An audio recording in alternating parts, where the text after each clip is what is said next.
Chapter 1373. Ansari Dragon Riding Academy. In the night, the stars dotted the sky and the moon shone brightly. The cold air mixed with the moonlight spread across the entire world. It was like a mist dotted with starlight, permeating the silent Ansari University's Dragon Rider Academy. At this time, there were only a few lights in the Ansari Dragon Riding Academy. The 4 student dormitories were all in darkness. One could faintly hear a lot of gentle breathing coming from inside the windows, proving that the students of the Ansari Dragon Riding Academy had fallen into a dream. The 7 dragon houses had all lost their light. All the dragons had fallen into a deep sleep. They let out a snort that was much louder than a human's. It was very rhythmic in the silent night, as if the dragons were singing a song. Although it wasn't pleasant to hear, it was very easy to calm one's mind. However, tonight, the Ansari Dragon Riding Academy was destined to not be peaceful. Near the Ansari Dragon Riding Academy, there was a building. It was a very old-looking sacred hall. In the middle of the sacred hall, there was a bell tower made of stone bricks. And on the bell tower of the sacred hall, one was tall and one was short. One big and one small, one male and one female, 2 figures stood there. The male's face mask could cover the area above his nose, leaving only 2 eye sockets. It was a cold mask. The female wore revealing unique clothes with a scarf around her neck. Her skin was dark and her long black hair was tied into a ponytail. It was Mykovez and Ania, who came from Dambali City. Standing at the highest point of the bell tower that was enough to have a panoramic view of the entire Ansari Dragon Riding Academy, Mykovez looked down at the Ansari Dragon Riding Academy that had fallen into darkness as the lights gradually faded. In his eyes, a trace of nostalgia actually flashed through. Ania guarded behind Mykovez. Her delicate figure was straight as she also looked down at the academy. Therefore, she didn't see the nostalgia in Mykovez's eyes. Otherwise she would be shocked. The moonlight poured down without any hindrance. The moonlight shone on Mykovez and Anya. Bathed in the moonlight, Mykovez's cloak fluttered slightly in the night breeze. He was like an assassin in the dark, causing Anya to feel a chill in her heart from time to time as she stared at his back, but she quickly regained her senses. After an unknown amount of time, Makawos finally withdrew his gaze that was filled with nostalgia. He exhaled and couldn't help but sigh. It's as peaceful as before, same as in the past? Ania was startled and looked at Makawos suspiciously. Mykovez, did you come to the Ansari Dragon Riding Academy often in the past? Seeming to have sensed the doubts in Ania's heart, Makawos turned sideways in a non-committal manner and opened his arms as though he wanted to hug the entire Ansari Dragon Riding Academy. Feel this peaceful atmosphere, Anya. It won't be long before this peace is broken, Mykovez Lord. Ania hesitated as if she had something to say but didn't want to say it out loud. In the end she brought it up. Are we really going to attack the Ansari Dragon Riding Academy? Don't you think this is a good opportunity? Makawos didn't answer but asked instead. He closed his eyes as if he was really enjoying the peaceful atmosphere. However, the words that came out of his mouth sent chills down one's spine. The Ansari Dragon Riding Academy is the Dragon Cultivation Academy of the Knighthood. In this knighthood where dragons coexist, it wouldn't be an exaggeration to say that the Ansari Dragon Riding Academy is the foundation of the knighthood's prosperity. Don't you think it's a good choice to use this place as an experiment site? Makawos slowly opened his eyes. A cold gleam flashed through his eyes like a sword. After all, we still need more experiments to determine if our corpse ash dragon can be used in actual combat. Corpse dragon? Ania couldn't help but feel disgust when she heard that name. To be honest, Anya didn't really like those ugly and disgusting corpse gray dragons. If it wasn't for Makawos' order, she wouldn't even want to look at them. She looked at the peaceful academy below and began to sympathize with it. Is such a peaceful academy about to be taken over by those corpse dragons? How pitiful. Let's begin. Makawos ordered while Ania was still feeling pity for the academy. Ania, take those things out. Yes. Ania hesitated for a moment before she agreed. She turned around and walked towards the interior of the clock tower.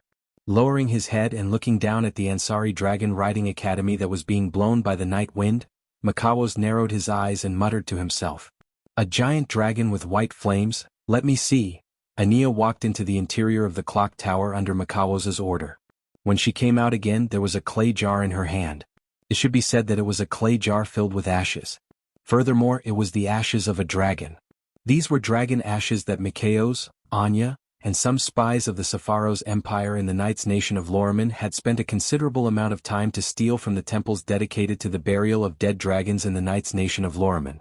Although Makaos had the ability to use tools made by magicite engineering to awaken a dead dragon, the necessary condition to awaken a dead dragon was to use the ashes of a dragon as a medium. Otherwise, even if it was a product made by magicite engineering, it would be useless.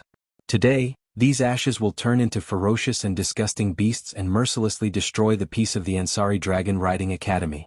Ania suppressed the disgust in her heart and seriously put on a pair of gloves. She opened the clay jar filled with ashes and reached her hand into it. She took out handfuls of ashes and sprinkled them below the clock tower. Makaos waved his hand and smashed an iron box that looked like a coffin on the ground.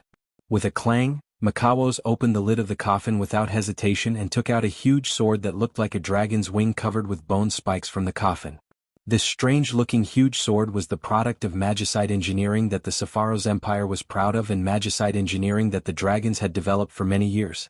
It was the summoning device for the corpse ash dragon. After the huge sword was taken away by Wu Yen last time, Makaos returned to the Sepharos Empire and created another huge sword. He even made some improvements to it. If the pitch-black huge sword in the past only looked strange and somewhat like a handicraft or decoration, then this huge sword that looked like a wing with bone spikes was truly strange and dangerous. It even looked like it had been mechanized and gave off a dangerous feeling at first glance. Upon closer inspection, one would discover that there were gem-like crystals embedded on the body of the greatsword. They were sparkling in the dark night, and there were traces of mana rippling vaguely. These gemstones were the Dragon Glory crystals. Makaos lifted his greatsword and slammed it down on the floor beneath his feet. Clang! The giant sword emitted a crisp sound as it pierced deeply into the ground. In the next moment, wisps of mana emerged from the giant sword and flowed to the ground. Grasping the hilt of the huge sword tightly, Makaos closed his eyes and chanted an incantation. It is an object of the deepest depths from the abyss of death, an irresistible darkness, its blood, its flesh, ashes to ashes, ashes to ashes. The Dragon Glory crystals embedded on the huge sword bloomed with a frightening and strange light, illuminating the entire bell tower that had fallen into darkness. Makaos opened his eyes and pulled out the huge sword. He grabbed the hilt with one hand and raised it to the sky. Show yourself. The crystallization of magic engineering. Dazzling red light flashed on the giant sword like flowing water, and then condensed into lightning like thunderbolts. With a sizzling sound, the red light gathered together, and with the giant sword as the source, shot into the starry night sky. Incomparably dark clouds suddenly appeared in the calm night sky and stirred like a whirlpool, circling back and forth and covering the clear night sky in an instant. Streaks of red lightning slithered about like snakes, flashing densely in the pitch-black clouds. Below the bell tower, in front of the Ansari Academy of Dragon Riders, a scarlet light began to flicker. It was like the eyes of a lone wolf staring at its prey. Chapter 1374. Ansari State Dragon Riding Academy, Apollo. Inside the dimly lit room, Wu Yen and Luca sat on the floor facing each other. They didn't say a word, making the atmosphere quite awkward. Sitting in front of him, wearing a blue and white nightgown, her cheeks flushed red, her pair of small fists rubbing against each other, her entire person sunk into a swamp of bashfulness. Wu Yan's mouth kept twitching as he looked at Luca, who has been acting like this ever since she came to this room. What exactly did this girl come here for? Outside the window of Wu Yan's dormitory, two figures were sneaking around, peeking at the scene inside the room like thieves. One of them even had an angry look on his face. These two figures were Sylvia and Cosette. After the previous invasion incident, the fourth princess of Loriman knighthood was doing the dirty business of peeping again. If outsiders were to know about this, perhaps their impression of this famous Princess Blue Ice would be completely changed from the beginning to the end. Originally, Sylvia should have been very mindful of her image in the hearts of others, working hard to ensure that her actions would not bring shame to the royal family of knights.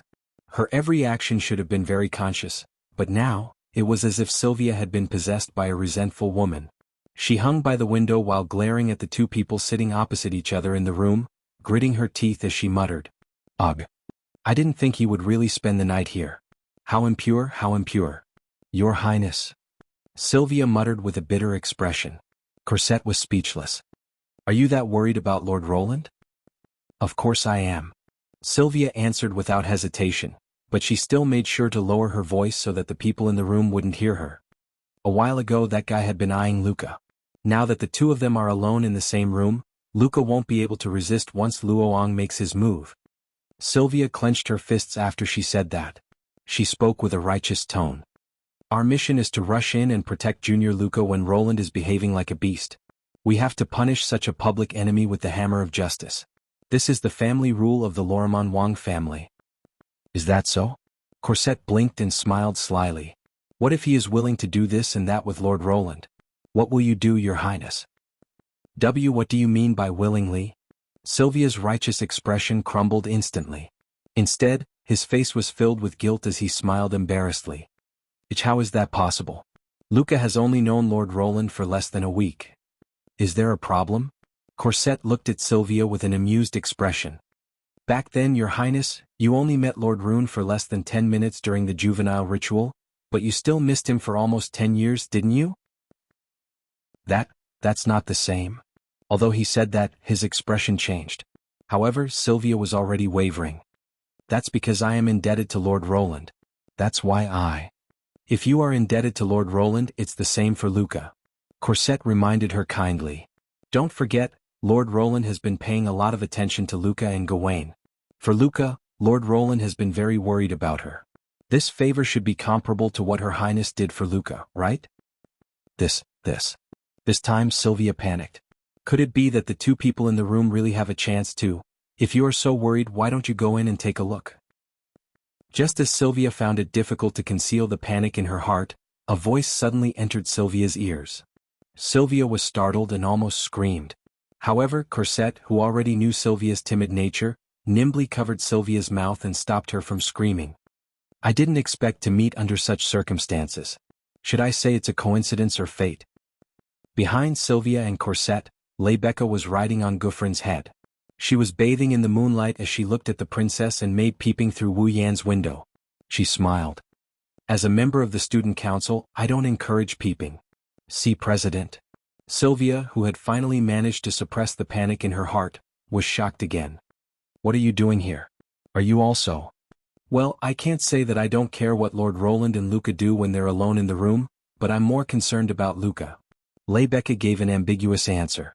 She rode Gufran to Sylvia's side. By the way, Wu Yan's room is on the 3rd floor, so Sylvia and Corset are also riding on top of Lancelot.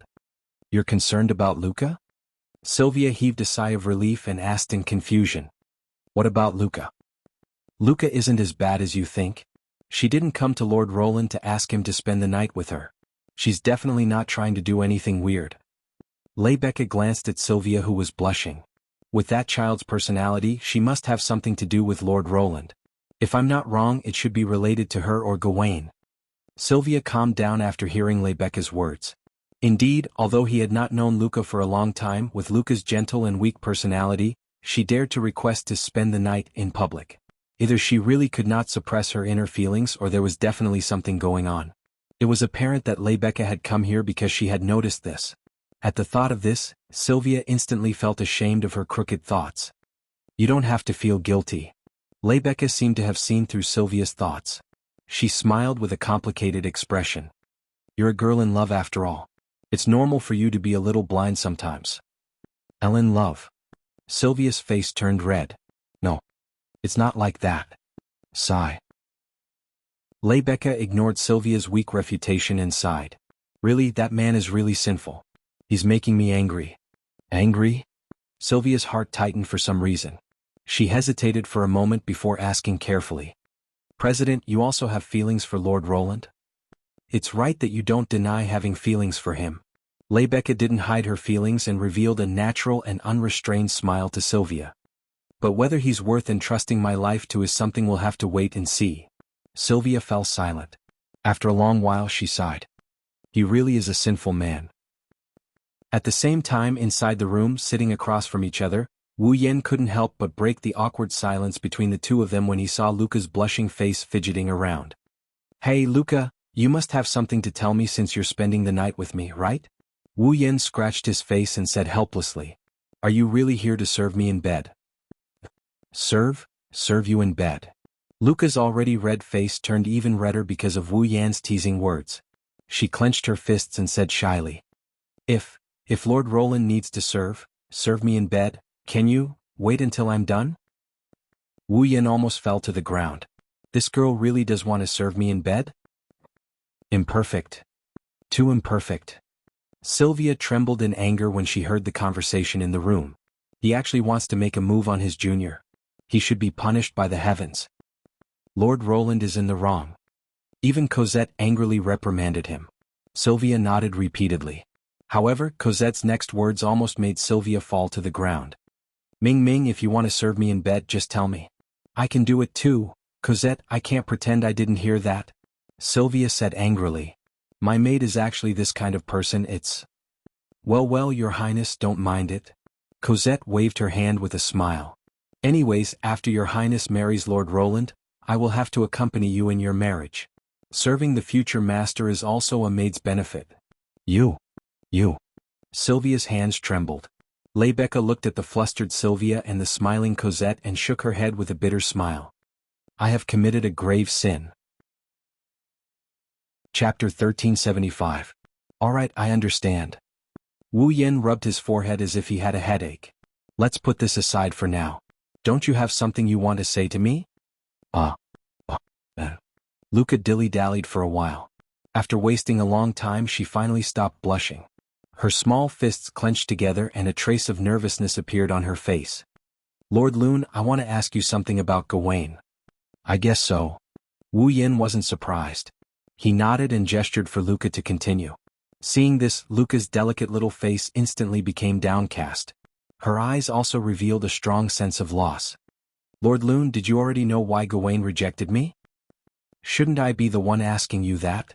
Wu Yin threw Luca's question back at her without batting an eyelid. Did you already know the reason why Gawain would reject you? Luca opened her mouth and a dim look appeared in her purple eyes. I don't know. It's not that you didn't know. You just didn't realize it. Wu Yin looked straight into Luca's beautiful eyes. No matter how slow you are, you should have noticed that every time you got close to Gawain. Whenever Gawain approached you, you would subconsciously put some distance between us.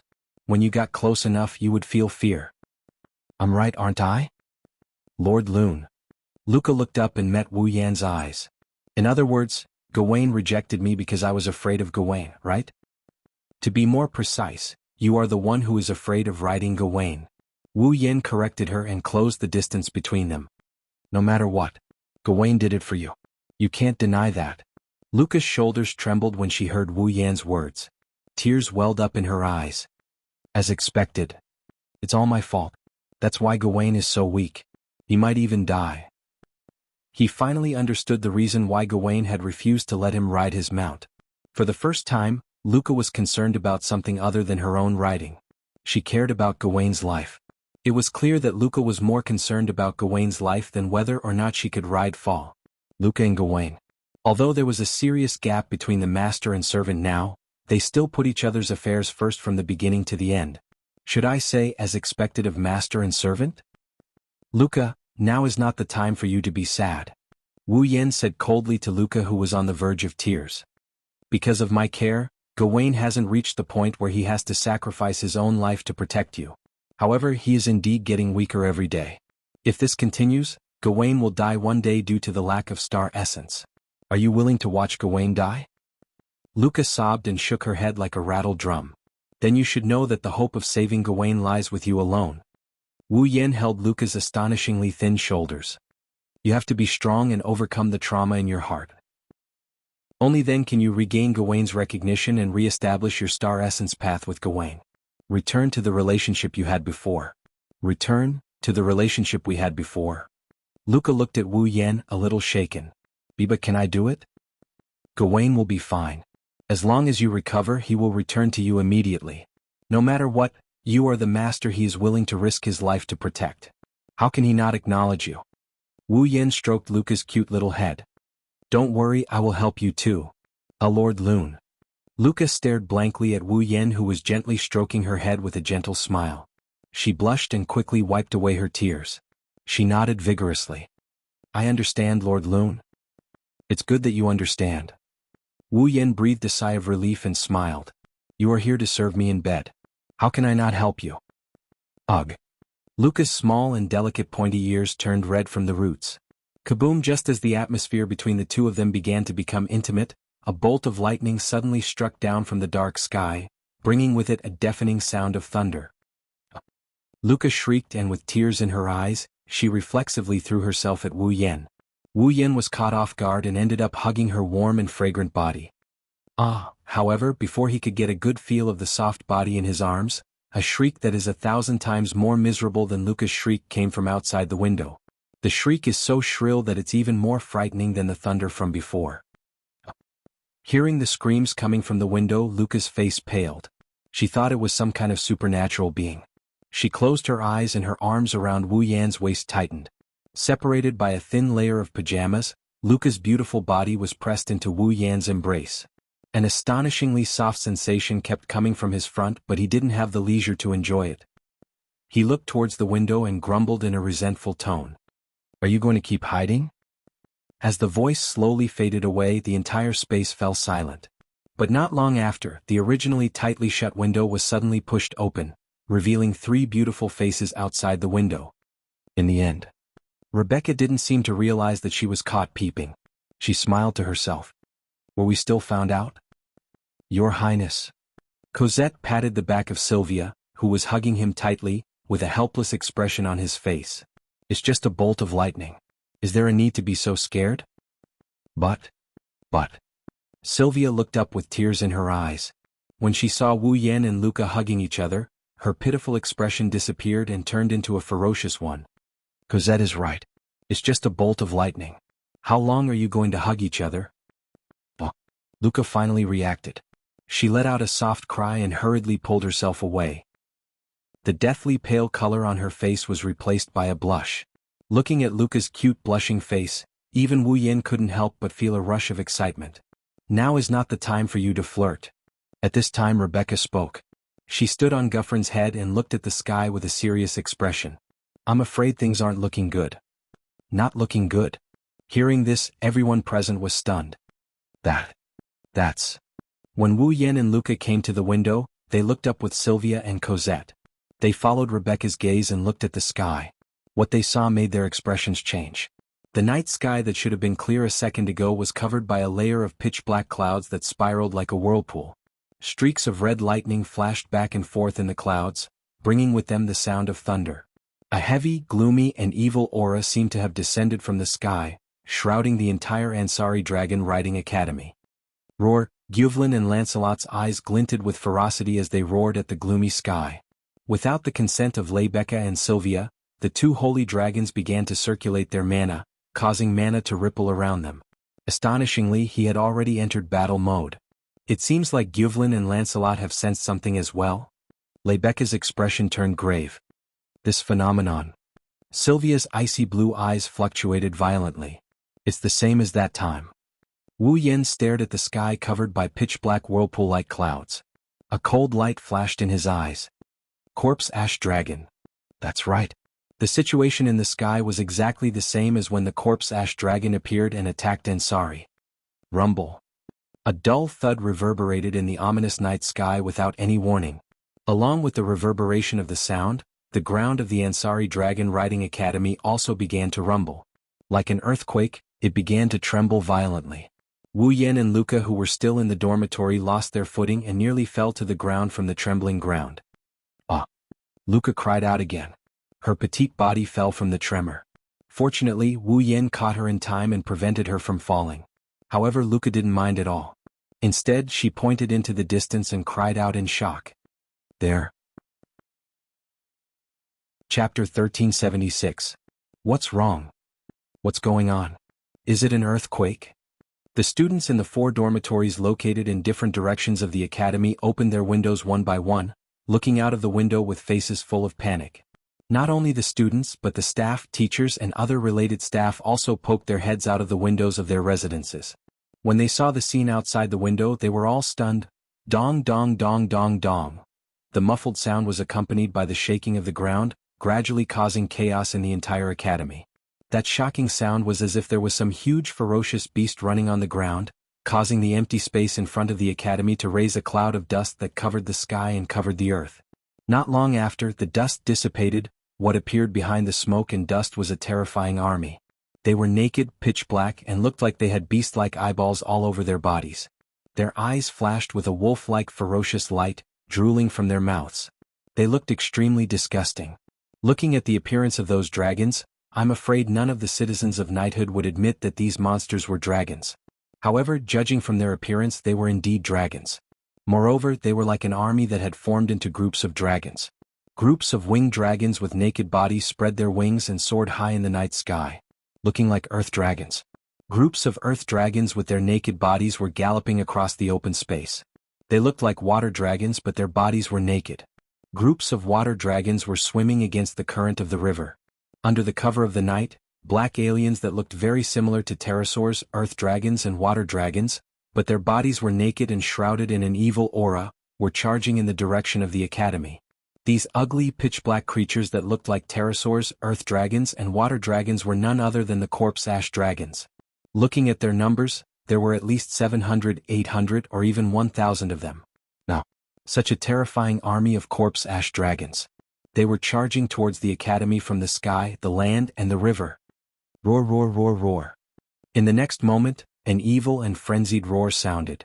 Gradually, it descended under the night sky that was covered by the pitch-black swirling clouds. This caused everyone to feel a chill in their hearts. His scalp went numb. What is that? A monster. Run. In the 4 dormitory buildings, a group of students who were still waiting by the windows screamed in horror when they saw this scene. They fled from the dormitory in a panic. Boo-hoo-hoo. It was an ominous roar. Corpse Ash Dragon's army finally arrived at the academy. Bam! Amidst the rumbling, the gate of the academy collapsed under the relentless assault of the earth dragon-shaped corpse dragons. Dong! Amidst the muffled sounds, the pterosaur corpse dragon army flew across the sky above the academy and started to spit out dragon breath, destroying the buildings one by one. Ping! Amidst the rumbling, the corpse dragon army burst out of the ground from the underground waterway, turning the entire academy into a pile of rubble. Ho-ho-ho! A ruthless roar resounded through the clouds. How? Ken, Sylvia and Luca stared blankly at the scene before them. Buildings collapsed like building blocks under the assault of the earth dragon-shaped corpse dragon army. Fiery sparks exploded under the dragon breaths of the pterosaur corpse dragon army. Inch by inch, the ground opened up like a hole as the corpse dragon army shuttled back and forth.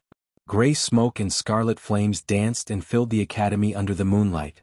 Students, faculty and staff, everyone in the academy was running away in a panic. Under the night sky, the buildings were gradually being destroyed by the raging flames. Dong! Boom! Bang! Muffled sounds, explosions resounded in the academy under the night sky. Buildings collapsed one after another, raising a hazy cloud of dust. Every corner of the academy was ablaze with raging fires. Ear-piercing screams rang out incessantly. It was like hell. The academy? Sylvia's body trembled violently, flames of anger surging from her face. Rebecca's emerald eyes were also filled with anger. Clearly the two of them were enraged. Unlike Wu Yen, Rebecca and Sylvia had spent more than a year or two in the Ansari Academy. They had more or less developed feelings for the academy. Now that they saw their academy being destroyed by a group of corpse dragons, the rage they felt was not something normal people could understand. Rune-sama. Luca hugged Wu Yen tightly. She started talking in a flustered manner. Our academy? Don't worry. Wu Yen patted Luca's back while looking at the collapsing buildings in the distance. Rebecca, now is not the time to be angry. You're the president of the student council. Hurry up and organize everyone in the academy to fight back. Hearing this, Rebecca came to her senses and her expression instantly turned solemn. President. Next to Wu Yan's room, Yashur and Yak peeked their heads out of the window and they looked at Rebecca. What should we do now? Rebecca didn't even think and was about to give the order. However, her voice was immediately interrupted by a roar not inferior to the corpse dragons. Roar, roar, roar, roar, roar. Amidst the roars, ferocious beasts that looked like corpse gray dragons emerged from the 6 dragon houses in the academy one after another under the night sky. Pterosaurs flapped their wings like strange birds. The earth dragon moved its limbs like a lizard. It was a water dragon that was twisting its body like a huge snake. Finally, the dragons sleeping in the dragon house began to wake up and came out. In the next instant, the real pterosaurs, earth dragons and water dragons clashed with the pterosaurs, earth dragons and water dragons. The academy instantly became a battlefield between the dragons and the dead dragons. The dragons are making their move too. Lebecca's eyes lit up. Our masters are running away in panic, and it's the Falls who are fighting the enemy bravely? Wu Yen glanced at the students and teachers who were still running away and mocked himself. How ironic. Even if they're dragon cultivators, they're only in their teens. It's inevitable for them to panic in this situation. Lebecca shook her head and smiled. That's why the student council is needed. With that, she opened her arms and closed her eyes. In the name of Lebecca? In the name of Randall, I hereby command you. Present the holy knight armor, you forged to me. Roar, Guvlin abruptly roared. Mana surged from his body, forming two magic arrays less than 10 centimeters away from each other. The magic arrays rippled and enveloped Lebecca. The magic arrays slid across Lebecca's voluptuous body. One melted her clothes into light, while the other condensed into a set of armor that looked like a tight suit. When the two magic arrays shattered, the sacred tight armor on Lebecca's body flickered with a cold and fiery light. Then Lebecca extended her hand and a golden magic array flew out and rotated in front of her. Appear. A demonic spear that kills in one hit. Its name is Kai Guru. Borgo. A huge black and red spear that resembled a drill emerged from the golden formation and landed in Lebecca's hand. She suddenly grabbed it. Yak. Got it. If this academy is destroyed, I'll be in trouble too. Yak closed her eyes like a meditating nun and began to chant an incantation. Helmet, neck guard, chest plate, back plate, waist plate, hip plate, skirt plate, shoulder plate, arm plate, elbow plate, forearm plate, iron gloves, thigh plate, knee plate, shin plate, iron boots, spurs. The moment the last incantation fell, a white radiance followed by a powerful magic power wrapped around Yashur's body. Yashur could feel that the star carving on his left arm was heating up, causing him unbearable pain. And when the pain reached its peak, a set of silver knight armor made of pure magic appeared on Yashur's body, making him unable to feel any weight at all. Seeing Lebecca and Yashur equipped with the holy knight armor, Sylvia clenched her teeth and gripped Lancelot's reins. Although we don't have the holy knight armor, Lancelot and I have no intention of being spectators. Lancelot roared and echoed Sylvia's words. The war had begun. Chapter 1377. Roland. Lebecca, Sylvia, and Yashur didn't immediately charge into the center of the battlefield. Instead, they looked at Wu Yen, who was still in the dormitory. Now, the Ansari Dragon Riding Academy could be said to be facing the greatest crisis in history. There was no doubt about Lebecca's strength, and Sylvia's strength had also greatly improved after obtaining Speed Burst and Dance of the Penetrating Dragon's Breath.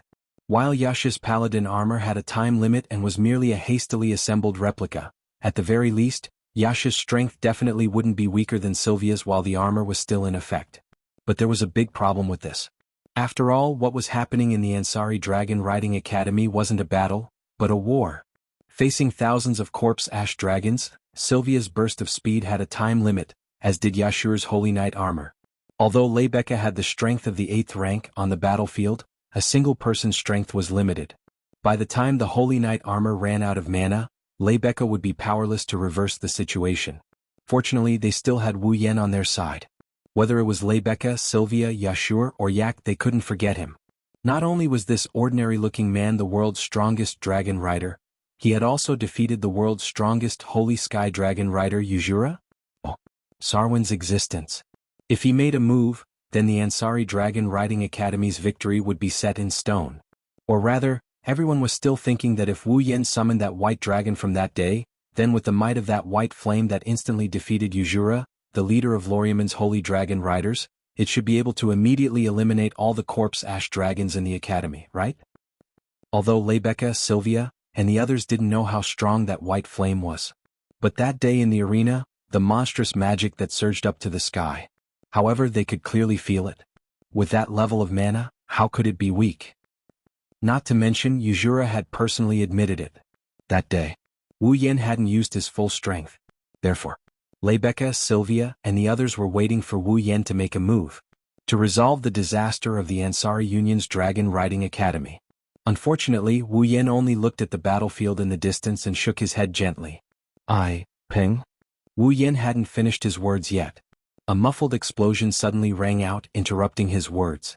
Suddenly, the water dragon-shaped corpse ash dragons burst out of the ground and rushed out of the underground waterway. There were about 5 of them, and all of them had pitch-black bodies, crazed eyes, festering gums, naked bodies, and a foul stench. Saliva dripped from the corners of their mouths. The place they had charged out from was right below Rebecca and the others. Ear-piercing roars echoed through the night sky. A group of water dragon corpse ash dragons looked up with ferocious glints in their eyes. They fixed their gazes on Rebecca and Sylvia, who were riding on Guffrin and Lancelot. It's a corpse ash dragon. Rebecca and Sylvia's expressions changed. Roar. The water dragon corpse ash dragons opened their mouths and roared. Then, a dazzling flash of light accompanied by dense mana flames burst out and blasted towards Rebecca and Sylvia. Careful.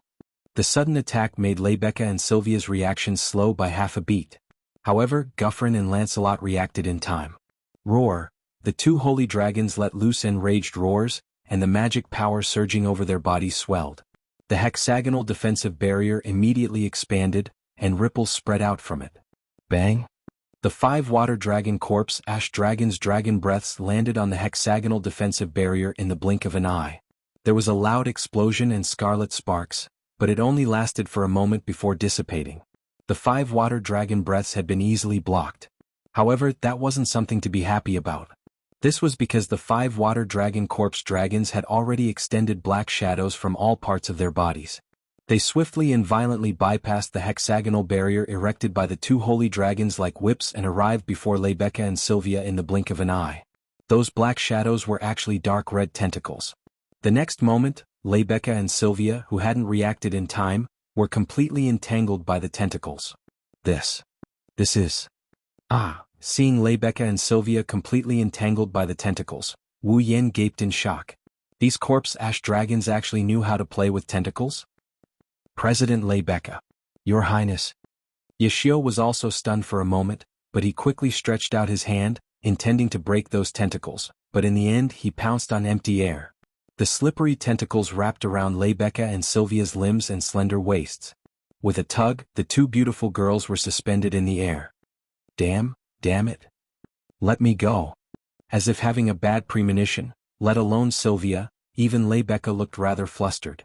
And the facts proved that their bad premonition was indeed real. What are you trying to do? Stop. As Rebecca and Sylvia struggled with all their might, the dark red tentacles nimbly slid past their bodies and began to burrow into Rebecca's armor and Sylvia's uniform. No. Rebecca and Sylvia immediately let out coquettish gasps that made one's heart go numb. Rebecca and Sylvia got tangled up and harassed by the tentacles. Who knows what parts they shouldn't be touching under their clothes. The 2 girls blushed and their panting became more coquettish. Wu Yen was dumbfounded by what he saw. What kind of dragon is this? It was one thing to play with tentacles, but to play with such evil tentacles, how perverted must the person behind these tentacles be to create something like this? Just as Wu Yen was stunned by the surreal scene before him, a sorrowful cry rang out beside him. No. While Wu Yen was at a loss for what to do, one of the water dragon corpse ash dragon's tentacles came into the dorm and wrapped around Luca, who was hugging Wu Yen. Luca screamed as she was dragged away. The tentacles with visible veins wrapped around Luca's limbs and dragged her out of the room through the window. She was also hung upside down in the air. Luca was crying as she struggled with all her might. However, the tentacles had already burrowed into Luca's loose pajamas. No. Don't touch strange places. Not long after, Luca also let out a coquettish cry and was hung in the air with Rebecca and Sylvia. It was an extremely pleasing scene. Wu Yen was completely dumbfounded. Yashur had already been blinded by Alec the moment Rebecca and Sylvia's pajamas were burrowed into their pajamas. He was rolling on the ground and howling in pain. Rebecca endured the strange feeling in her body and turned her head with difficulty to look at Wu Yen. When she saw Wu Yan's dumbfounded expression, she was furious. Stop daydreaming. Come save us. Oh. Wu Yen regained his senses, he stepped on the windowsill and shot out of the dorm.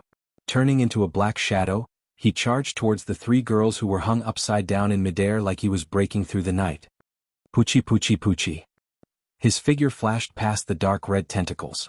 All the tentacles wrapped around Rebecca, Sylvia, and Luca were cut off like snakes. They fell to the ground and continued wriggling like earthworms. Carrying Rebecca, Sylvia, and Luca, Wu Yen landed firmly on the ground. He looked around at the wriggling tentacles on the ground and couldn't help but sweat. They actually have this kind of ability. These corpse dragons really can't be underestimated. Damn it. Rebecca and Sylvia's expressions darkened. Their eyes were filled with rage. Gufflin. Lancelot. Roar. A roar echoed in response to the two girls. The two divine dragons set up a magic formation. Flame-like dragon breaths shot out and instantly obliterated the 5 corpse dragons and the disgusting tentacles on the ground. Seeing the flames of rage burning in Rebecca and Sylvia's eyes, Wu Yen knew that they were thoroughly enraged. These corpse ash dragons were in trouble. Chapter 1378. Roland, make your move. This time, Rebecca didn't ask for Wu Yan's opinion. Instead, she spoke in a deep voice as if she was giving an order. Evidently, Rebecca was enraged by the fact that the student council president of the Ansari Dragon Riding Academy, a Xingtian Dragon Rider Academy, had shown such a wretched side in front of others. Sylvia was about the same. Her eyes were filled with ferocity, causing Wu Yan to feel a little resentful. However, he had no choice but to refuse Rebecca and Sylvia's request. "Oh, go ahead." Looking at Luca, who was hiding behind him, and looking at the battlefield in the distance, Wu Yan answered her like this. "I still have some matters to attend to. What time is it now? Why are you still?" Sylvia was about to reprimand Wu Yan when Rebecca stopped her. Rebecca narrowed her eyes thoughtfully when she saw Wu Yan looking at Luca. She seemed to have understood something and smiled. "I understand now. Then we'll go first." "President." Sylvia looked at Rebecca in shock. It was a matter of life and death for the entire Ansari Dragon Academy. What could be more important than protecting the Ansari Dragon Academy? "All right, just listen to Roland." Rebecca didn't answer. Instead, she called out to Guffrin and turned around. She rode on Guffrin's head again. "Let's go, Guffrin." "Brr." Gu Fulin roared in response. His body turned into a flash of red lightning and flew toward the battlefield in front of him. "Wait." Sylvia quickly got on Lancelot as well. She glared at Wu Yan and Luca before grumbling. "Be careful. I'm not so weak that I need someone to take care of me." Wu Yan chuckled. "You should worry about yourself." "Umph." Sylvia snorted. Beside her, Corset hugged Sylvia's waist. Under Lancelot's lead, they flew towards the battlefield. "How long are you going to lie there for?" Aiko kicked Yashio, who was still covering his eyes and rolling on the ground in pain. She grabbed him by the collar and dragged him towards the battlefield. "Don't fall behind, that would be so embarrassing." "Wait, wait," it was accompanied by Yashur's screams. Aiko dragged him all the way to the battlefield, leaving Wu Yan speechless. "Lord Roland?" Luca raised her head suspiciously when she saw Rebecca, Sylvia, Yak, Yashur, and the others entering the battlefield. She shifted her gaze to Wu Yan. "Why did you come with me?" Before Luca could ask, Wu Yan took Luca's hand. He walked in another direction. "Lord Lune?" Luca tilted her head. Her eyes were filled with doubt, but she didn't ask any more questions. Dong, on the flat ground, a dazzling saber light that seemed to be composed of flames was parallel to the ground, like a remnant light. In a flash, a 10-meter-long saber curtain was drawn. Like a large saber of light, it slashed through the air with a loud explosion. The Earth Dragon and Water Dragon corpse dragons that were wreaking havoc on the ground seemed to have suffered a huge impact when they came in contact with the saber light. Their decaying bodies were crushed into pieces and fell to the ground. Holding Luca in one hand and Shana in the other, Wu Yan charged through the battlefield with a dissipating airflow. It didn't take long for them to arrive at a place. Shockingly, it was the 7th Dragon House of the Ansari Kingdom's Dragon Riding Academy. Dragon House. Luca was startled at first, but then she seemed to recall something. Her expression changed and she cried out in surprise. "Gawain!" Brr. As if in response to Luca's call, a roar resounded throughout the 7th Dragon House. What followed was a pillar of dragon breath that seemed like a flame. It shot up from the 7th Dragon House and blasted open the ceiling. Gawain's average-sized body shot out from the ceiling and into the sky. Luca was overjoyed at first, but then she cried out in surprise, "Gawain!" This was because behind Gawain, who had rushed out of the 7th Dragon sarcophagus, there were about 10 dragon-shaped corpse ash dragons flying out from the 7th Dragon sarcophagus. They were like huge strange birds, waving their tentacles and lashing at Gawain like whips while following behind Gawain and attacking him fiercely. Gawain tore through the air and flew through the sky above the 7th Dragon House, avoiding the tentacles that whipped at him and the pursuit of the pterosaur corpse dragons. However, it didn't take long for Gawain to slow down. If Gawain was in his peak condition, he should be able to easily deal with the 10 pterosaur corpse dragons. After all, Gawain was a holy dragon even though he was only a young dragon. Unfortunately, Gawain had not received enough star essence for a long time. Although his body was not weak, he was not in a good condition. Under such circumstances, let alone Gawain, even Gyuvlin would not be able to withstand the pterosaur corpse dragon's pincer attack. Gawain's speed slowed down again and again due to his weak body. Finally, he was surrounded by the tentacles. Roar. Gawain let out an unwilling roar. Gawain. Luca's expression changed again and again until it was full of anxiety. Lord Roland. Luca grabbed Wu Yan's clothes tightly and begged, "Please save Gawain." No. To Luca's surprise, not only did Wu Yan not do anything, he even lowered Shana and rejected her coldly. "I won't do anything." Why? Luca looked at Wu Yan in disbelief. "What?" "Because it's not my duty." Wu Yan met Luca's purple eyes. "You should be the one saving Gawain." "Me?" Luca was dumbfounded. "Gawain severed his star essence path to protect you and weakened his body. Otherwise, Gawain would have been able to deal with those corpse dragons in a matter of minutes. In other words, Gawain is in this state because of you." Wu Yan's voice pierced Luca's heart like a sharp arrow. "As Gawain's master, shouldn't you take responsibility and save Gawain who has been protecting you all this time?" How can I save Gawain?" Tears welled up in Luca's eyes. She was so anxious that she was about to break down. "Without Gawain I can't do anything. Lord Roland, I beg you, please save Gawain. You can scold me all you want after this, but Gawain." "Gawain, Luca?" Wu Yan sighed when he saw Luca so anxious that she was about to cry. "Luca, think about it. Think about everything you did with Gawain, the excitement you had when you flew in the sky with Gawain, the excitement you had when you practiced dragon riding with Gawain, the peace you had when you lived and ate with Gawain, the joy you had when you improved with Gawain. Luca, do you really want to see Gawain continue to weaken like this?" This time, Wu Yan's voice drifted into Luca's ears like a breeze. She froze on the spot. Images of her time with Gawain appeared in her mind under Wu Yan's guidance. "Gawain has a lot of pride." Wu Yan's gaze shot to the sky. Gawain was roaring furiously as he was entangled by 10 pterosaur corpse dragons. Wu Yan closed his eyes. Right now, because of his body, he's being entangled by 10 disgusting minions. He must be feeling terrible. If he's defeated, he might never get up again.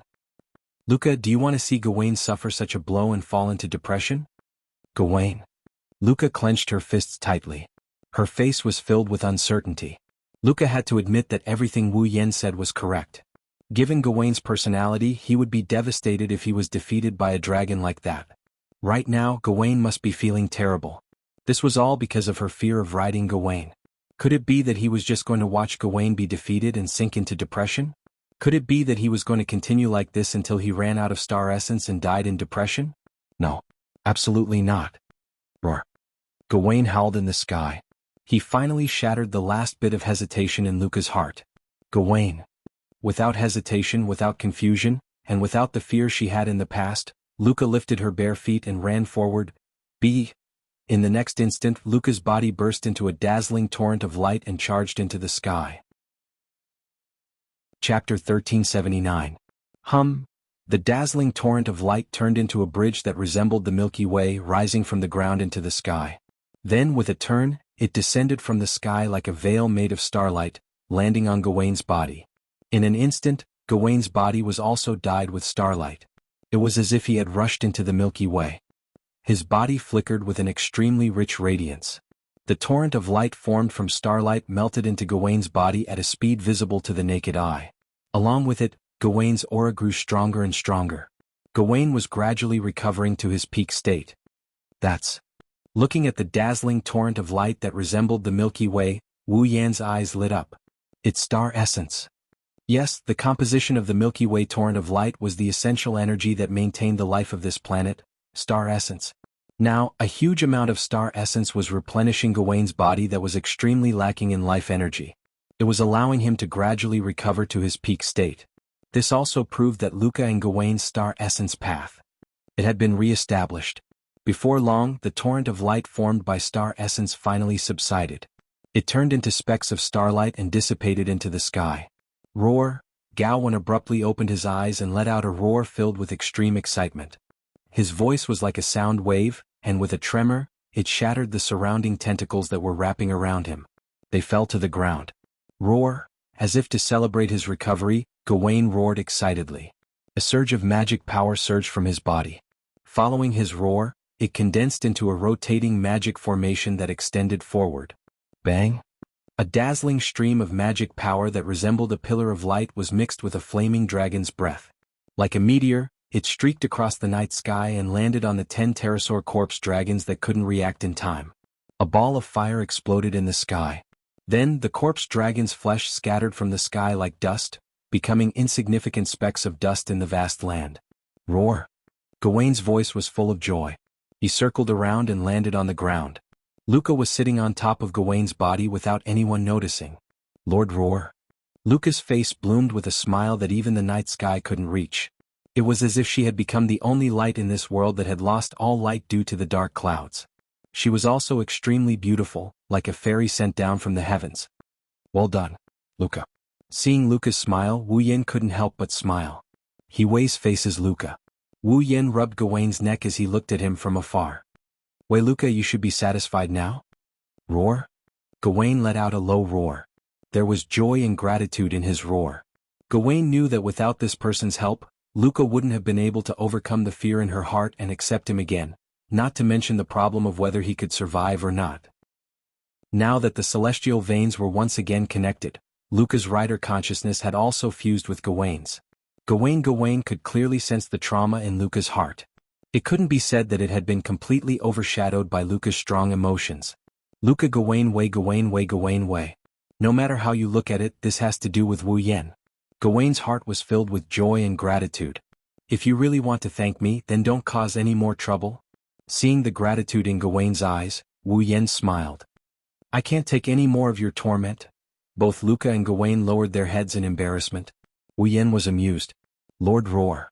Luca suppressed the joy in her heart from reuniting with Gawain. Her eyes were filled with determination. I want to join the battle. Join the battle? Wu Yen paused and looked towards the center of the academy. That's right, the corpse dragon isn't completely dealt with yet. Lord Roar? Luca suddenly spoke. There's something I'd like to ask of you, another request?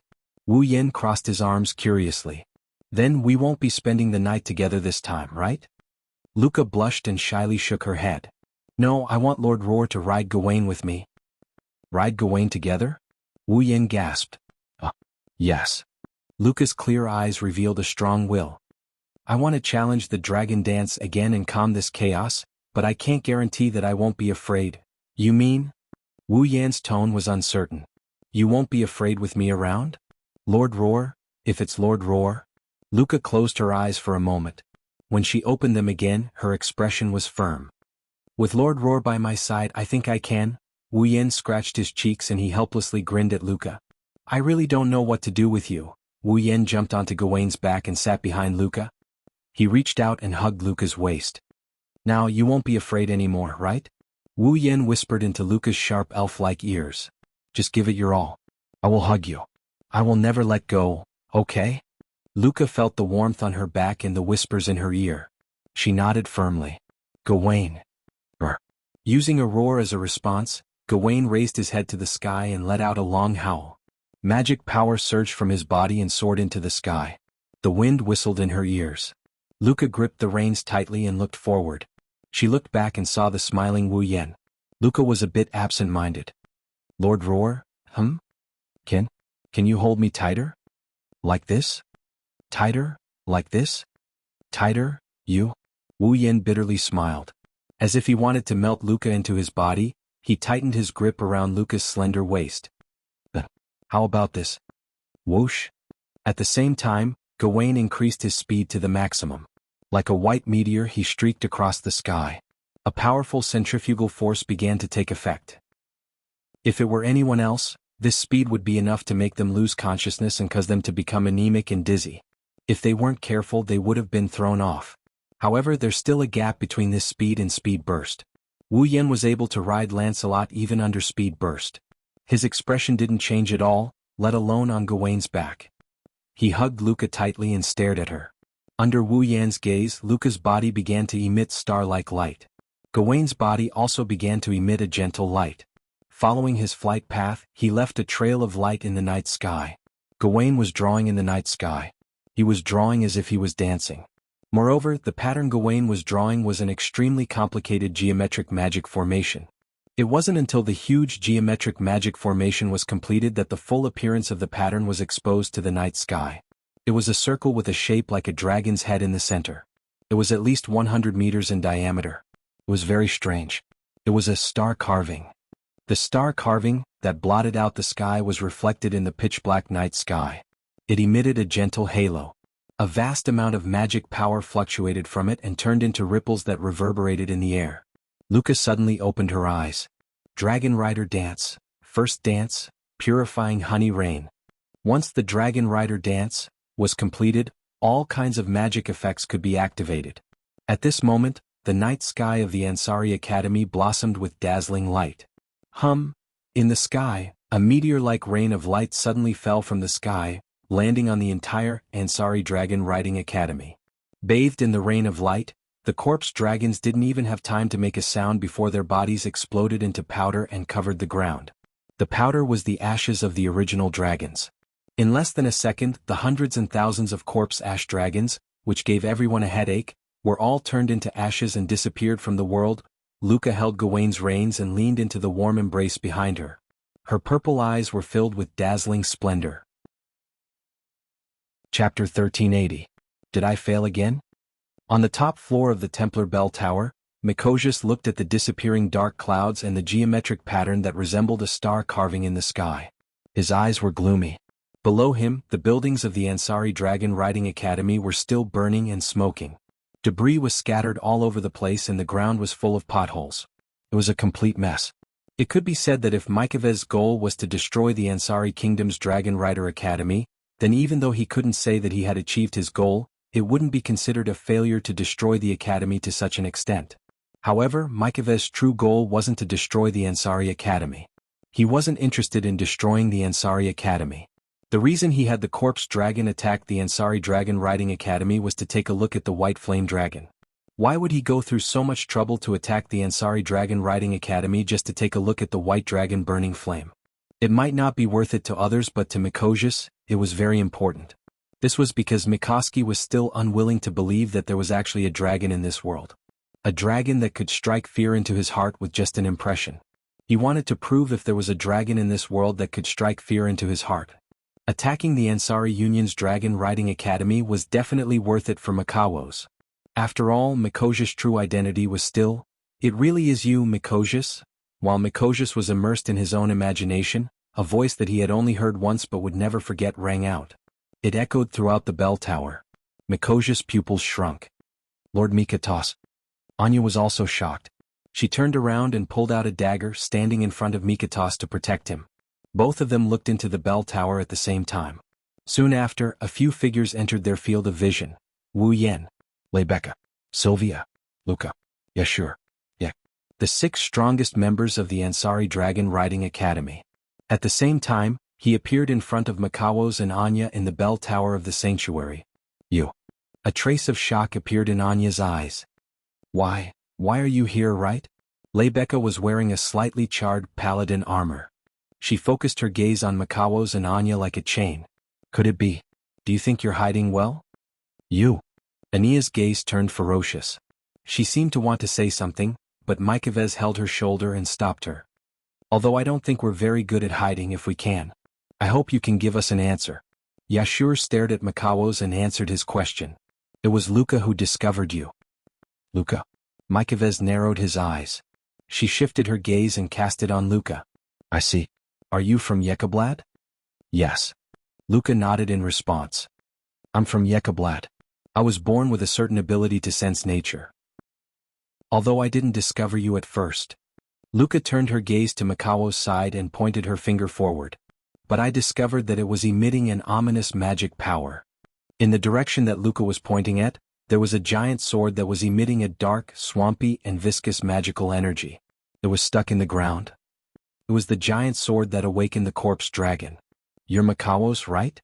Sylvia stepped forward and clenched her fists. Her icy blue eyes were filled with anger. Last time you had the corpse dragon attack Ansari. This time, You almost destroyed the Ansari Dragon Riding Academy. I swear I won't let an evil existence like you do as you please. Makawos raised an eyebrow and let out an evil laugh. As expected of the fourth princess of the royal family of knights. Even if you're just a student, you're still a dragon knight. But that's not strange. After all, even Veronica, who's known as the Iron Valkyrie, didn't get fall and become a dragon breeder, but you did. If you're not at this level, then I'm very disappointed. You? What are you talking about? Sylvia suddenly had an indescribable feeling that something was wrong as she listened to the familiar words of the royal family of knights that came out of Mikavez's mouth. It's like this person in front of her is familiar to her as well, but how is that possible? Seeing that Sylvia was shaken, Makawos turned his head away without saying a word and looked at Yak, who had been silent all this while. His eyes shone with an evil gleam that had never been seen before. I finally meet you, descendant of the royal family of Avalon? Royal family of Avalon? They heard it from Wu Yen before. This time it came from Makawos's mouth. Lebecca and Sylvia were stunned. Avalon?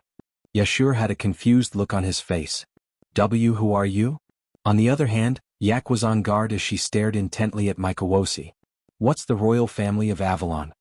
You still don't know? Makawos glanced at Yashur in surprise. Looks like you don't qualify as a knight. You're just a brat? You? Yashur was furious. I've always been curious. How do you know so much? Wu Yin suddenly spoke.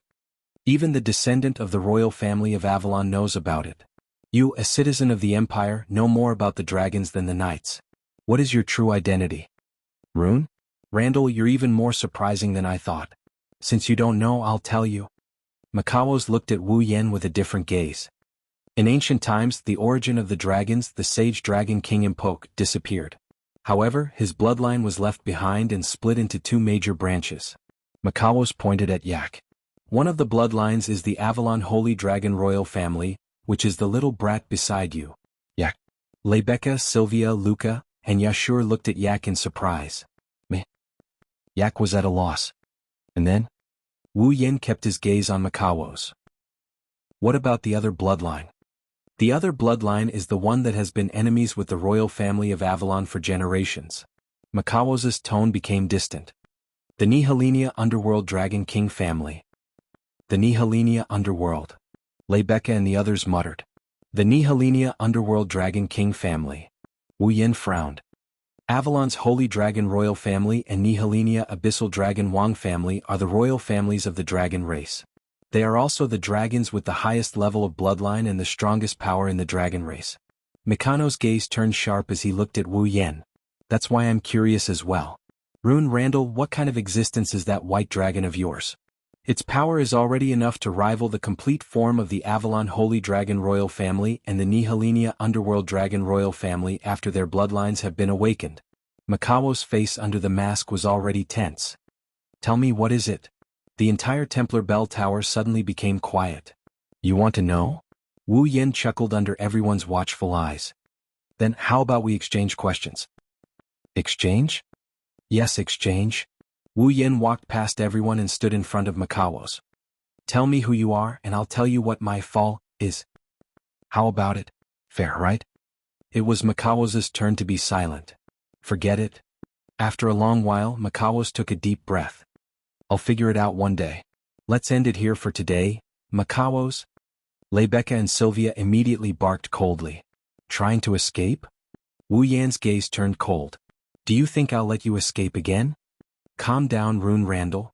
Makawos brought Anya to the edge of the bell tower's railing. After a while there will be an even bigger feast. At that time, let's decide the victor. Leaving this sentence, Makawos and Anya jumped down from the clock tower without hesitation. Stop. Lebecca, Sylvia, and the others were shocked. They wanted to rush over, but Wu Yen stopped them with a wave of his hand. Looking at the edge of the bell tower, Wu Yan's wine-red eyes flashed with a pensive light. An even bigger feast, huh? Chapter 1381. That's terrible. When Wu Yen returned to the Ansari Dragon Academy, he took note of the current state of the academy. Only then did he realize how much damage Mikao's corpse dragon army did to the academy. Buildings that were supposed to have a long history were completely reduced to rubble and sawdust, scattering on the ground like garbage. The buildings that were lucky enough to escape being completely destroyed were all charred black like charcoal, with wisps of smoke rising from them from time to time, proving the scale of the fire that burned them last night. The ground was full of potholes and holes so deep that one could see the sewers everywhere. They were caused by the water dragon corpse dragons breaking out from the sewers. Some of the flat ground was broken as a result of the earth dragon corpse dragons mercilessly stepping on it. The Dragon Cultivation Academy that was originally one of the best in the Night Kingdom of Loriaman had now fallen into a state of near destruction. Fortunately, not all buildings were mercilessly destroyed. There were still some that managed to escape the destruction of the war, so the Ansari Academy with a long history did not need to be rebuilt.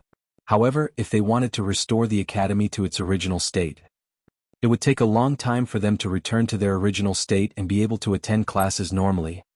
Standing at the entrance of the Ansari Academy, Wu Yen, Lebecca, Sylvia, Luca, Yak, and Yashur could clearly see the students and teachers who were injured in the war last night being carried onto stretchers and sent to the hospital in Ansari in an orderly manner. Those who were not seriously injured were more or less wrapped in bandages as they ran back and forth in the academy. This scene, it made the hearts of those who saw it heavy. Their mood was unprecedentedly low. Fortunately, even though there were many wounded, the attack of the corpse Grey Dragon did not bring any real casualties to the Ansari Dragon Academy. Until now, not a single person was found dead. Even the list of dead dragons did not appear on the list. This result, it could only be described as a miracle. Of course, the miracle was all thanks to Lebecca, who calmly organized the resistance as the president of the student council. She calmed down the panicked students and teachers and joined hands with Fall to resist the corpse dragons. This reduced the number of unnecessary casualties. Sylvia and Yashur also served as the frontline combatants and tanked most of the firepower from the corpse dragons. It could be said that more than 30% of the corpse dragons that were slaughtered last night were killed by Sylvia's penetrating dragon breath and Yashur's intrinsic device. In the end, Luca used the first dance of the dragon dance, the purifying honey rain, to purify all the remaining corpse ash dragons into ashes. It allowed the Ansari Academy, which was reduced to a cruel battlefield, to escape the fate of destruction. It also allowed the students and teachers to avoid the path of death. In other words, in the battle against the corpse dragons last night, if Lebecca, Sylvia, Luca, Yak, and Yashur were not there, even if there were no casualties miraculously, the Ansari Academy would not have been able to escape the fate of destruction. In this battle, the student council stole the limelight and became the heroes that saved the Ansari Academy. On the other hand, Wu Yen, the most powerful dragon rider that everyone had their eyes on, did not achieve much in the battle. No one even saw his whereabouts, which made people suspicious. If it was someone else, the students and teachers might start to suspect that the person had escaped from the battlefield or was the helper or even the culprit behind the corpse dragon's attack. However, if it was Wu Yen, the people might be suspicious, but they would not really believe it. After all, with Wu Yan's strength, there was no need for him to escape from the battlefield. As for him being the helper or the culprit behind the corpse dragon's attack, that was even more ridiculous. With Lebecca, the student council president, vouching for him, who would think so? In short, it was a fact that the academy needed to be rebuilt. The injured had to be sent to the hospital. The students and teachers who lost their homes had to find a place to stay. The attack of the corpse dragons also had to be reported to the Knighthood Kingdom. All of this required the student council to do personally. The coming days were going to be very busy. Ansari State Dragon Riding Academy, Student Union Office, Huff. Panting with exhaustion, the 6 of them sat around the round table used for meetings. They started to relax after a sleepless night and working for the academy for half a day. Everyone, please have a cup of tea and recover your energy. Corsette pushed a dining cart filled with tea sets in. She had a gentle smile on her face as she brewed a cup of black tea for everyone. This was another form of timely help. Ugh. I'm alive. Yashur drank the black tea like it was water to quench his thirst. He heaved a sigh of relief before sighing again. I didn't expect the academy to be destroyed to this extent. The student council office is really lucky to be intact. It's all because of that guy called Mykavez. Aika shouted angrily. Who is that guy? It's so annoying. Hearing Aika's words, everyone present fell silent for a moment and raised their eyebrows. Makawas ha. Lebecca crossed her arms as if she was deep in thought. Is that guy really from the Empire? Why is he so familiar with the dragons of the Knighthood Kingdom? Also, he said Yak is the last descendant of the Avalon Holy Dragon royal family. Yashur looked at Yak, who was gritting her teeth in disbelief. Based on what Mikao said, isn't Yak the Dragon Royal family's princess? I don't know what's going on, but do you have any objections? Aiko raised her head with an arrogant look on her face. I'm such a powerful dragon. Are you convinced now? No, no, no. Yashur subconsciously shook his head. Rather than saying I'm convinced, it's more like I can't believe it. How can a girl like you who likes to laze in bed, gluttonous, irritable, and even pee in her sleep be a dragon? Bang. PFFF. Before Yashur could finish his words, he was sent flying by a red-faced Yak. I'm sorry, I'm a girl who likes to laze in bed, gluttonous and irritable. Yak's eyes flashed fiercely. She stomped on the ground and walked up to Yashur, who was rolling on the ground while holding his stomach. She grabbed him by the neck and shook him. A watchdog like you dares to look down on me? See if I don't stomp you flat. What you're doing right now, has nothing to do with stomping flat with one foot. Shut up, shut up, shut up. Do you want to die again? Already, dying? Everyone sighed when they saw Yashur's eyes rolling back as Yak grabbed him by the neck. But this explains why Yak is able to create a replica of the Holy Knight armor even though she's only been born for less than 3 months. Lebecca tilted her head. Since she's the Dragon Royal family's princess, it's not surprising that she has this ability. Right? Aiko immediately beamed with joy and let go of Yasha's neck, allowing Yasha to finally catch his breath and gasp for air like a dog. Lord Royan. Luca turned to Wu Yen, who was deep in thought, and tugged at his sleeve. What's wrong? What's wrong? Lebecca and the others turned to Wu Yen. Is there anything I need to pay attention to? Well, you can say that. Wu Yen waved his hand perfunctorily, much to everyone's dissatisfaction. Speaking of which, you didn't seem surprised when Mikaos mentioned that Yak is a descendant of the Holy Dragon Royal family of Avalon. Lebecca asked curiously. Did you already know that Yak is the Dragon Royal family's princess?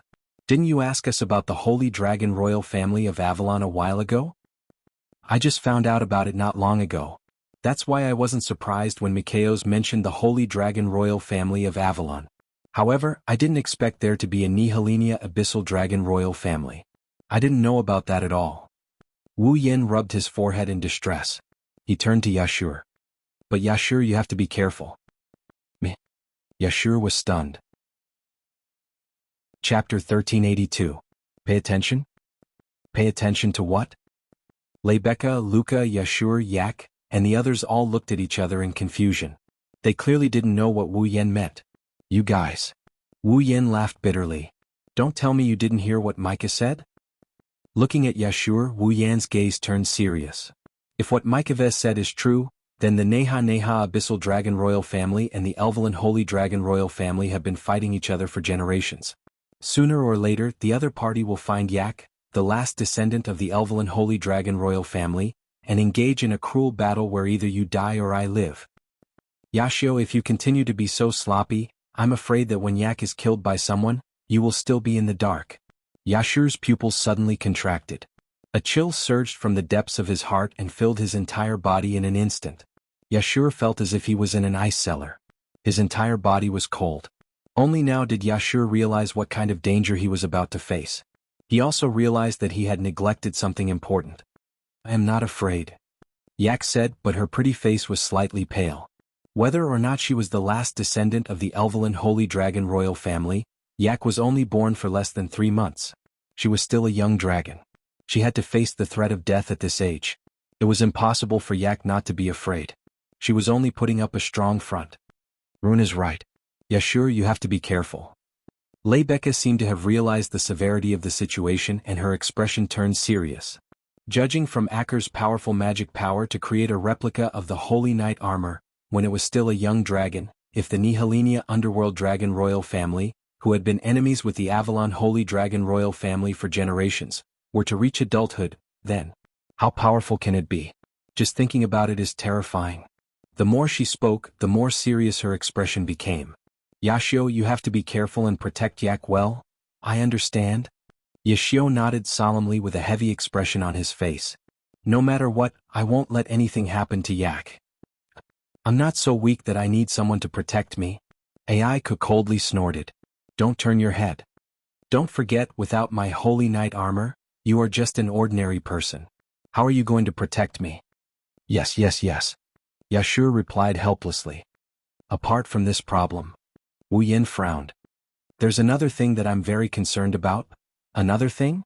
Lebecca and the others couldn't help but look at Wu Yin again. Did you all forget what Mikvis said before he escaped? Wu Yin narrowed his eyes. Wait a little longer. There will be an even greater feast. Hearing this, everyone finally remembered this matter and their faces all changed. What is Mikvis trying to do now? Yashur clenched his fists, his eyes filled with anger. Isn't destroying the academy enough? How am I supposed to know? Wu Yin shrugged. If I didn't want to know what this greater feast is, I would have let him go. Do you think I would let him go? That doesn't make sense. Lebecca objected to the idea. We should have captured him and forced him to tell us the reason. Do you think he's the type to tell us the truth? Wu Yin knocked on the table. Besides, Mikhail's is from the Empire. This so-called greater feast is most likely not just his personal operation. It's very likely that the Sepharo's empire is carrying it out. If we capture him, there's only a possibility that we won't be able to obtain any clues about the subsequent events. When something really happens, it'll be terrible. That's true. Lebecca frowned bitterly. But now that Mikvis has escaped, how are we going to find clues? Well, at the very least, Mikvis has been exposed. The clues will be more or less exposed. Wu Yin shook his head. Finding these clues is the mission of the Knights. We're still students, let's focus on the Academy's reconstruction. That's true. Lebecca sighed. I will report this matter to the Knights' royal family and let them decide. That's good enough. Wu Yin grinned and he turned around abruptly. There, Sylvia had a gloomy expression on her face, and her icy blue eyes were filled with uncertainty. And then? Wu Yin looked at Sylvia with an ingenious change of topic. What's wrong? However, Sylvia's expression remained gloomy even after Wu Yan's words. She stared at the table as if she didn't hear what Wu Yan said at all. The atmosphere in the student council office changed into a heavy one. Wu Yan frowned. Lebecca, Luca, Yak, Yashu, and the others exchanged glances as well. Your Highness. Cosette also noticed that something was wrong. He reached out his hand and shook Sylvia. Your Highness. Your Highness. Oh. Sylvia exclaimed and came back to her senses. What's wrong? We should be the ones asking you that, right? Wu Yin tilted his head in confusion.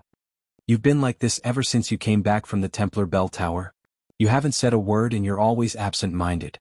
Not only are your actions strange, they don't seem like the usual Sylvia who takes everything seriously. What's wrong? Sylvia looked around at the student council members who were looking at her and lowered her head. There's something I really care about. Something you care about? Lebecca repeated her words. What do you mean? Sylvia opened her mouth but immediately closed it again. She hesitated for a moment before shaking her head. No, it's nothing. Hearing this, everyone present frowned. Nothing? How could it be nothing when she's acting like this, Your Highness? Yashur wanted to say something but Wu Yin shook his head. Seeing this, Yashio couldn't say anything and could only sit down obediently. Since that's the case, let's talk about something else. Lebecca stood up and changed the topic.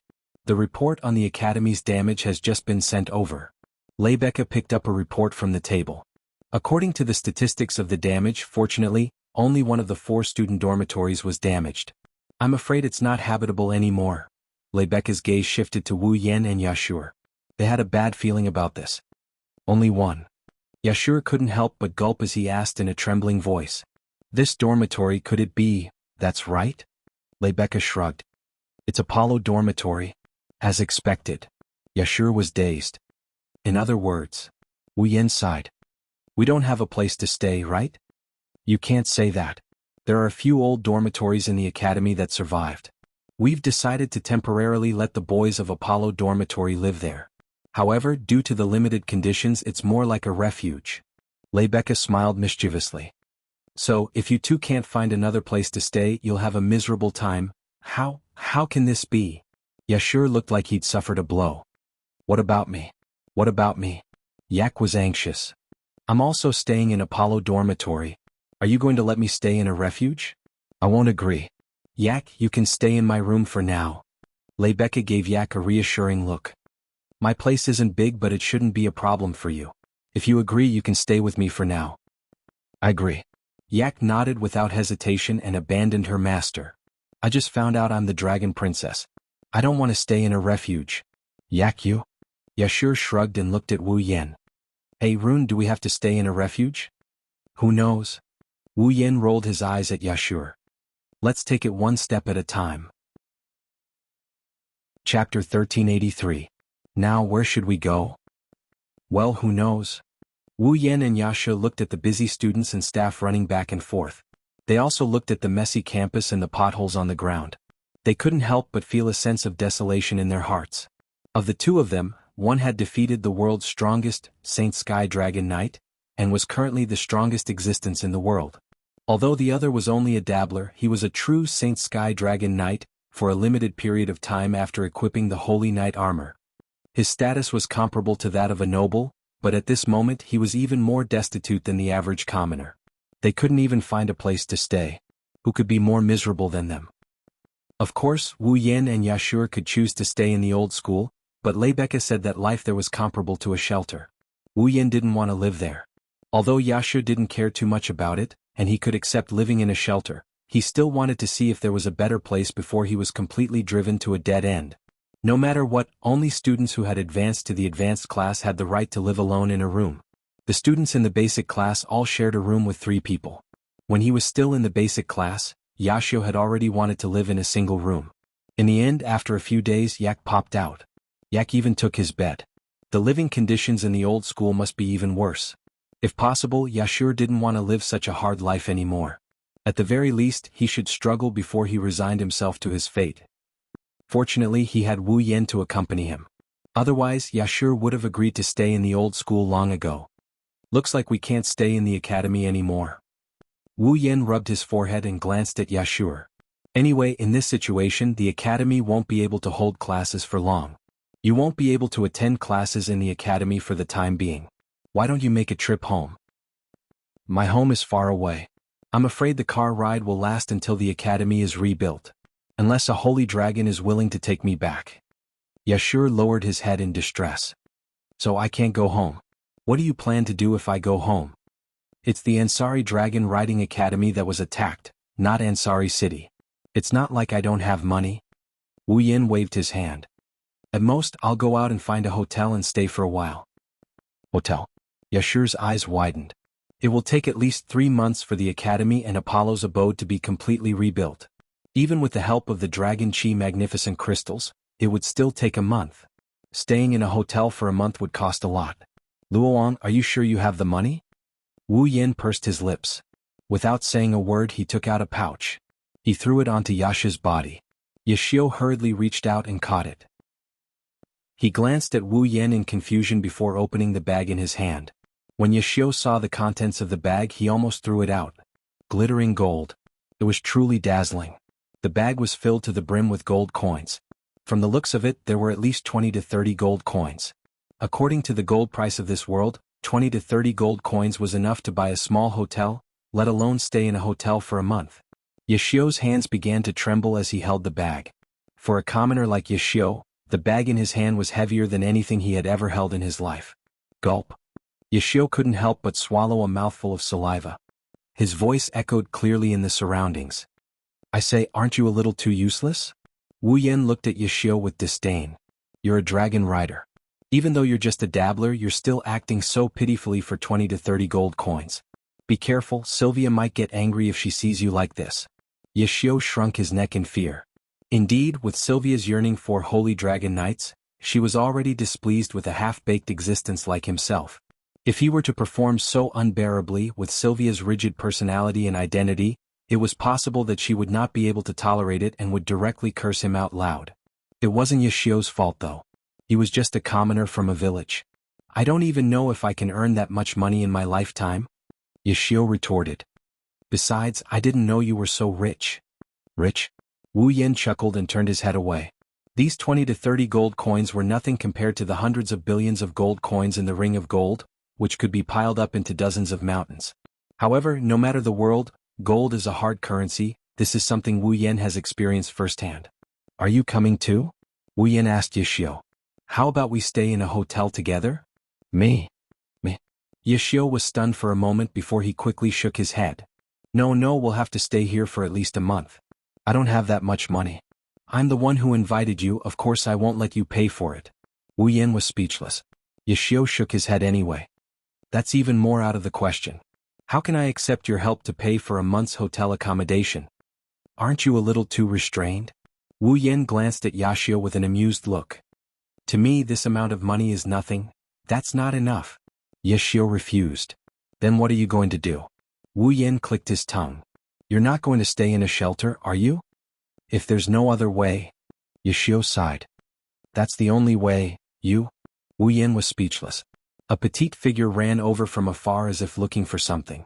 When she saw Wu Yan standing beside Yashio, her eyes lit up and she ran over. Master Roland. Huh? Wu Yan was about to drag Yashio into the hotel when he looked at the source of the voice. Then he gasped in surprise. Luca. Master Roland. Luca ran all the way to Wu Yan. She crouched down and placed her hands on her knees while panting. Why are you in such a hurry? Wu Yan walked to Luca's side and patted her on the back. Luca's heart warmed up by this. Master Roland is really gentle. That. After catching her breath, Luca started fidgeting. She looked at Wu Yan with a hopeful look. Master Roland, have you found a place to stay? Not yet. Wu Yan felt a little helpless. I'm going to find a hotel with Yashio. How can that be? Without waiting for Yashio to correct her, Luca raised her voice and shook her head with a resolute expression. How can I let Master Roland live in a hotel? Haha. At the side, Yashio laughed in embarrassment. Unfortunately, I can't afford to live in that kind of place. What else can I do? Wu Yan ignored Yashio's grumbling and scratched his face. Do you want me to live in the old school? Of course that won't do. Luca immediately objected. Soon after, her pretty face turned red, and her determined eyes turned into hope. If Master Roland doesn't mind, I can offer my room to Master Roland. Wah. Yashio was shocked. Stay in your room? Wu Yan blinked as well. He looked at Luca's pretty face that is filled with hope and doubt. What about you? Me? Luca lowered her head. She was a little shy and nervous at the same time. Of course. I'm going to serve Master Roland. Ha! This time it was Wu Yan's turn to be shocked. The bag full of gold coins in Yashio's hand also fell to the ground, and a flabbergasted expression hung on his face. Serve him? Did I hear wrong? Rune-sama also invited me to your room to spend the night. I am just being polite. Luca clenched her fists. She looked at Wu Yan with a pitiful look in her purple eyes. Can't I? Can't I? Well, it's not that you can't. Wu Yan looked away and didn't want to see Luca's pitiful expression. But won't it be inconvenient for you? No. Of course not. Luca answered without hesitation. I'm living alone. There's nothing inconvenient about it. Living alone? That's dangerous, isn't it? Wu Yan's lips twitched. He couldn't even retort. Yashio was also stunned. Chapter 1384. Ansari Dragon Academy. At this time, the noise of the Ansari Dragon Academy that had been noisy for the whole day gradually quieted down. Everyone began to return to their own residences as the night deepened. They were ready to have a good night's rest and wait until tomorrow to continue the reconstruction of the Ansari Dragon Academy. Leibeka and the other members of the student council organized everything in an orderly manner. Even though the Ansari Dragon Academy had been attacked by the Corpse Grey Dragon Army last night, the students and staff had recovered from the nightmare. They adjusted their mentality and returned to normal. Because of this, the rebuilding of the Ansari Dragon Academy had students who were not supposed to be involved in it. They came to help and sped up the process a lot. After all, the students of the Ansari Dragon Academy were all dragon cultivators. Other than the first-year students who had just entered the academy, the rest of the students had their own fall. With the help of the dragons, it was hard not to speed up the process. In addition to the assistance of the Dragon Chi Crystal, that allowed people to use dragon magic, it only took one day for the rubble and wood shavings on the ground of the Ansari Kingdom's Dragon Riding Academy to be cleared away. The burnt buildings were also demolished and rebuilt. The potholes on the ground were almost repaired. Even the building materials needed for the reconstruction were moved into the academy. Could be said that everything was ready. The only thing left was to rebuild. It seemed like the real rebuilding work would begin tomorrow morning. However, because of the Corpse Grey Dragon Army's attack on the Ansari Dragon Academy last night, no one in the Ansari Dragon Academy had slept the whole night. Therefore, before that they had to have a good night's rest. Therefore, when night fell, the noise in the Ansari Dragon Academy was almost gone. Other than the destroyed Apollo's dorm, the lights in the other 3 dorms were turned off early. Long drawn-out breaths could be heard. Meanwhile, in the open space of the academy, the dragons were sprawled on the ground, deep in slumber. It couldn't be helped. When the corpse Grey Dragon army invaded, the dragons in the Ansari Dragon Academy were awakened and realized the situation was bad. The group of dragons also rushed out of the dragon house. The dragon house had been damaged to a certain extent by the collective charge, not to mention the corpse ash dragon's attack from behind. Even the ceiling of the 7th dragon house, which was specially provided for holy dragons, had been blasted apart by Gawain's dragon breath. The other 6 dragon houses naturally didn't fare any better. With the 7 dragon houses destroyed, the dragons could only sleep on the empty grounds of the academy. And in Maeve Cottage, the light in one of the rooms was still on. Below the window of the room, Gawain was lying on his stomach, fast asleep. This room was naturally Luca's room. In a room that looked like a small forest, Luca in her nightgown was grinding some herbs. He was even humming a rare song. Obviously he was in a very good mood. Tonight, or rather, until the Apollo cottage was rebuilt, Wu Yan might have to stay in this room and live under the same roof as Luca. Because of this, Yashu had no companions and no longer had the mood to look for a new place to stay. When Wu Yan decided to stay in Luca's room, he planned to go to the old academy and live like a refuge. However, Wu Yan dragged him out of the academy and to the city to look for a hotel. He couldn't just ignore his gay friend.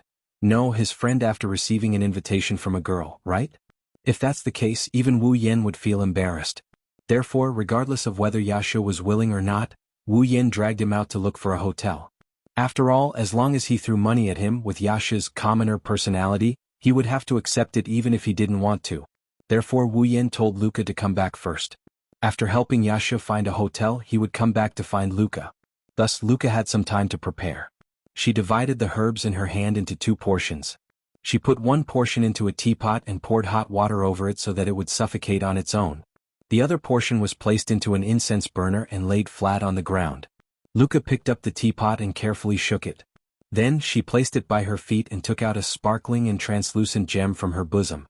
That was the Dragon Chi Magnificent Crystal. Luca raised the Dragon Glory Crystal in her hand and chanted the incantation to activate her dragon magic. Burn. As soon as he said that, the magic power in the Dragon Chi Magnificent Crystal turned into a flame and exploded in the incense burner in front of him. The herbs that had been ground into powder immediately started burning. Seeing this, Luca hurriedly picked up a lid and covered the incense burner. The next moment, a strange smoke floated up from the vent of the lid. Luca picked up the incense burner and smelled the fragrance coming from it. A trace of satisfaction appeared in her purple eyes. In this case it should be fine. Luca, are you there? Outside the door, a voice suddenly sounded, interrupting Luca who was talking to herself. It also gave Luca a slight fright. Lord Roland? It's me. Wu Yan's voice sounded. I'm here. Is it convenient for you to open the door? Of course. I'm here. Luca hurriedly held the incense burner in her hand and looked around in panic. Then she trotted to the side and put the incense burner in the corner of the wall. After making sure that the aroma was still in the air, she walked to the door of the room. Lord Roland? Opening the door, Wu Yan who stood outside appeared in Luca's field of vision. His pair of wine-red eyes seemed to have deepened in the night, captivating Luca a little. My apologies for the delay. Wu Yan scratched his cheek and spread his hands. Yeah, sure, that guy, he's treating me like an outsider. He was still trying his best to resist me in front of the inn. If it wasn't for my brute strength, I might not have been able to beat him. That's because Lord Roland is too gentle. Luca smiled shyly. I think Senior Yashur must be very grateful to Lord Roland. Don't say that. It's just a small matter. Wu Yan's expression was slightly embarrassed. Being praised for being gentle in public, this is the first time Wu Yan has encountered such a situation. Lord Roland, please come in. Luca opened the door completely and stepped aside. Her beautiful amethyst-like eyes were glowing strangely. She stared straight at Wu Yan. That look made Wu Yan's heart inexplicably cold. Luca's bright eyes, how should he put it? It gave Wu Yan the feeling that she gave him. It was like Meijio and Origami were planning to push him down. It was as if they were going to eat him up. But how is that possible? Luca's personality is very delicate and introverted. She shouldn't be able to push her sweetheart down like Meijio and Origami, right? Probably. With that in mind, Wu Yan walked into Luca's room with a bit of hesitation. As soon as he entered the room, he smelled an unusually pleasant fragrance. Is this the incense you usually light? The hesitation on his face and the suspicion in his heart disappeared because of the pleasant fragrance. Wu Yan's expression immediately relaxed. Smells good. Smelling this should make you sleep well at night, right? Why yes. For some reason Luca's voice sounded a bit nervous. Even her action of closing the door was a bit hurried. It was as if she was afraid that Wu Yan would run away. She closed the door forcefully and hurriedly. This is not the usual Luca at all. If Wu Yan noticed this scene, even if he thought that Luca was harmless, he would still be suspicious. But now, he was relaxed because of the pleasant fragrance in the room and didn't notice Luca's abnormal behavior. Seeing that Wu Yan's expression was normal, Luca secretly sighed in relief. She walked to a small round table in the center of the room and sat down. At the same time she picked up the teapot that was placed there. Pouring a mouthful of steaming coarse tea into a cylindrical cup with edges and corners, Luca's sparkling eyes met the cup. Lord Roland, please have some tea. No need. Wu Yan sat opposite Luca. While smelling the fragrance in the room, he waved at Luca casually. Drinking tea at night will make it hard for you to sleep, so don't drink it. Luca uttered such a sound in surprise. Her expression became flustered as if she didn't expect things to turn out this way. She even unconsciously rubbed her hands together. Sitting opposite Luca, no matter how relaxed Wu Yan was, it was impossible for him not to notice Luca's behavior. He immediately felt strange. Luca, what's wrong? Chapter 1385. Luca. Luca is so flustered that she's on the verge of tears. Wu Yan felt suspicious and at the same time, he couldn't help but feel a bit guilty. He has to admit Luca's attitude is too much of a foul. Luca had a pitiful appearance to begin with, and her delicate temperament was even higher than Cannon's. Only Ikaros, who easily aroused the desire of others to protect her, could rival her. Not to mention Luca had an introverted personality. When she pretended to be pitiful, it was more lethal than any weapon. No, there's no need for her to act pitiful. This girl's every move and action is so natural that it exudes a pitiful aura. Even though he knows he did nothing wrong, he still felt like he has committed a grave sin. His expression instantly turned awkward. All right. Stop acting like you're breaking the rules. Before long Wu Yan surrendered. I'll drink it. Really? Like a sunny day after a storm, Luca's expression turned for the better. Her watery eyes stared at Wu Yan with watery eyes. That look of hers. It's even more of a foul than before. Oh really? Wu Yan was shocked. His heart couldn't help but waver. He forced himself not to look at Luca's expression. As if he was trying to escape, he quickly picked up the steaming teacup on the table and brought it to his mouth. Chim? A mouthful of hot tea slid into Wu Yan's mouth. It flowed down his throat and into his stomach. In the next second, it was as if a ball of carefully prepared honey had exploded in his body, and a wave of warmth spread in his stomach.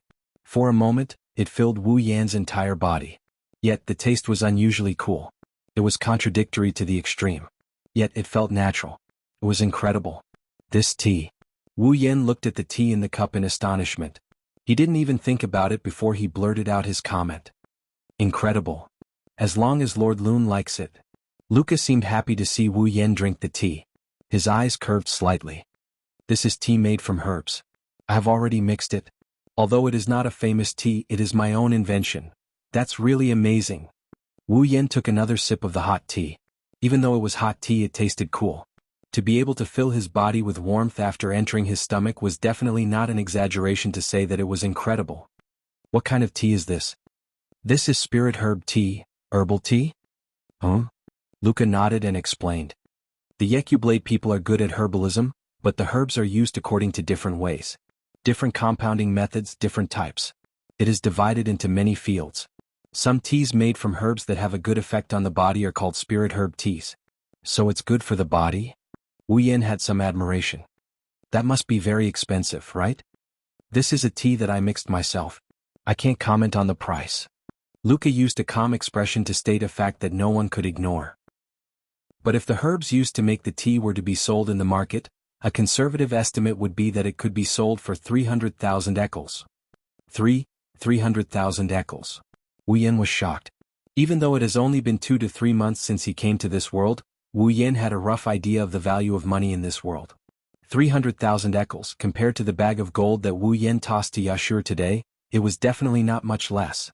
300,000 ecals was just the price of the herbs. If he were to buy the tea directly, the price would definitely be several times higher. It was only now that Wu Yan realized how expensive the tea in his hand was. I really didn't expect this. But if it's good for the body, it's not that unacceptable. Wu Yan bitterly laughed as he slowly tasted the tea in his hand and casually asked, "Then what's the effect of this tea?" This. For some reason, Luca stuttered as if there was something that she couldn't say. This made Wu Yan feel a little depressed. Why is today's Luca so different from her usual self? Then, it's time to go to sleep. Luca, who was stuttering, suddenly said and stood up in a hurry. It's already very late, all right? Wu Yan gloomily swallowed the last mouthful of tea in the cup. He stood up and looked around. Luca, where's the bed? Luca pointed at the coffin in the middle of the room that was covered in white flowers. Wu Yan's heart skipped a beat. Could it be? Wu Yan's eyebrows twitched as he looked at the coffin. You want me to sleep in that coffin?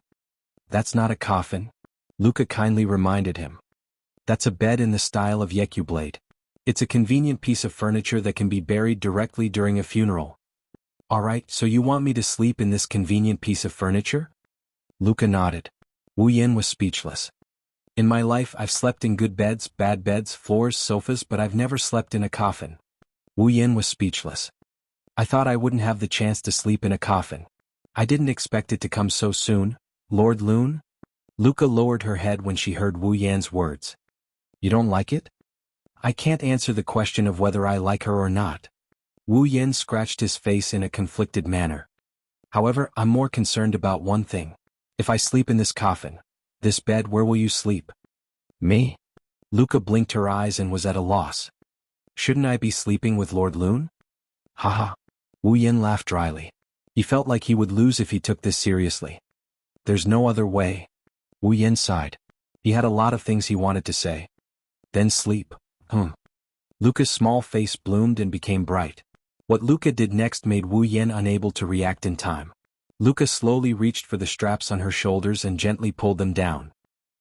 Soon after, the seemingly light nightgown on her body slid down her body and fell to the ground. Luca's fair and delicate body was completely exposed to the air, without a trace of cover. Luca. Wu Yan's face stiffened. Why did you take off your clothes? It's cold at night. Luca answered matter-of-factly.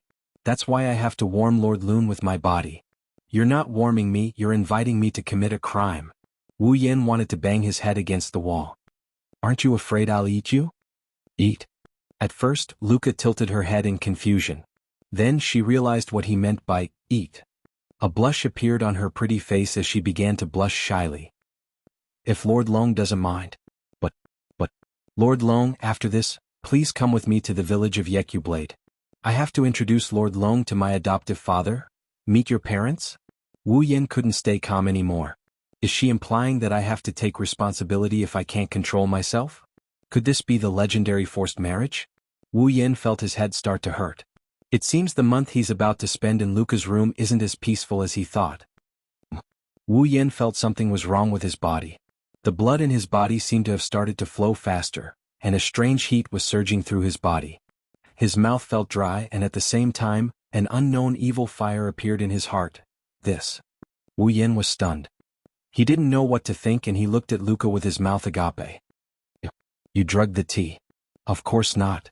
Luca shook her head like a rattle drum, but this time, Wu Yan doesn't believe her. Then why do I feel hot all of a sudden? That's... Luca turned her head away awkwardly. That's the effect of the tea. Effect? Wu Yan had a bad feeling about this. What effect? That. Luca was like a child who had done something wrong and answered in a mosquito's voice. Strengthening energy. Looking at Luca's naked and alluring body, listening to her answer, he felt the lust rising in his heart and his vision turned black. He knew he was going to be sad tonight. Chapter 1386. In the following days, Wu Yan's life could only be described as an abyss of suffering. The reconstruction of the Ansari Dragon Riding Academy was in full swing. As a member of the student council, the amount of effort needed to contribute to the rebuilding of the academy would definitely not be small. Among other things, Wu Yan is in charge of calculating the funds needed to rebuild the academy, assigning jobs to the staff, students, and dragon race members. Also, he is in charge of the types and designs of the buildings being rebuilt. Wu Yan is in charge of all of this. Logically speaking, these tasks should be handled by the president of the student council. After all, the person who made all the arrangements for the reconstruction work was already considered the person with the highest authority in the reconstruction work of the academy. As the president of the student council, it was only right for Leibeke to handle these matters. However, Leibeke still had to sort out the matter of the Corpse Grey Dragon army attacking the Ansari Academy and report it to the Knighthood Kingdom. She also had to explain and discuss with the relevant higher-ups. Sometimes she even had to go to the city council for a meeting. Her workload was already very heavy, so she couldn't take care of the academy. Thus, all the arrangements for the reconstruction of the academy were made. All of them fell to Wu Yan, the student council's assistant. The position of assistant was originally meant to fill in for the absence of the vice president and secretary of the student union. It was established to support Rebecca, the president of the student council.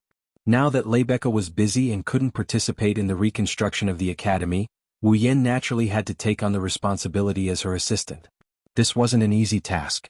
The Ansari Dragon Academy was no ordinary academy. It was known as the Academy City, so one could imagine how vast the Ansari Dragon Academy needed to be rebuilt. The workload was huge. At least, Wu Yan felt that ever since he took on this job, he didn't have time to rest except at night. No, he didn't even have time to rest at night. Of course, the reason why he didn't have time to rest at night wasn't related to the construction of the academy. It has nothing to do with the rebuilding of the academy, it's mainly because of Wu Yan's roommate Luca. Luca was the secretary of the student council. In other words, after Wu Yan joined the student council, Luca had been absent. Her work. It was all done by Wu Yan as her assistant. However, the reason why Luca was absent was because Gawain refused to let her ride him. She was so depressed that she didn't even attend classes. It was understandable that she didn't work in the student council. Now, since Luca and Gawain's relationship had recovered, the secretary naturally returned to the student council. To be honest, Luca helped Wu Yan a lot during the reconstruction of the academy during the day. She made sure that Wu Yan didn't even have the time to take a breather. Although he didn't have the time to rest, the work went smoothly and it was quite relaxing. But at night, Luca would change and become Wu Yan's biggest problem. It was because this girl seemed to be thinking about something more than friendship with Wu Yan all the time. When he really lived in Luca's room and stayed with her, Wu Yan realized that he had underestimated Luca. Luca had a slender personality. She was usually quiet and expressionless. She was a fresh and refined girl like a fairy. She was also very weak in her bones. She was a typical soft girl. With Luca's personality, even if she really had an unusually good impression of someone, she might be hesitant and unable to make up her mind to confess. And if she was asked to take the initiative to push down the opposite sex like Meijyo and origami, it was something that she would never do even if she was beaten to death. This was Wu Yan's impression of Luca. So, it wasn't until he started living with Luca that he felt the need to change his impression of her. Indeed, Luca was a typical soft girl. It was impossible for her to push the opposite sex. However, she would try her best to make Wu Yan take the initiative to push her down. Luca couldn't seduce him, but she dared to drug him.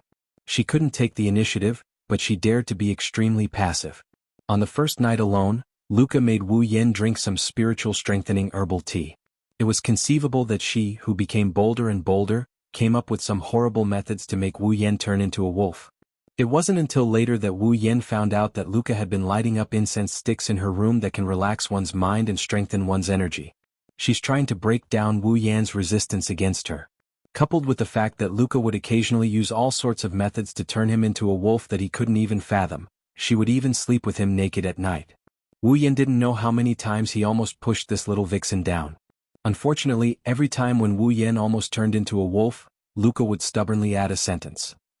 I hope that Lord Loon will come with me to the village of Yekyubrad after this and meet my adoptive father, the current chief of the Yekyubrad tribe. According to the customs of the Yekyubrad tribe, bringing the opposite sex back to meet the chief or parents meant an engagement. In the future they would have to be married together. Pushing her down was a small matter. Marriage was a big matter. What a scumbag. Therefore Wu Yan couldn't do it until he was sure that he really had some kind of feelings for Luca. Because of this, Wu Yan spent the night in an abyss of suffering. He was hugging a delicate and soft girl in his arms and she was completely naked. She had even given him some formula to strengthen his energy and break down his resistance, causing his body to react very faithfully. In the end he couldn't even eat her skin and bones. What a painful thing that would be. If this doesn't count as an abyss of suffering, Wu Yan would feel that his life before this was way too good. However, after a long period of sex, Wu Yan and Luca got along better. Luca was no longer as respectful to him as before. Although she kept calling him Lord Roland, her tone and behavior were no longer as respectful as before. Now they were getting along like friends.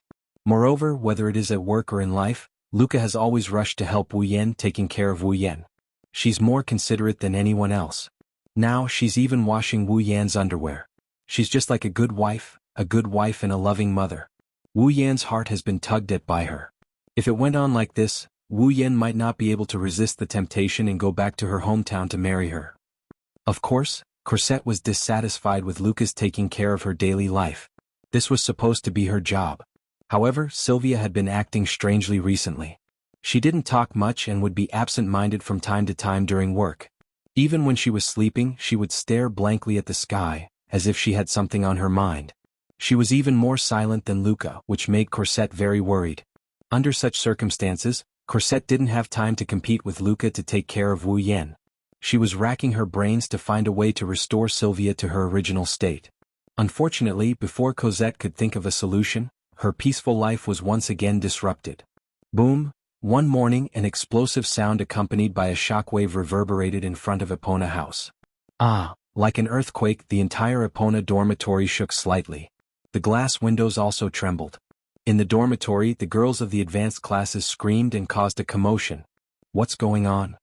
Following a nervous voice, the window of the Epanache royal family's private room was opened, revealing Sylvia's panicked face. However, when Sylvia poked her head out of the window, the scene that entered her eyes caused her to freeze on the spot. Excuse me. On the empty ground in front of Epona's house, a beautiful woman wearing a yellow-green dragon riding suit saluted Sylvia energetically. I am the court's first-rank postmistress Ovida Brown? Ovida Brown. Sylvia? Lorleman's fourth princess. The woman named Ovida took out a scroll from her bag. The Night King has a letter for you. Father? Sylvia was shocked.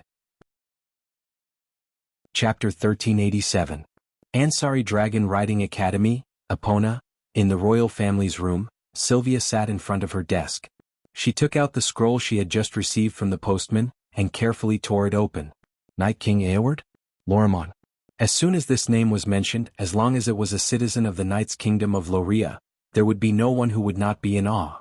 However, only those who were truly familiar with Orvard would know that this Night King in name was actually quite disappointing when they actually met him. It's not that Eoward is incompetent as the Night King. He's not an incapable ruler either. On the contrary, he's very amiable and considerate towards the knighthood. However, compared to his wife, dead son and 4 daughters, Eoward is too mediocre. Not only is his appearance mediocre, there's nothing special about his personality. As the Night King, he doesn't have the demeanor of a royal family. He doesn't have the temperament and cultivation that he should have. His ability to handle political affairs is much weaker than others. His strength isn't as strong as Veronica's. It wouldn't be an exaggeration to say that he's just an ordinary person. Moreover, he's not a dragon cultivator, like Sylvia. He's simply mediocre. He doesn't look like a king at all. Instead, he looks more like an amiable old man. Thus, as the current Night King. Although Eoward has real power, he knows that he's not a king. He's not an outstanding king. Thus, Eoward simply handed over most of the political affairs to his outstanding subordinates. He also gave almost all of the real power of the Knight royal family to Veronica. He himself is living a leisurely life and can enjoy it very much. Because of this, Sylvia, who knows what kind of person her birth father is, treated Eoward's letter so seriously. With Eoward's lazy personality, he actually gave up on his enjoyment and spent so much effort to write a letter to Sylvia. Thinking about it, it must be something urgent or important that Sylvia has to be careful. After reading Alvard's letter in detail, Sylvia was even more certain of her suspicions. This was indeed a very important matter. Sylvia threw the letter on the table and leaned back in her chair as if she lost all her strength. Her icy blue eyes looked at the ceiling in a daze. She muttered to herself, "Participate in the Continental Conference?" That's right. Night King Orwald's letter clearly told Sylvia that Sylvia was to participate in the Continental Conference. The Continental Conference is a conference held every 5 years. It gathers the leaders of all the top factions in Eluxtran. During the Continental Conference, Lorimon Knighthood, Shepron Kingdom, Sepharo's Empire, Rovlock Merchant City, and Espadar Hall will unite. These 5 forces that each held a place in the Eruxtran continent would send their own representatives to gather together for an important summit that would determine the future of the Eruxtran continent. The Continental Congress was a tradition of the Eruxtran continent. Back then. A of the Lorimon Knighthood of Lorimon Knighthood Empire. The Conference Amon Continent Amon of the Conference. Amon Amamon the of Amon Amon of Knighthood of Amon the continent had. Was Amon Amamon. One could only imagine how important the Continent's Congress was to the various peak powers of Eluxtran. Now, the Continental Conference that is held every 5 years is finally going to be held again. Thus, Night King Eoward ordered Sylvia to return to the capital of Lorimon Knighthood, Fantion City, and attend the Continental Conference. Of course, that wasn't the most important thing. The most important thing is that every Continental Conference is hosted by Rosa Maria Church. The core of the Church of Mary, the Espada Basilica, was in charge of hosting the event. Furthermore, the location of the event was decided by the current Pope of the Espada Basilica through divination. The current Pope of Espadar Hall has already divined the location of this year's Continental Conference and announced it to the entire Eluxtran continent. It is the capital of Lorimon Knighthood, Fantion City. Fantion City, which is located in the center of Fantion City's capital, must be in a state of chaos. They must be preparing for the Continental Conference, right? In other words, it won't be long before the representatives of the top factions of Eluxtran arrive at the capital of Lorimon Knighthood. They might even gather in the capital of Lorimon Knighthood. This matter could not be said to be small. However, Sylvia was only annoyed. She wasn't in a hurry. Originally, Sylvia had been troubled by a certain matter during this period of time. Now, before the matter had been resolved, her home had become the venue for the Continental Conference, and even her student had to attend the conference. How could Sylvia not be annoyed? Moreover, Eoward didn't only ask her to go to Fantion City. There are others apart from her as well. Sigh. With a sigh, Sylvia walked to her bed in a mess and fell down. Her skirt flew up and the lower half of her fatu suit was completely exposed to the air. Your Highness, you're being too rude. Corset, who had prepared black tea for Sylvia, happened to walk in and saw this scene. You don't look like a princess at all. Don't mind me? Sylvia said in a muffled voice. There's no one else here anyway. Let me relax for a bit. Corset shook her head with a smile but didn't say anything else. Putting the black tea in his hand on the table, Corset glanced at the letter written by Alvord on the table and asked. What did the Night King say in the letter? He? Sylvia's voice became even more muffled. He ordered me to return to Fantion City and attend the Continental Conference. Really? Corset's eyes lit up. Congratulations, Your Highness. The Continental Conference is a conference that only the representatives of the top factions in Eluxtran can attend. It will decide the future of the continent. Such an important meeting also meant that those who could attend would definitely become the most important figures in their respective factions in the future. The fact that Sylvia was present proved that the royal family of knights really intended to push her up the ranks. How can Corset not be happy for Sylvia? However, Sylvia was still in a bad mood. But you know, with my abilities, attending a conference like this is too much of a burden. Your Highness, how can you think that way? Corset raised an eyebrow. Did you forget? Lord Loon hates it when you give up before you do anything. If he finds out, he will be very disappointed. I know. Sylvia couldn't help but care. Although she still looked unhappy, she sat up from the bed and tidied up her messy skirt. Seeing this, Cosette secretly heaved a sigh of relief. During this period of time, Sylvia had always looked as if she had something on her mind, which really worried Cosette. But now, Cosette was a little relieved. At the very least, no matter how depressed Sylvia is, she still cares about Wu Yen, right? Then forgive my rudeness. Corset politely informed Sylvia and immediately picked up the letter from the Night King on the table and began to read it. It didn't take long for Corset to raise her eyebrows and laugh out loud. Bring Loon with you when you return home? With Randall? Is this a meeting with the parents? Ha! Sylvia was stunned for a moment before her pretty face turned red with a bang. What nonsense are you talking about? Isn't that right? Of course not. Sylvia didn't hide her wavering. Father's letter also said to bring Yashur and Yak. How could he mean that? Well, this only means that the Night King doesn't mean that. Corset gloated. But Your Highness, don't you want to bring Lord Loon to see your father? You? Shut up. Sylvia's face flushed red as she grabbed a pillow and threw it at Corset with all her might. Corset hurriedly caught the pillow thrown by Sylvia, and the smile on her face grew wider. The princess has finally returned to her normal self. Chapter 1388. Ansari Dragon Riding Academy, Student Council Office. That's it for the details. In a meeting with all the members of the student council, Wu Yen rubbed his eyebrows. He explained the report of the reconstruction of the academy as well as its progress and arrangements before exhaling deeply. He sat down and gave his closing remarks. So, if there are no accidents, the reconstruction work of the academy should be almost done in about 10 days. Although it can't be said to be completely restored to its previous functions, it shouldn't be a problem if it's just for classes. We should also arrange for the start of the school term. That's great. Yashur was the first to rejoice. It's been so long since we've had classes and we've been staying in a hotel. I'm not used to it. Well done, Roland. Lebecca praised him. It's all thanks to you that the academy's reconstruction is going so smoothly. You've contributed greatly this time. It would have been hard for me to do it alone. Wu Yin rolled his eyes. Without Luca, Sylvia, and Yashur's help, let alone being successful, even the progress might have been delayed quite a bit. I don't dare to take all the credit, especially Luca. She helped me a lot. It's nothing. It's my duty to help Master Roland. Luca was a little shy as she lowered her head regretfully. What a pity. I can't stay with Master Roland anymore. Ma. Luca's voice is a bit soft, but Wu Yen, who is sitting beside her, heard it. He quickly covered it up. You'll have a chance in the future. Luca's expression eased up a bit. It seems like the people around them didn't hear what Luca said. Wu Yen sighed in relief. One must know that the matter of him eating, living, and sleeping together with Luca was only known to Yashur at present. The other girls still didn't know. If the rest of the girls found out about this, they would not be able to do anything. Wu Yen didn't even need to think to know how he would be treated. So, it's best to keep it a secret for now. It's for my own good. Regardless, without your help, things wouldn't have gone so smoothly. Lebecca smiled at Wu Yen. At the same time, he said apologetically.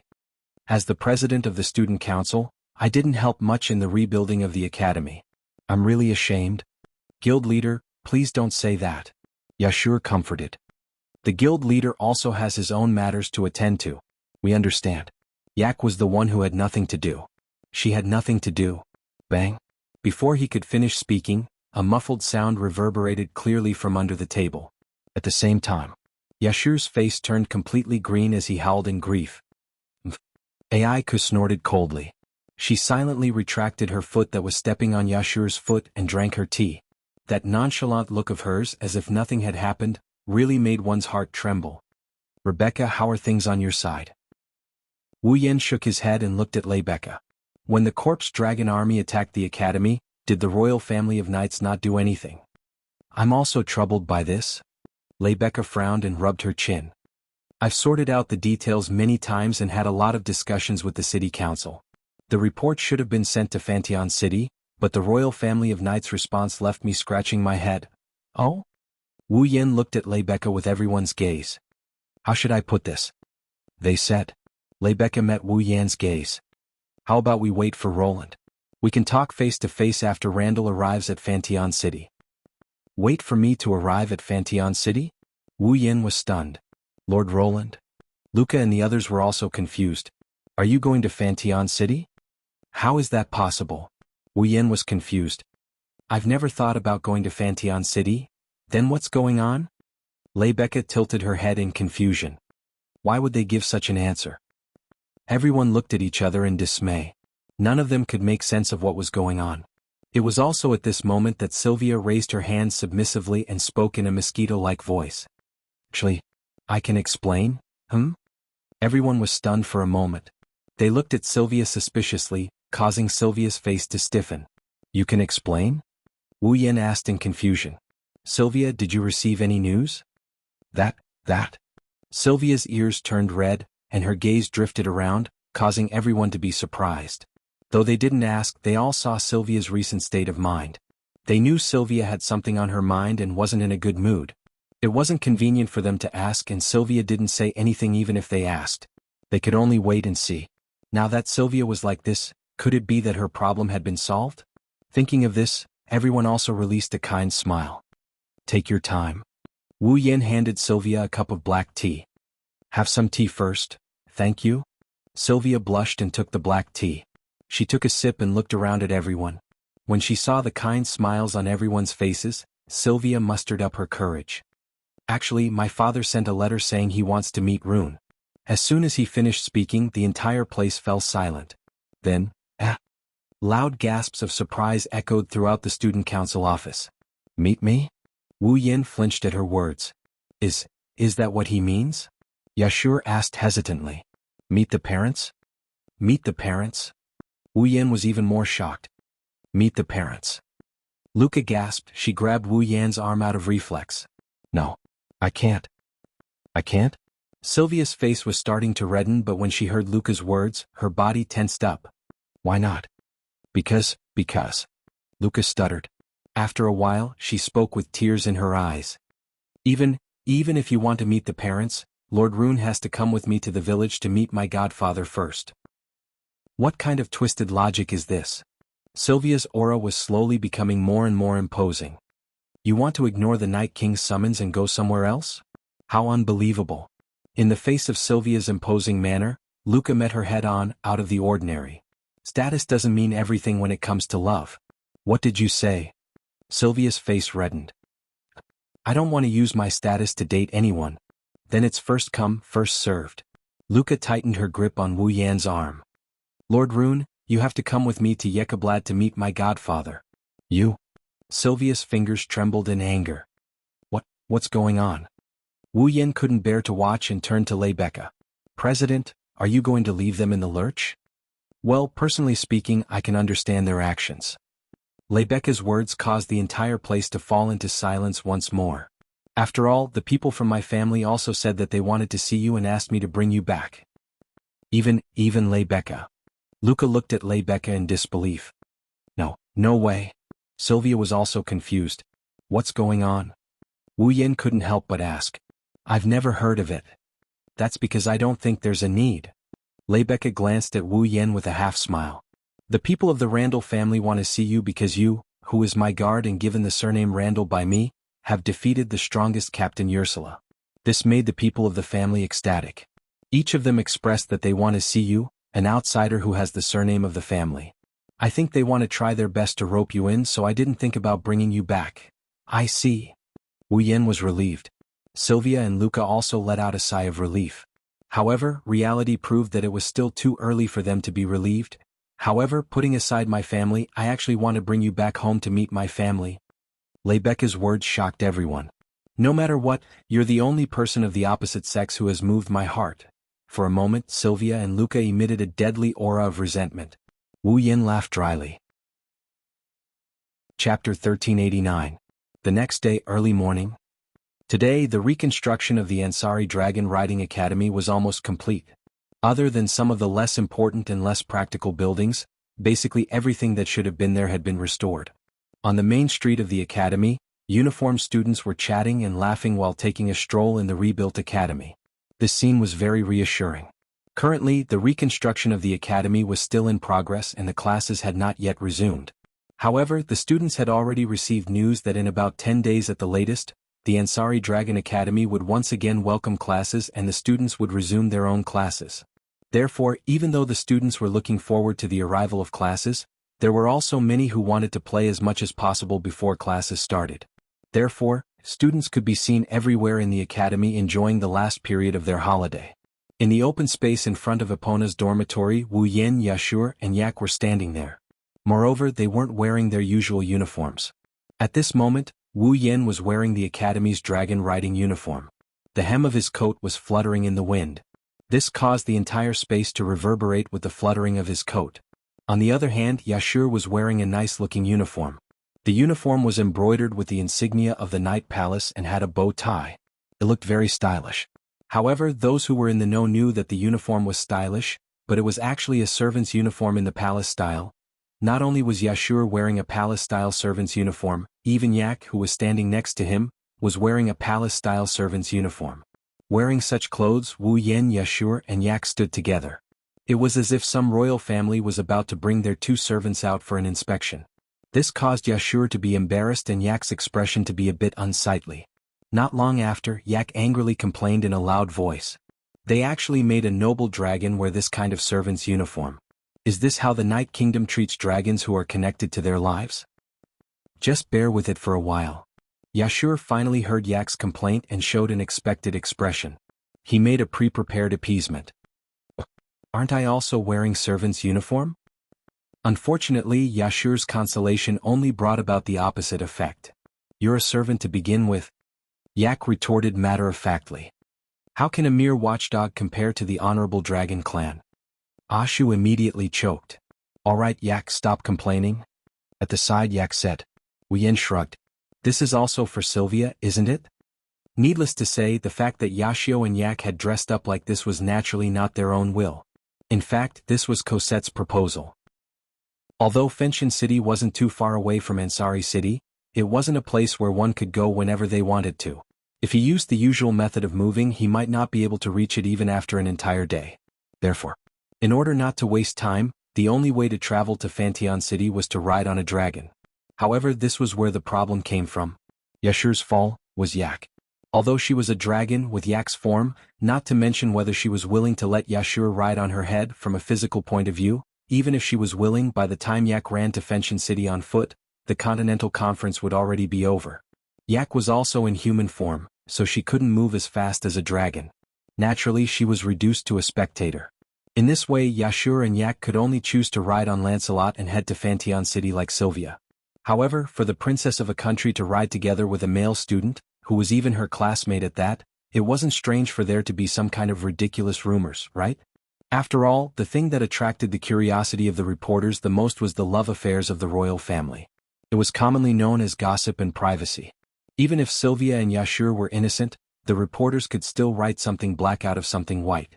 In order to prevent rumors from spreading on the way to Fantion City with Sylvia, Cosette suggested that Yashur and Yak dress up as servants.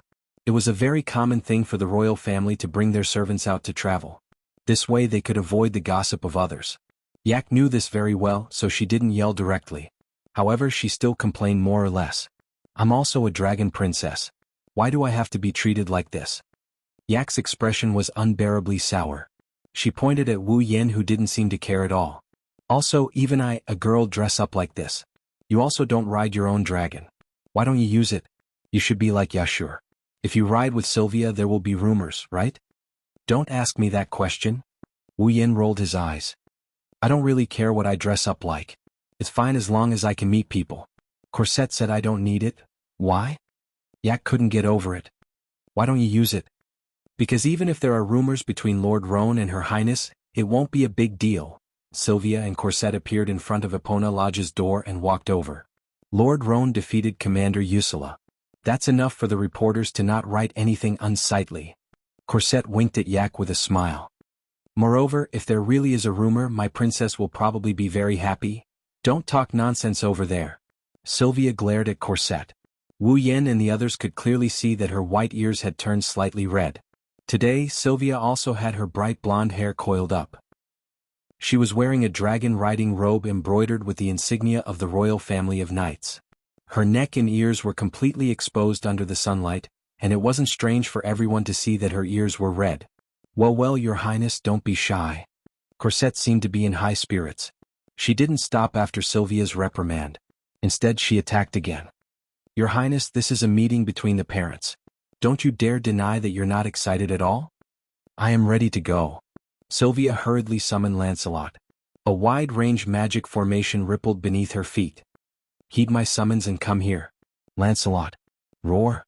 A loud and clear roar echoed from the magic array, gradually becoming louder and louder. Lancelot's silver body also appeared in the magic array, majestically making his appearance. Sylvia flipped over and leaped onto Lancelot's back. You guys get on as well. Then let's go. Wu Yen shook his head.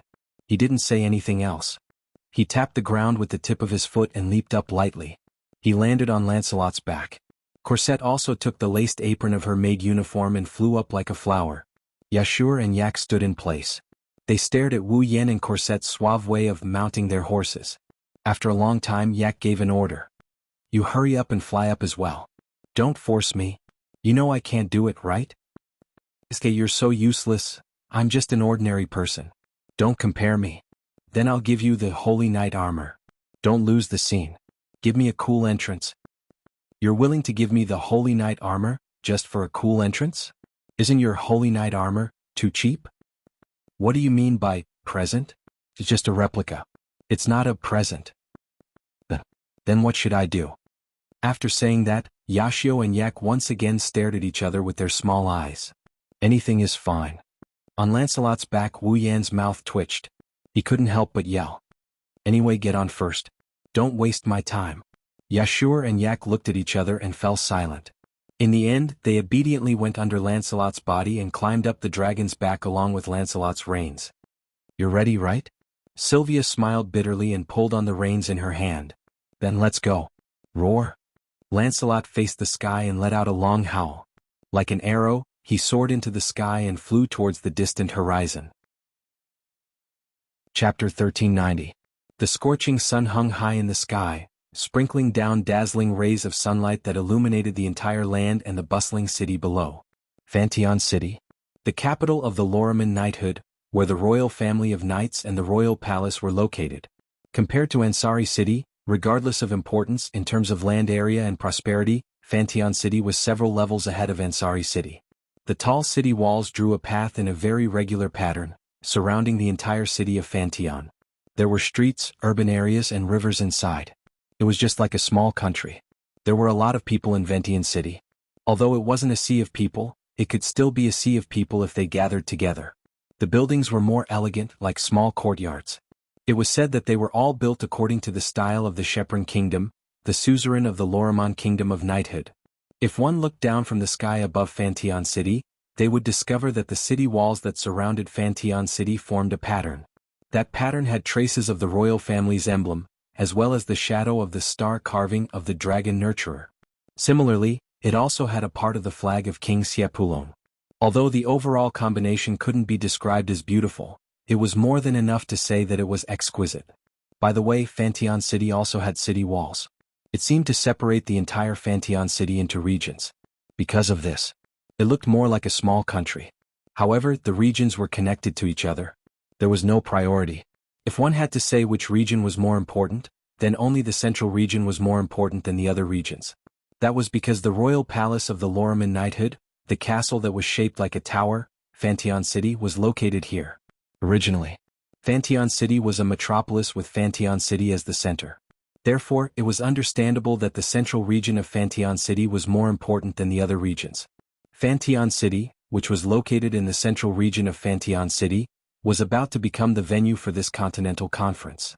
The representatives of the top forces from all over the continent would gather and decide the future direction of the continent. Such an important conference was held here. It also made the atmosphere of Fantion City tense. Of course, it was only the central region with Fantion City as the center that was nervous. This was the real venue for the continental conference. Therefore, on normal days, the rarely seen dragon knights seemed to have gathered in one place today. They rode their respective holy dragons and circled back and forth above Fantion City. The dragon knights were all armed, and their faces were solemn. These dragon knights. They were all dragon knights of the Loriman Holy Dragon Knights. During the Continental Conference, the venue and the safety of the representatives of the top forces naturally became the most important. Under such circumstances, the knighthood couldn't afford to be careless. Thus, during the limited time the Continental Conference was held, Loriman's Holy Dragon Knights would gather and be in charge of guarding before and after the conference. When Lancelot brought Wu Yen and the others to Fantion City, the vigilant Dragon Knights all rode their holy dragons and adjusted their magic power, causing a whirlwind of magic power to sweep up above Fantion City. However, these Dragon Knights all seemed to recognize Lancelot. They knew that Lancelot was Sylvia's fall. When they confirmed that it was Lancelot and Sylvia on the dragon's back, the magic power in the sky gradually calmed down. Your Highness Sylvia. A moment later, all the Dragon Knights in the sky above Fantion City lined up neatly and bowed to Sylvia in unison. Thank you for your hard work, everyone. Sylvia responded to the Dragon Knights in a loud voice. With a serious expression, she slowly landed in Fantion City. The Dragon Knights dispersed and continued to be on guard. Yashur, who had been holding his breath since the beginning, let out a long sigh and wiped away the cold sweat that had dripped down from his forehead without him knowing. What a tight security! It's the beginning of the Continental Conference after all. It's necessary to be on guard. Wu Yen looked around at the holy dragons circling in the sky and nodded. With such a scale of security, I'm sure even the big countries wouldn't dare to act recklessly, right? Of course. Sylvia couldn't help but straighten her back proudly. The Lorman knighthood is a famous knight order even in the entire continent. Although the Lorman knighthood is only a small country in terms of military power, the knighthood is definitely not weaker than the big countries. That's because of the dragons. Yak quickly took the credit. Without the dragons, how could the knighthood be so mighty? The knighthood and the dragons are one. Sylvia retorted with some dissatisfaction. You're being too unreasonable by separating the dragons from the knighthood, aren't you? I didn't mean that. Yak immediately turned her head away in embarrassment. I'm just reminding you not to forget the contributions of the dragons. None of the knights will forget what the dragons have brought to us. Sylvia was very serious when she said this. So, Yak, I hope you don't treat us as outsiders. All right, it's my fault. Yak was helpless. As they spoke, Lancelot landed in front of Fantion City's gates and laid down on the ground. Everyone dismounted from the dragon's back and began to examine the city. It looked like an ancient castle with layers of buildings stacked on top of each other. The top of the building had a sharp shape, so it looked like a large tower. It flashed with a steel-like luster under the sun. Obviously, in terms of sturdiness, it was definitely not bad. The gates slowly opened as the group dismounted from Lancelot's back. The two majestic dragons carved on the gates were imprinted in everyone's vision. They could faintly see the light in the eyes of the two dragons. It was very vivid. Under Sylvia's lead, Wu Yen, Cosette, Yak, and Yashur walked up the stairs and entered the city. A moment later, a magnificent hall appeared before everyone's eyes. Everyone could clearly see that around the resplendent hall, there were statues of knights and dragons arranged in an orderly manner as if they were guarding something. Along with these statues, there were also 2 rows of maids dressed in the style of the palace. In the center of the hall stood a bespectacled head maidservant who looked much older than Cosette. Welcome back. In the hall of Fantion City, the maidservants lowered their heads and bowed deeply. Your Highness Sylvia. Looking at the 2 neat rows of maids saluting in unison and their loud and clear voices echoing in the surroundings, Yashio and Yak seemed to be shocked and were unable to react for a long time. Sylvia nodded calmly and looked at the bespectacled head maidservant in the center. Long time no see, Frida. Yes, Your Highness Sylvia. The maid named Frida took a step forward. The Night King has been waiting for Your Highness for a long time. Let the guests familiarize themselves with the environment first. Sylvia said, but Frida insisted. Greet the Night King first. This? All right. Sylvia hesitated and nodded helplessly. Frida looked at Wu Yen. She sized up Wu Yen for a bit before opening her mouth. This should be Roland? Sir Randall? Huh? Wu Yen paused for a second. What is it? The Night King has orders, Frida said concisely. He wants Sir Roland and Her Highness Sylvia to greet him together. Meh. Wu Yen raised an eyebrow. So soon? Sylvia seemed surprised as well. Is Imperial Father in such a hurry to see Roland? Please, Sir Roland. Frida didn't answer. Instead, she turned to the side and made an inviting gesture. This maidservant is quite arrogant. Wu Yen nodded nonchalantly when this thought popped up in his mind. I can do it any time, there's no other way. Sylvia sighed. Then let's go. Chapter 1391. Under Corsette's care, Wu Yen and Sylvia changed out of their dragon-riding clothes and put on formal attire before heading to the Night King's residence. Walking along the endless corridor, Wu Yen stretched his body that was restrained by the formal attire and spoke in a bored tone. Why does the Night King want to see me so soon? Huh? Sylvia frowned in confusion. With my father's personality, he shouldn't be the kind of person who is thirsty for talent just because someone is more talented than him. To be honest, I don't really understand. Even you don't understand? Wu Yen continued to stretch his body while asking curiously. Speaking of which, the Night King, who is your father, what kind of person is he? Sylvia's face turned green at a speed visible to the naked eye. She seemed to have recalled something that she didn't want to recall. She sighed. You'll find out soon enough. Is that so? Ah, I hope you won't be too disappointed. Now that you mention it, I'm curious. Wu Yen has heard rumors about the Night King. Of course, they aren't all that good of a rumor. However, Wu Yen only knew that the Night King was an unqualified king. As for what kind of person the Night King was, Wu Yen didn't know. Seeing Sylvia like this, the Night King didn't seem to leave a good impression on others. What kind of person is he? With that thought in mind, Wu Yan and Sylvia arrived at the Night King's hall. Wu Yan soon found out why Sylvia didn't want to talk about her father. "Oh, I've been waiting for you for a long time, my dear daughter." Along with such a horrifying voice, a black shadow suddenly rushed from the front. Halfway through, it jumped up and drew a perfect parabola in the air. It pounced on Sylvia, who just entered the hall. Wow! Wu Yan didn't expect this. To think that they would be attacked when they came to the hall where they had an audience with the Night King. So, it was a conditioned reflex. Wu Yan sent out a flying kick. It hit the face of the charging black shadow. The black shadow let out a miserable cry. He flew out at a speed faster than when he came, leaving a trail of blood behind him as he landed on his back. It smashed into the floor not far away. His two legs twitched and straightened, then it stopped moving. Only then did Wu Yan see the full appearance of the attacker. It was a man in luxurious clothes with a cloak behind him. He had an extremely mediocre face and a large beard. It was hard to tell if he was middle-aged or old. At this moment, this uncle, who seemed to be relying on his clothes to support his image, had his face on the ground. Blood was crazily spurting out from his nostrils, and there was a footprint on his face. His eyes were circled, and he looked like he had fainted. It was extremely embarrassing.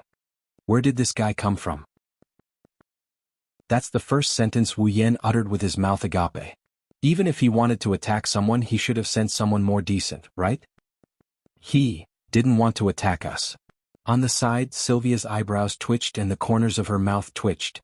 He wanted to attack me. Attack you? Wu Yan didn't know what to say. As if she couldn't bear to look at it, Sylvia no longer looked at the uncle who was bleeding profusely on the ground.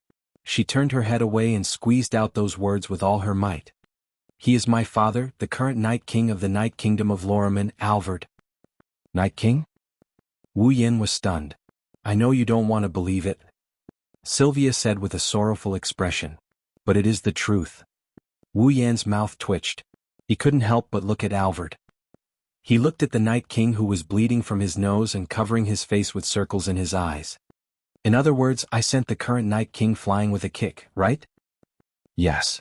Why don't I feel fear? Instead, I feel good all over? Don't mind. Why? Because I feel the same way. The two of them looked at Alvard in silence. Wu Yan's heart was in turmoil. He finally understood why Sylvia would always have a look of disgust on her face whenever the Night King Orwald was mentioned, and why she would always try to brush him off. If Wu Yan had such a father, don't even talk about being a prince. Even if he was given the throne, he wouldn't feel that he's lucky enough to be the ruler of this world. He was simply the best of the best. Then, Wu Yan suppressed the turmoil in his heart and rubbed his forehead. Why did he suddenly lunge at me? Sylvia lowered her head and didn't say anything. However, the answer still echoed in the spacious hall. Do you even need to ask? Like a person on the verge of death, Night King Orwald suddenly raised his head. His hand that was covered in blood from his nose trembled as if he was about to die, and he extended it towards Sylvia. To give my beloved daughter a hug of love. After saying that, Alvard tilted his head and his eyes started to draw circles again. Wu Yan and Sylvia looked at each other and saw the speechless expression on each other's face. Sigh. Wu Yan sighed and looked at Sylvia. What should we do now? Let's go back. Sylvia replied without hesitation. When he wakes up, he will naturally summon us again. Is that so? Wu Yan laughed dryly. Then let's leave it at that. Although I can understand your situation, let's wait a little longer before leaving. Just as Wu Yan and Sylvia were about to turn around and leave, a metallic clanging sound entered their ears. Along with it came the sound of footsteps that reverberated through the entire space. The two of them stopped in their tracks and turned their heads at the same time to look at the source of the sound. Wearing a heavy and revealing armor, she slowly walked over from the direction of the throne. Her sharp eyes stared at Wu Yan and Sylvia. Her lips curled into a small grin. Long time no see, Roland, Sylvia. Wu Yan and Sylvia were stunned. When they realized who it was, they were shocked. Veronica, royal sister? The newcomer was the first princess of Lorraine's kingdom of knights, the iron-blooded Valkyrie, Veronica. Behind Veronica, Guilien, the captain of her personal guards, followed closely behind her. He was wearing the cold holy knight armor, and his eyes were equally cold. You're early. Veronica had a rare smile on her face. I thought you two would be late. When Sylvia saw Veronica smile, she felt as if she was a prey being watched by an eagle. She instinctively shrunk her neck. It's mainly because Sylvia thinks it's better to be early. Wu Yen glanced at Sylvia. He knew Sylvia wouldn't be able to answer and could only helplessly answer. But Your Highness Veronica, why are you here? You just called me by my name and now you're calling me Your Highness? Veronica pursed her lips. She looked at Albert as if he was a piece of trash and snorted. I didn't want to see him either, but since you're here, I thought I'd come over to say hello. Me? Wu Yen gasped. You're here because of me? Isn't that a matter of course? Veronica's lips curled into a smile. After all, I'm the one who told him to write a letter to Sylvia and have her bring you here. Wu Yen and Sylvia looked at each other. What? Veronica frowned and said with dissatisfaction. Is that strange? Not that it's weird.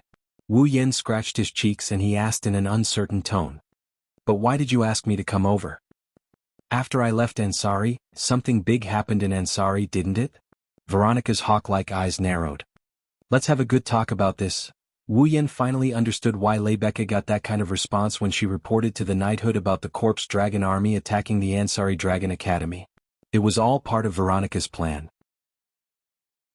Chapter 1392. That was a pretty heavy kick. Holding a handkerchief, Ao Dehua wiped his face as if he was washing his face, wiping away the nosebleed and the footprints on his face. At the same time he added a regretful sentence.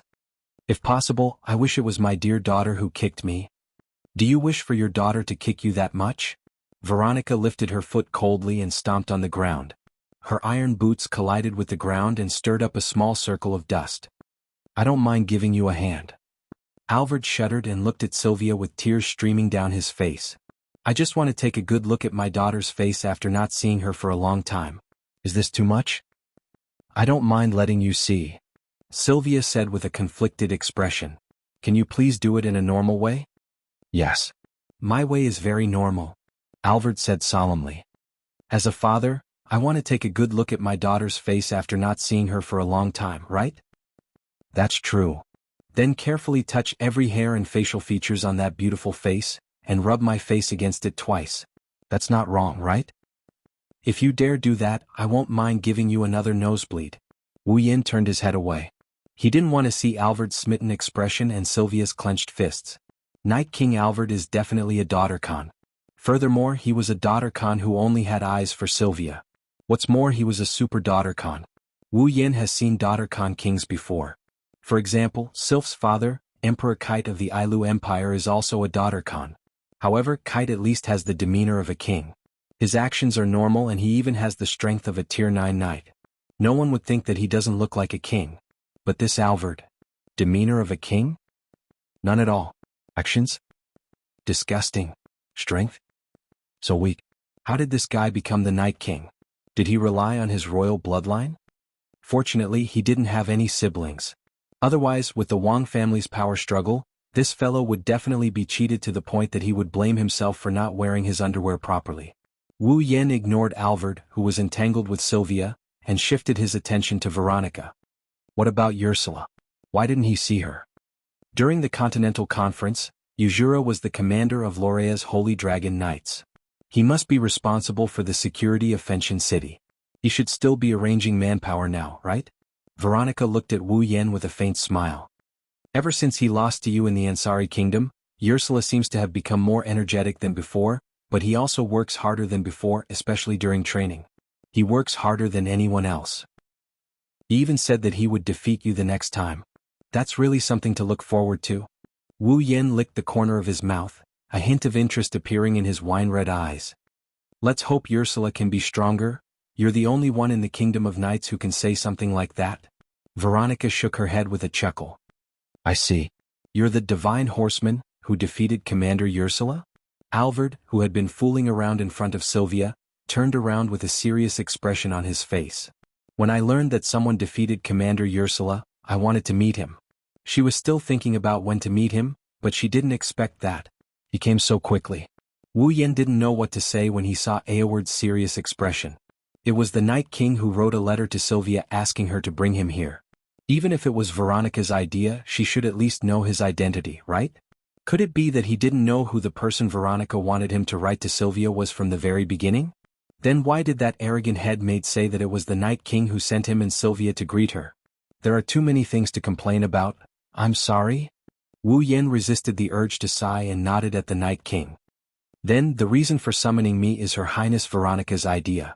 The reason for summoning Sylvia is because she wants Sylvia to attend the Continental Congress. Then why did you summon Yashur and Acker? Yashur? Blake and Acker whelp? Veronica frowned when she heard Wu Yan's words. She looked at Alvord coldly. I didn't hear anything about this. This is my idea. Being stared at by Veronica's terrifying gaze, Alvord remained unmoved. I can't help it. My daughter is too outstanding. She took care of everything in the Continental Congress while I, as her father, had nothing to do.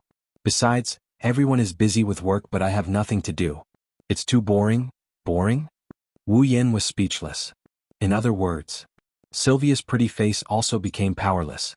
You're just looking for someone to kill time with, aren't you? I'm also very curious about humanoid dragons.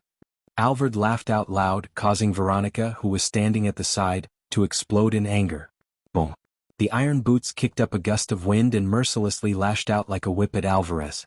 Alvarez screamed as his body was sent flying like a giant piece of trash. He smashed into a nearby wall and was embedded into it with his face facing the wall. Sylvia couldn't help but recall the miserable days she had spent under Veronica, and her pretty face paled as she looked at her father's pitiful fate. As expected, Sister Veronica is still as violent and terrifying as ever. Forget about that bastard. Veronica said in an unquestionable tone as she crossed her arms in front of her chest. Actually, Roland, I called you here because I have a favor to ask of you. Favor? Wu Yan and Sylvia both turned to look at Veronica. Is it about the Corpse Dragon Army attacking the Ansari Dragon Academy? It's currently a busy time for the Continental Congress. Even though I'd like to hear the reason behind it, let's put it aside for now. Veronica waved her hand. I'm looking for you because of the Continental Congress. The Continental Congress. Wu Yan took a deep breath and adjusted his attitude to be serious. Looks like it won't be that easy. It's actually quite easy, provided that nothing happens. Veronica smiled in satisfaction when she saw Wu Yan turning serious. Actually, I want to ask you to attend the Continental Conference with us as a guard of the Wang family when Sylvia, that bastard, and I attend. Attend the Continental Congress together? Sylvia cried out in shock. Guard? Wu Yan focused on another word. What? There's danger in attending the Continental Congress? That's not it. It's not strange to bring a guard to the Continental Congress. It's just that there's a limit to the number of people attending. Veronica raised her hand to indicate that there's no need to worry. I have no choice but to ask you to attend as a guard. After all, there are many restrictions during the Continental Congress. One of the restrictions is that participants are not allowed to bring their dragon partners with them. There's even a magic barrier set up to prevent people from summoning dragons. Veronica narrowed her eyes at this point. But there's no rule that participants are not allowed to bring weapons. I see. Wu Yan immediately understood. The true strength of the Chivalry Kingdom lies in their dragons. The Continental Congress prohibits participants from bringing their dragon partners with them. There's also a magic barrier set up to prevent people from summoning dragons. However, it doesn't prohibit participants from bringing weapons with them. It's really unfair to the Chivalry Kingdom. Under such circumstances, even if Veronica was a powerful warrior, she wouldn't be able to provide a capable guard if something happened to her. Ursula was powerful, but without Galahad, she was just an ordinary girl. That's why Veronica asked Wu Yan to be her guard. After all, not only could Wu Yan fight evenly with Gulian, who was equipped with the paladin armor, but Fall was also in his body. He didn't need to bring it or summon it. It could be released from his body at any time. It's not against the rules of the Continental Congress. As a guard, he's the best choice. I'm fine with it. Wu Yan smiled. It's just that I'll change from being the guard of the cowardly princess to the guard of the two princesses. Veronica smiled when she heard that. Then we'll leave our two princesses to you. Chapter 1393. After making up her mind about the guards, Veronica asked about the Corpse Grey Dragon Army's attack on the Ansari Dragon Riding Academy in detail. It had to be said that Veronica was indeed very concerned about Ansari. Be it the previous time when the Corpse Ash Dragon attacked Ansari City or this time when the Corpse Ash Dragon Army attacked the Ansari Dragon Riding Academy, the princess had expressed her concern and treated it with caution. If not for this, Veronica would not have personally gone to Ansari City to check on the situation. This time she also chose to get a direct description from Wu Yan instead of the whole story from the report. This also made Wu Yan admire Veronica's serious and careful attitude. It's rare for him to be so serious as he explained the entire incident from start to finish. This included the conversation with Mikuz. When Wu Yan mentioned Mikuz, Sylvia returned to her absent-minded state from a few days ago. She even ignored Veronica's occasional attempts to talk to her. Veronica's eyes revealed a hint of seriousness. The person Sylvia was most afraid of was Veronica. Now that Veronica tried to talk to Sylvia, Sylvia fell into a state of absent-mindedness and ignored her completely. This proved that Sylvia had something on her mind. It had reached a very serious stage. Veronica did not express much concern for her sister, but in terms of understanding of Sylvia, even Alvard, who was obsessed with his daughter, could not compare to Veronica. Therefore, Veronica looked at Sylvia deeply for a while before ending the conversation. Before leaving, Sylvia's footsteps were a little hesitant. His gaze also frequently shifted to Alvard, who was embedded in the wall. His ice-blue eyes were like rippling water, and his expression was very uncertain. After a long while, he let out a long sigh and walked out of the hall. Roland. Wu Yan was about to follow her when Veronica suddenly called out to him. Can you help Sylvia with her matters? It sounded like a plea. Gulian, who was following behind Veronica, was shocked. Valiant and skilled in battle, with the title of Iron-Blooded Valkyrie, as the current pillar of the Knight's Kingdom of Lormon, when has Veronica ever spoken to others in such a tone? At least, Gulian had been protecting Veronica for so many years, but this was the first time he heard Veronica use such a tone. Furthermore, could Sylvia help them? What's going on here? Gulian was confused, but Wu Yan understood what Veronica meant. Come to think of it, Sylvia's condition must have worried Veronica as well. She's such a dishonest sister. Wu Yan smiled. Don't look at me like that. I've done a lot to enlighten Sylvia. He left this sentence without even turning his head. Wu Yan walked out of the hall. What a reliable man, I want to take him as my subordinate more and more. Veronica looked at the door. She narrowed her eyes. But isn't he a bit too close to Sylvia? When Veronica said this, her words were full of jealousy, completely forgetting that she was the one who asked for it. Even though Gulian's heart was frozen, he couldn't help but smile bitterly. Your Royal Highness. Cosette, who was waiting in the corridor, greeted Sylvia with his usual smile when he saw her walking out of the hall. However, Sylvia acted as if she didn't see Cosette. She walked past Cosette and continued forward. Your Royal Highness? The smile on Cosette's face disappeared and was replaced by a trace of worry. Her Royal Highness seems to have returned to how she was before. Lord Lune. Wu Yan walked out of the hall and was greeted by Cosette's worried face. Patting Cosette's shoulder to tell her not to worry, Wu Yan took a step forward and caught up with Sylvia, walking side by side with her. Wu Yan, Sylvia and Cosette's footsteps echoed clearly in the hallway. The atmosphere between the three of them was rather heavy and oppressive. At the same time, Sylvia's heart felt oppressive as well. Sylvia felt a sense of loss as she listened to the footsteps beside her that seemed to be synchronizing with her footsteps. At the same time, her depressed heart also eased a little. Come to think of it, regardless of whether it was during the Corpse Ash Dragon's attack on Ansari, when Royal Sister came to the academy, or when he faced Makawas on the top floor of the Templar Bell Tower, this person was always by his side. He even helped him a lot and became his spiritual pillar. Without him, she wouldn't have been able to obtain Fall and become a dragon cultivator. Without him, she wouldn't have been able to realize the weakness in her heart and bravely face the enemy. Without him, she wouldn't have been able to defeat Wall and obtain Royal Sister's approval. Without him, she wouldn't have been able to get a little comfort when Mikaos disturbed her heart. Now, he must have noticed her abnormality and worried him, right? Only now did Sylvia realize how much trouble she had caused for him, and how much she relied on him. When would he be able to take charge of something on his own? Did anyone tell you that you're not good at hiding things? Just as Sylvia started complaining to herself, Wu Yan abruptly blurted out such a sentence that made Sylvia stunned. She couldn't help but turn around and look at Wu Yan. Wu Yan didn't look back. He walked forward and spoke as if he was talking to himself. As the princess of the Knight's Kingdom, I'm sure she must have a lot of worries. However, having worries and hiding them are two different things. Even Veronica has been looking for capable assistance and has been sending invitations to Lebecca, Corsette, and me, hasn't she? His meaning was clear. He wanted Sylvia to learn to rely on others. Sylvia lowered her head, and her expression changed again.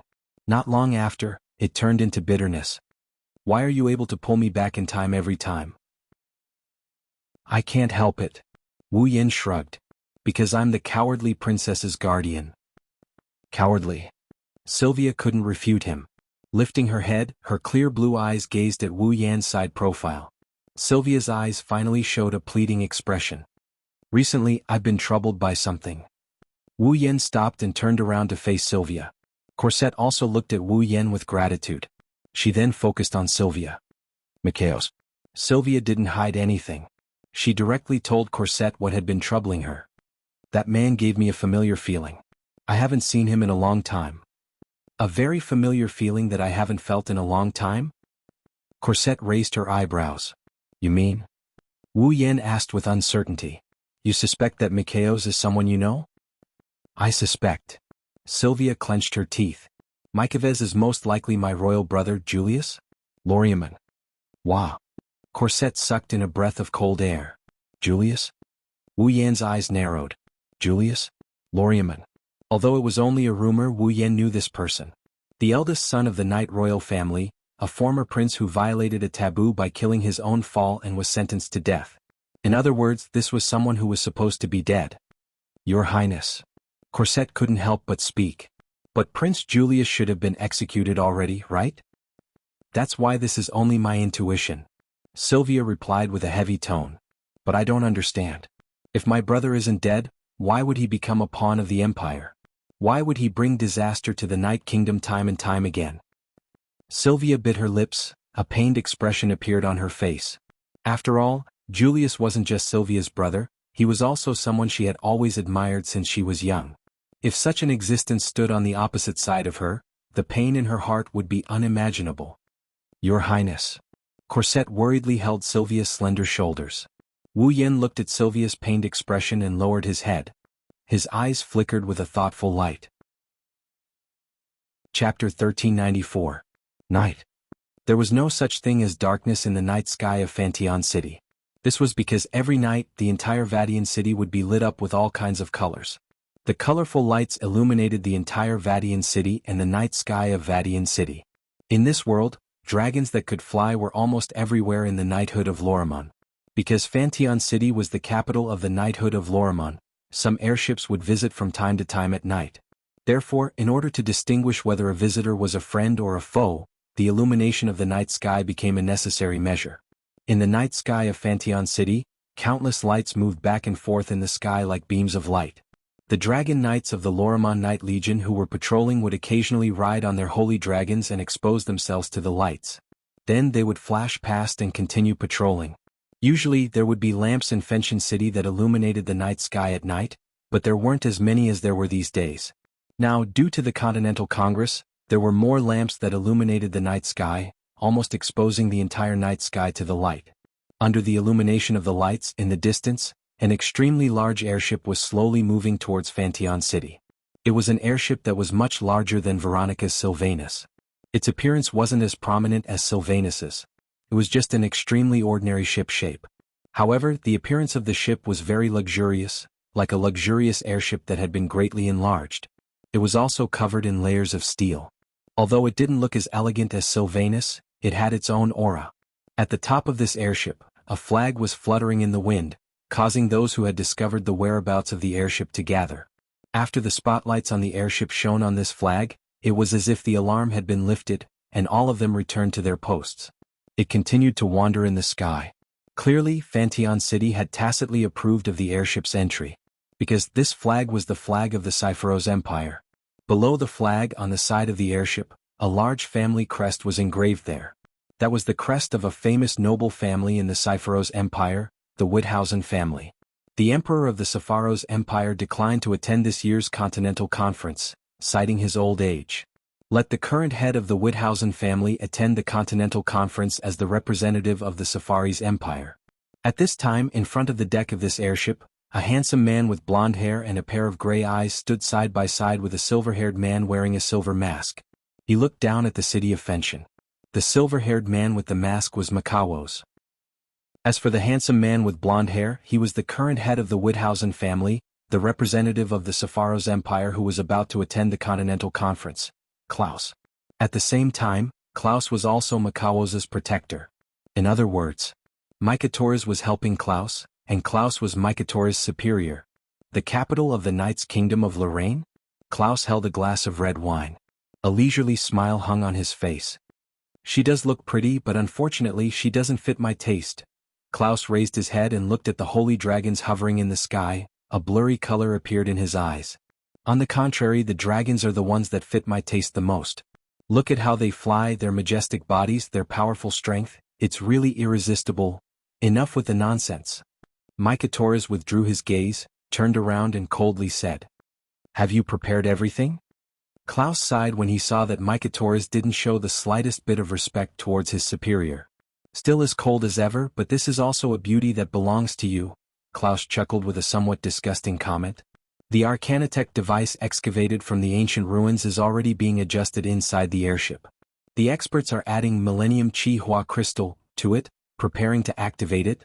Millennium Chi Hua Crystal? Mikatoris nodded. The so-called Millennium Chi Hua Crystal didn't refer to the Dragon Chi Hua Crystal that the dragons secrete regularly, but a type of fossil. It's a precious fossil formed by a dragon's corpse after thousands of years underground. Just like the Dragon Chi Hua Crystal, the Millennium Chi Hua Crystal is also a type of crystal that contains mana. However, compared to the Dragon Chi Hua Crystal, the Millennium Chi Hua Crystal contains a lot of mana. Some of it is even comparable to the mana of a holy dragon. Because of that, the Millennium Chi Hua Crystal is usually used as fuel for Arcanitech ships or airships. It's very rarely used in Arcanitech devices. If a magical device required the use of the Millennium Chi Hua Crystal, it meant that the magical device's function was definitely not ordinary. Based on the conversation between Klaus and Mikatoris, it seems like there's a device that requires Millennium Chi Hua Crystal in the airship. So, how's the progress? The assembly is almost complete, and we are now entering the final inspection stage. However, because that device uses the 1000-year Chi Hua Crystal as its power source, we must pay more attention. The final inspection will definitely take a lot of time. A lot of time? Mikatoris frowned. You should know that we don't have much time left. We can afford to wait for a night, right? Klaus shook his head with a smile. We should be able to officially activate the device tomorrow afternoon for the experiment. Is that so? Makawo's expression relaxed. He looked down at the city of Fenshin again. That's good. Why are you so worried? Klaus swirled the wine in his glass. I also need the help of that Devil Dao device, although I still have a dubious attitude. Klaus looked at Mikatoris with a smile on his face. However, the look in his eyes gradually turned strange. Can that device really awaken the last descendant of the Holy Dragon royal family, the young dragon Yak, and reveal her true form? Hearing that, Mikao shot a cold glare at Klaus. Are you doubting me? No, of course not. Klaus quickly waved his hand. Of course I believe you, my dear Mikatoris. You don't have to worry so much, Klaus. You just have to believe in me. Mikatoris snorted. As long as you do as I say, it's only a matter of time before you obtain the power of the Dragon Clan. With the Dragon Clan as your backing, the throne of the Emperor that you've always dreamed of will be within your reach.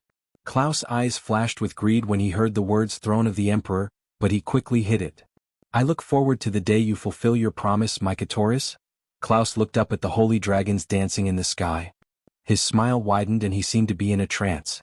Truly beautiful to the point of being speechless. Just that powerful posture alone has already conquered me, not to mention that strength that far surpasses that of a human. Dragon Clan, you'll become mine sooner or later and help me ascend to the throne. Seeing that Klaus was in a trance and intoxicated by the soaring holy dragon, Makawo silently turned around and walked towards the interior of the ship. My dear Mikatoris? Klaus asked without looking back. Where are you going? Prepare the materials for the experiment. Mika's reply was short and concise.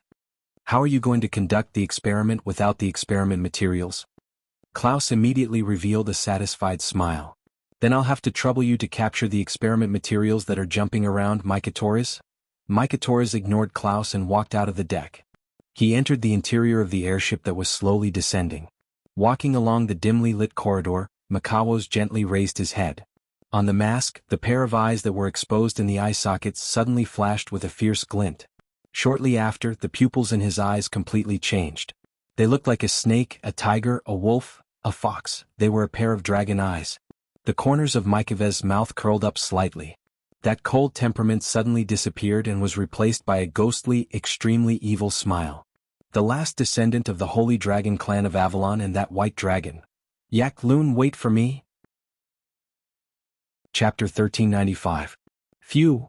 Lying on the bed of a certain VIP room in Fantion City, Wu Yin sprawled out on the bed. He gazed at the luxurious ceiling and he exhaled.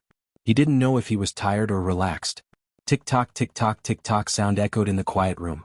It's so clear that it caught Wu Yan's attention. Wu Yin reached out his hand and rummaged around in his clothes. He found the source of the sound and held it in his hand before raising it in front of him. It was a silver pocket watch with the emblem of the royal family of Lorimon carved on it. It wasn't very luxurious, but it was obviously not ordinary. It was the Dragon Knight's proof. Only the rider of the Holy Dragon, who had the title of Dragon Knight, could receive this gift from the royal family of Lorimon. The initial goal of all the dragon breeders of Lorimon was to let their fall evolve into a holy dragon and obtain this silver pocket watch. Back then, Veronica visited Ansari and made a duel with Wu Yen. In the duel, Wu Yen defeated the captain of the Lorimon Holy Dragon Knights, who was once known as the strongest Holy Dragon Knight, Yuzura Sarver. With Veronica's approval, Salvin received the Dragon Knight certificate and became a true Dragon Knight. But it wasn't strange. Even if one didn't talk about strength, the White Dragon's burning flame was far stronger than the Holy Dragons of the dragon race. It was different from the other Holy Dragons in terms of form. It was very elegant. However, the mana released at that time was definitely more powerful than that of an ordinary Holy Dragon. Holy Dragon riders could receive the Dragon Knight's proof and become Dragon Knights. Just exposing the White Dragon's burning flame to others was enough to give Wu Yen such a reputation.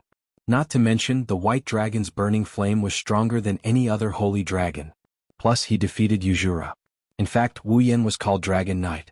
That was a bit inappropriate. After all, Yuzura, who was defeated by Wu Yen, also had the title of Holy Dragon Knight. No matter what, Wu Yen should at least have the same glory as the Holy Dragon Knight. It's a pity that the title is reserved for those who received the Holy Knight armor from the Holy Dragons. Wu Yen didn't use the Holy Knight armor from start to finish. That's why. No matter how strong the White Dragon's burning flame was, Wu Yen couldn't get the Holy Dragon Knight title. Of course, Wu Yen didn't think much of it. Titles and whatnot, once he leaves this world, what's the use of them? It's better to get this pocket watch. He thought so. Wu Yen also opened the lid of the Dragon Knight certificate so that he could see the structure clearly. With the passage of time, minute by minute, the operation of the dial was imprinted into his eyes. It's already night time. Looking at the time, Wu Yen put away the silver pocket watch and looked at the ceiling again. The Continent's conference was about to start. There were still 2 days left.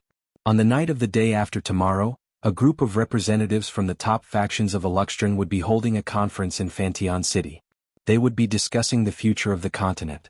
At that time, Wu Yen would also be attending the conference as a personal guard of the royal family. As a guard, Wu Yen naturally didn't have the right to speak. He also couldn't be like Sylvia, who would become a key figure of the kingdom in the future. However, if news of Wu Yan's attendance at the conference spread throughout the Knight's empire, it would be a boost to his reputation. The conference was so important that only a limited number of guards could attend. Knight Loriamon's royal family choosing a guard was equivalent to picking 1 or 2 out of the millions of citizens of the Knight's kingdom. It indirectly proved that the person had the most outstanding ability among the millions of citizens of the Knight's kingdom. At that time, Wu Yan's reputation would spread even wider. One day he might even surpass the silent Saintess Ursula. However, that was also meaningless to Wu Yan. It was still the same thing. He would leave this world sooner or later.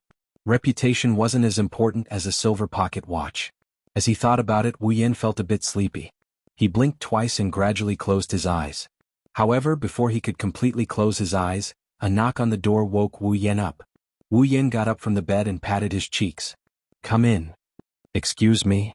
The door was silently opened. The next moment, Corset's cute and playful appearance appeared outside. "Corset." Wu Yan turned his head and looked at the door. "What is it?" "Lord Loon?" Corset smiled calmly. "Tonight, the Night King will be holding a banquet. I am here to invite you to attend." "Banquet?" Wu Yan felt a headache coming on just by listening to this line. "Can I not attend?" Hearing this, even Cosette didn't know whether to laugh or cry. Since the Night King had already given the order to meet him, there was probably only one person in the entire Lorraine knighthood who would reject him with such an impatient expression. Apart from Veronica, Sylvia, and the others who knew everything about the Night King Orwald, there was probably only one person in the entire Lorraine knighthood. I don't think so. Cosette lowered her posture and rolled her eyes at Wu Yan. The Night King personally summoned him. Even if Lord Lune is impatient, he has to go up and play along. Like you said, it's perfunctory? Wu Yan rubbed his forehead. There is no other way. I have to go, yes. Cosette smiled from ear to ear. But before that, please take a bath in the bathroom. Taking a bath for a meal? The Wang family sure has a hard time. Wu Yan shook his head and stood up. Then let's go, yes. Cosette bowed and led Wu Yan out the door. Wu Yan didn't notice that the moment Cosette turned around, a mischievous look appeared in her purple eyes. Inside the city of Fontaine, in a bathhouse the size of a lake, steam filled the space. The fragrance of the bath lotion rose from the steaming water and mixed with the air. The entire bathhouse was filled with the refreshing scent of a forest. At this moment, a young girl was lying in the bathtub that was as vast as a lake. She was completely naked. More than half of her voluptuous upper body was floating in the water. Her fair body was faintly discernible in the water. Under the influence of the steam, a faint blush appeared. Her long golden hair was coiled up and her pure white neck shone with a pearl-like luster in the bathhouse. She was extremely beautiful.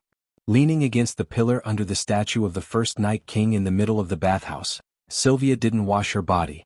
Her icy blue eyes were unfocused and unfocused. It was clear that Sylvia was still thinking about Mikhails and Julius. Sylvia's mood was very complicated. She hoped that Mikhails was Julius, but she also hoped that Mikhails wasn't Julius. She was conflicted to the extreme. If Mikhails was Julius, then her brother wasn't dead. That was definitely something to be happy about. But at the same time, if Mikhails was Julius, then it proved that the person who repeatedly sabotaged Ansari and worked for the Safar's empire was her brother. That was something Sylvia didn't want to see. But Sylvia also hoped that her brother wasn't dead. Because of this, her mind kept drifting back and forth in this conflicted state, tormenting Sylvia's nerves. Sigh. Sylvia let out a complicated sigh. She turned her body to the side and her voluptuous breasts rippled through the water, making people uneasy. At this time, a voice echoed outside the bathhouse. We're here, Cosette? Sylvia came back to her senses and stood up. It's time to go out. However, another voice rang out, causing Sylvia's alluring body, which was half exposed above the water, to freeze on the spot. I say, Cosette, don't tell me you want to serve me in the bath? This voice. Sylvia's eyes widened in disbelief. Sylvia had only known the owner of this voice for about 3 months, but whether it was the voice or the owner to Sylvia, they were both deeply etched in her heart. Therefore, it was impossible for Sylvia to be mistaken. That was clearly Wu Yan's voice. Chapter 1396. Rune. Sylvia was confused. Why is Wu Yan here? That's not right, there's a dinner party tonight. Alvarez probably invited Wu Yan as well. Sylvia can guess that much. It's not strange for him to bathe before a dinner party with the royal family. But why would the other party come here when she was bathing? There's more than one bathroom in Phantom City. This bathroom is reserved for the royal family. Logically speaking, Wu Yan shouldn't be here. Did I hear wrong? It was a pity that the conversation that followed completely shattered Sylvia's fantasies. Lord Rune, the dinner party is about to begin. You should hurry. I know. Can you please leave first? Why? Isn't it obvious? Don't you know the difference between men and women? Lord Rune, don't you want me to serve you in the bath? Although it sounds very good, isn't this a male bathroom? This bathroom is special. Not only is it the largest bathroom in Phantom City, there's no distinction between men and women. Lord Rune, don't worry. Then I won't see a girl bathing in there, right? Since this bathroom is so special, it's naturally not a place anyone can enter. Then can you let me in? It's fine. I don't think so. Why don't you take me to a normal male bathroom? Lord Rune is a VIP. How can you go to a normal bathroom? But. All right. Lord Rune, leave it to me. Forget it. Do as you wish. This time Sylvia finally understood. It's all Cosette's doing. Sylvia trembled with anger. As Sylvia's personal maid, Cosette was naturally the one who helped Sylvia take off her clothes when she bathed. In other words, Cosette knew that Sylvia was bathing in the bathroom. She even brought Wu Yan here. Despicable Cosette. Sylvia gritted her teeth. Then Lord Rune, please go in. Yes, yes, yes. The rather helpless voice traveled into the bathroom from afar, causing Sylvia to finally react. Looking at the blurry figure in the white mist that was getting closer and closer to the bathroom door, Sylvia panicked. Without a second thought, Sylvia stomped her feet like a mermaid in the bathtub. Drawing a beautiful arc, it swam past the central stone pillar and hid behind it. At the same time, Wu Yan also entered the bath. He swam to the pillar and leaned against it. She breathed softly. It smells good, it doesn't seem like a bath gel? Wu Yan said when he smelled the fragrance in the air. Could it be that a girl just took a bath here? His careless words had hit the nail on the head. Sylvia's heart skipped a beat, and her heartbeat sped up. Her pretty face turned red with a pang. No. Wu Yan leaned on one side of the pillar while Sylvia leaned on the other. The two of them were separated by a pillar and had their backs facing each other. They were even bathing in the same bath. Sylvia blushed at the thought of this. She couldn't help but start imagining Wu Yan's body. Unfortunately, Wu Yan once bathed with Sylvia on Sylvanus. When Sylvia thought about it, Wu Yan's body became clearer and clearer in her mind. Sylvia was so embarrassed that she wanted to die. She, as a princess, was actually fantasizing about the naked body of a man. She was too shameless. Sylvia couldn't help but imagine Wu Yan's body. The blood in her body is boiling due to her embarrassment and anger. Sylvia's pretty face is getting redder and redder. It's worrying if she's going to faint just like that. What happened next made Sylvia faint. Wu Yan, who was enjoying himself with his eyes closed, heard the sound of someone entering the water. He opened his eyes in confusion and looked towards the source of the sound. Wu Yan's eyes widened and he subconsciously covered his nose. An extremely beautiful and curvy figure appeared in front of Wu Yan without the slightest bit of concealment. Wu Yan's eyes were imprinted on it. Her skin was as white as powder. Her curves were alluring. Her full and round breasts swam through the water and gradually sank into the bath. However, they couldn't be covered by the water surface. She was clearly holding a towel in her hand, but she did not use it to cover her body. Instead, she gently rubbed it against her face as if she was wiping her sweat. This kind of action caused her perfectly round eyes to undulate, causing one's face to tighten and one's heartbeat to accelerate to the limit. Cosette. Wu Yan raised his head. He tried to avoid the sudden shock that might have caused him to overreact. This perk is too much. Lord Lune, you didn't do this when you bathed with Her Royal Highness in Sylvanus. Cosette shook her smooth shoulders as if she was about to cry. Is it that uncomfortable to bathe with me? Uncomfortable. It is indeed uncomfortable. Wu Yan began to take deep breaths to suppress the uneasiness in his heart. This stimulation is too strong. Is that so? As if she changed her expression, Cosette's sobbing expression was replaced by a flower-like smile. Lord Lune, there's something even more exciting. Something even more exciting? Wu Yan instinctively froze. At the same time, the sound of water splashing entered his ears. Cosette came to Wu Yan's side without any explanation. Before Wu Yan could react, her body suddenly fell into his arms. Her pair of plump breasts pressed against him without any hesitation. Her red lips exhaled a sweet breath. Her purple eyes flickered as she whispered in a blurred voice. Lord Lune, let me give you a massage. Wu Yan subconsciously hugged the petite figure that threw herself into his arms. Feeling the soft touch at such close distance, his taut heartstrings snapped in an instant. Gently sliding his hands on Cosette's soft back, one hand down and the other hand up, Wu Yan looked into Cosette's blurred eyes. Traces of evil thoughts appeared in his eyes. How about letting me give you a massage? Before she finished her words, Wu Yan had already begun his massage. Cosette suddenly gasped for breath. In the silent bathroom, Cosette's seductive panting continued to reverberate and became louder and louder. Wu Yan and Cosette's bodies were getting closer and closer. Just as the two of them were about to merge together, a voice that was filled with shame, anger, and hysteria resounded like thunder. Stop. Sylvia couldn't bear it any longer and rushed out from behind the stone pillar. In a moment she arrived beside Wu Yan and Cosette and forcefully separated them. Shameless. Shameless. Her pretty face was as red as a bright rose. Her fair body trembled violently. She grabbed Cosette's shoulders and shook her. I didn't expect my personal maid to be such a person. Your Highness? Cosette's expression was one of astonishment. But if one looked closely, one would discover a trace of a smile in her clear eyes. "Why are you here?" "Why am I here?" Sylvia was enraged. "Isn't it because—" "Ah." Before Sylvia could finish her sentence, Cosette pushed Sylvia with a smile. "My hand slipped."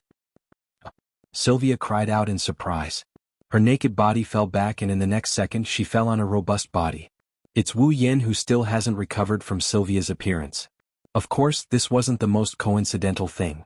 What was truly coincidental was that their lips just so happened to be overlapping at this moment. Sylvia's eyes were wide open and filled with shock.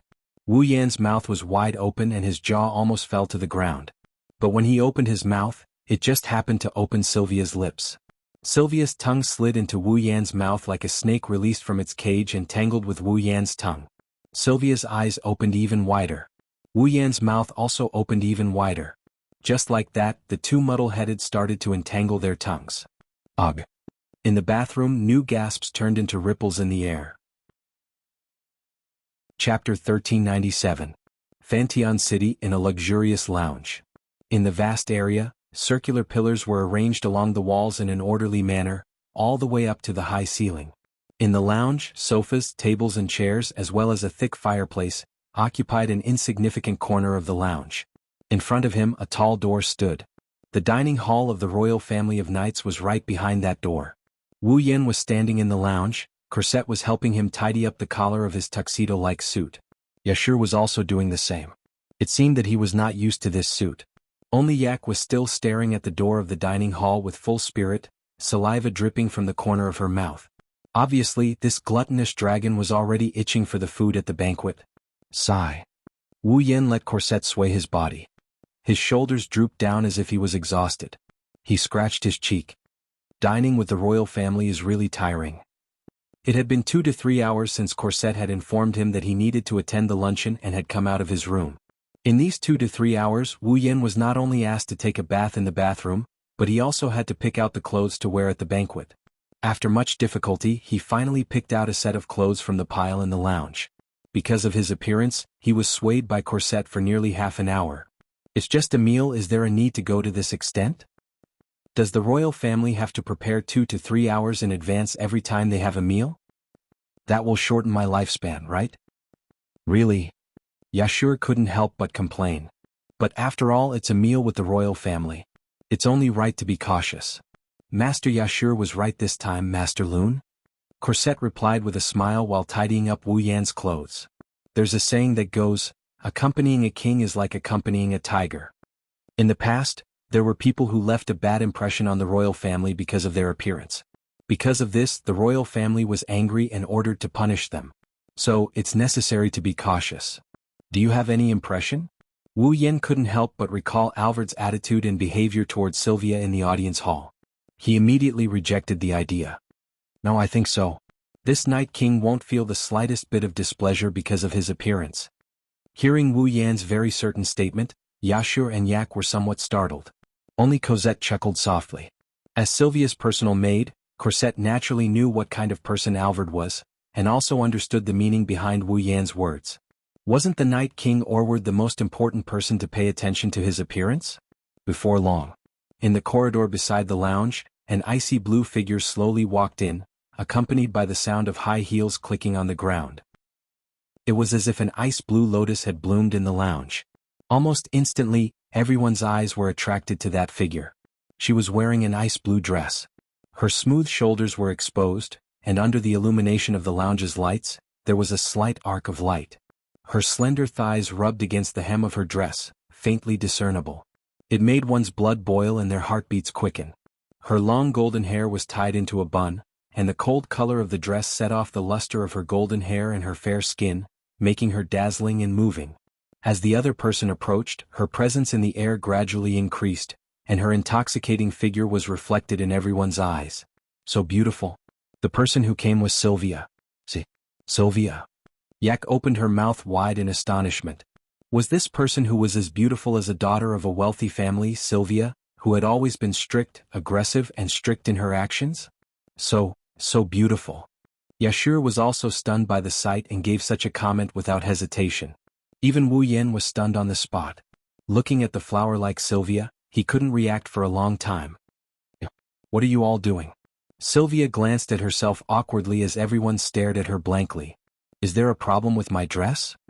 It's not a problem with the dress, Your Highness. Corset, who appeared behind Sylvia, grinned and whispered into Sylvia's ear. Everyone thinks you're too beautiful. Beautiful? Sylvia stared blankly for a moment.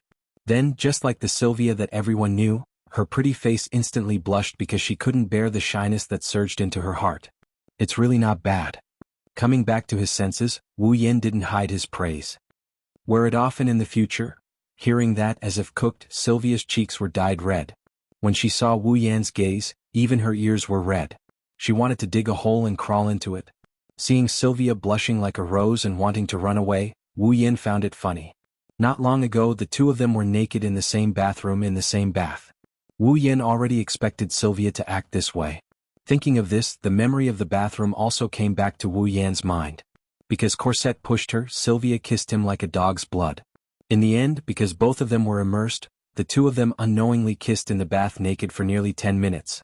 In the end, when they finally reacted, Sylvia's face was already red as she screamed and ran away. This ripple finally came to an end. Given Sylvia's personality, being able to stand face to face with him should be her limit, right? Thinking of this, Wu Yan also looked at Sylvia. Seeing Sylvia's blushing face, he helplessly spread his hands. Alright, let's stop the small talk here. The Night King is already waiting for everyone. Corset arrived at the door in front of the lounge and pushed it open. Your Highness, Lord Rune, Lord Yashur, Aichen, please come with me. Fantian City, Wang family's dining hall. At the head of a long table that was more than 6 to 7 meters long, Night King Overd grinned as he watched Wu Yan's group enter the hall and laughed out loud. You're finally here? I've been waiting for you for a long time. Night King. Yashur's body stiffened as he looked at Alvarez, who was laughing in an amicable manner. Now, the person who was laughing in front of him was the king of this country. As an ordinary civilian, Yashur's nervousness in front of the king of the Night Kingdom of Lorea is unimaginable. Don't be so reserved.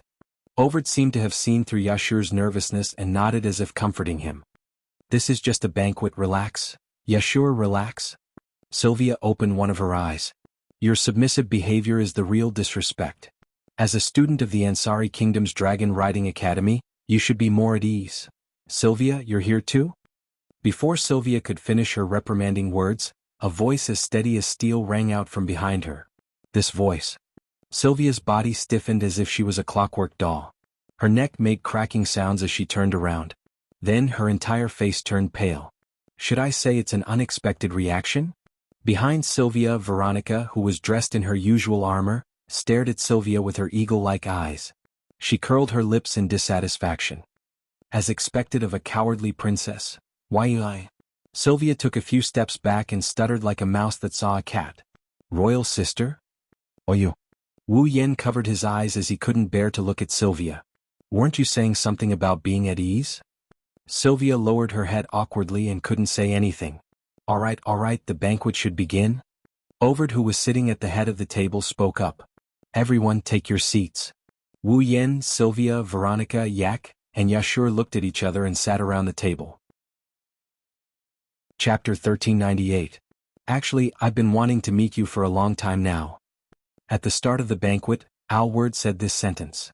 Roland, Yashur, Miss Yak, it's all thanks to your efforts that Ansari was able to survive the invasion of the corpse ash dragon. Without you, the entire Ansari would have been razed to the ground. Alvard stood up and bowed deeply to Wu Yan, Yashur, and Yak. As the Night King, I would like to express my gratitude to you on behalf of the entire Ansari. Imperial Father? Veronica and Sylvia were both stunned. Night King. Yashur was shocked as well. Even Wu Yan and Yak were shocked. As the king of the Night Kingdom of Lorimon, the Night King's status was undoubtedly the highest in the kingdom.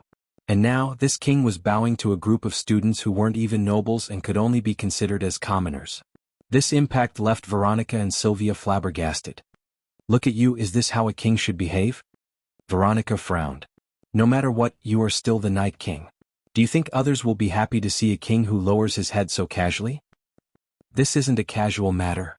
Faced with Veronica's accusation, Alvarez retorted. Roland has the ability to defeat Commander Ursula and will be our bodyguard in the future. his abilities have been praised by you and his future achievements will not be below Commander Ursula's or even yours. Miss Ai Ku is the Dragon Clan's empress, her status is at least equal to us. Furthermore, Yashu is Miss Ai Ku's master. Don't tell me that these three people are not worthy of my salute as the Night King to express my gratitude? Veronica was speechless. Those who are eating at the same table with us can be said to be the future of our chivalry nation. It was rare for Alvard to display the attitude of a king as he solemnly warned. I also hope that you can put down your pride and improve together with the future pillars of our kingdom. Do you understand? Veronica didn't say anything else. Sylvia nodded in agreement with Alvard's words. Seeing this, Wu Yan's impression of the Night King rose by several levels. No matter how much Alvarez praised the three of them, other than Yak, Wu Yan and Yashur didn't have high statuses. This was a fact. In this world, Wu Yan's identity was said to be Rebecca's bodyguard, but to put it bluntly, he was just a servant of a noble. Yashur was even more of a commoner. Under such circumstances, Alvarez was still able to put down his colored glasses to look at them and put down his pride. It was hard to judge whether or not he had the bearing of a king by bowing and thanking them. But from an individual's point of view, this kind of performance was definitely enough to win the favor of others. This Howard. Although he was mediocre, he was not muddle-headed. There are still some advantages. You're being too courteous. One doesn't hit a smiling person. Wu Yan nodded in response. Just like Her Highness Veronica, as a princess, she should protect the kingdom. As students of the Ansari Dragon Riding Academy, we should protect Ansari. Her Highness Sylvia also stood up when the corpse Grey Dragon attacked the academy. Shouldn't she be rewarded? Of course, I won't forget how active my daughter is. Alvarez first looked at Wu Yan with praise before laughing out loud. I already knew how much effort Sylvia put in to protect the academy from the report. She will definitely be rewarded. No such thing. Sylvia lowered her head in embarrassment. Wu Yan narrowed his eyes and smiled. He seemed to be teasing or joking when he said that. The Night King really dotes on his daughters. Of course.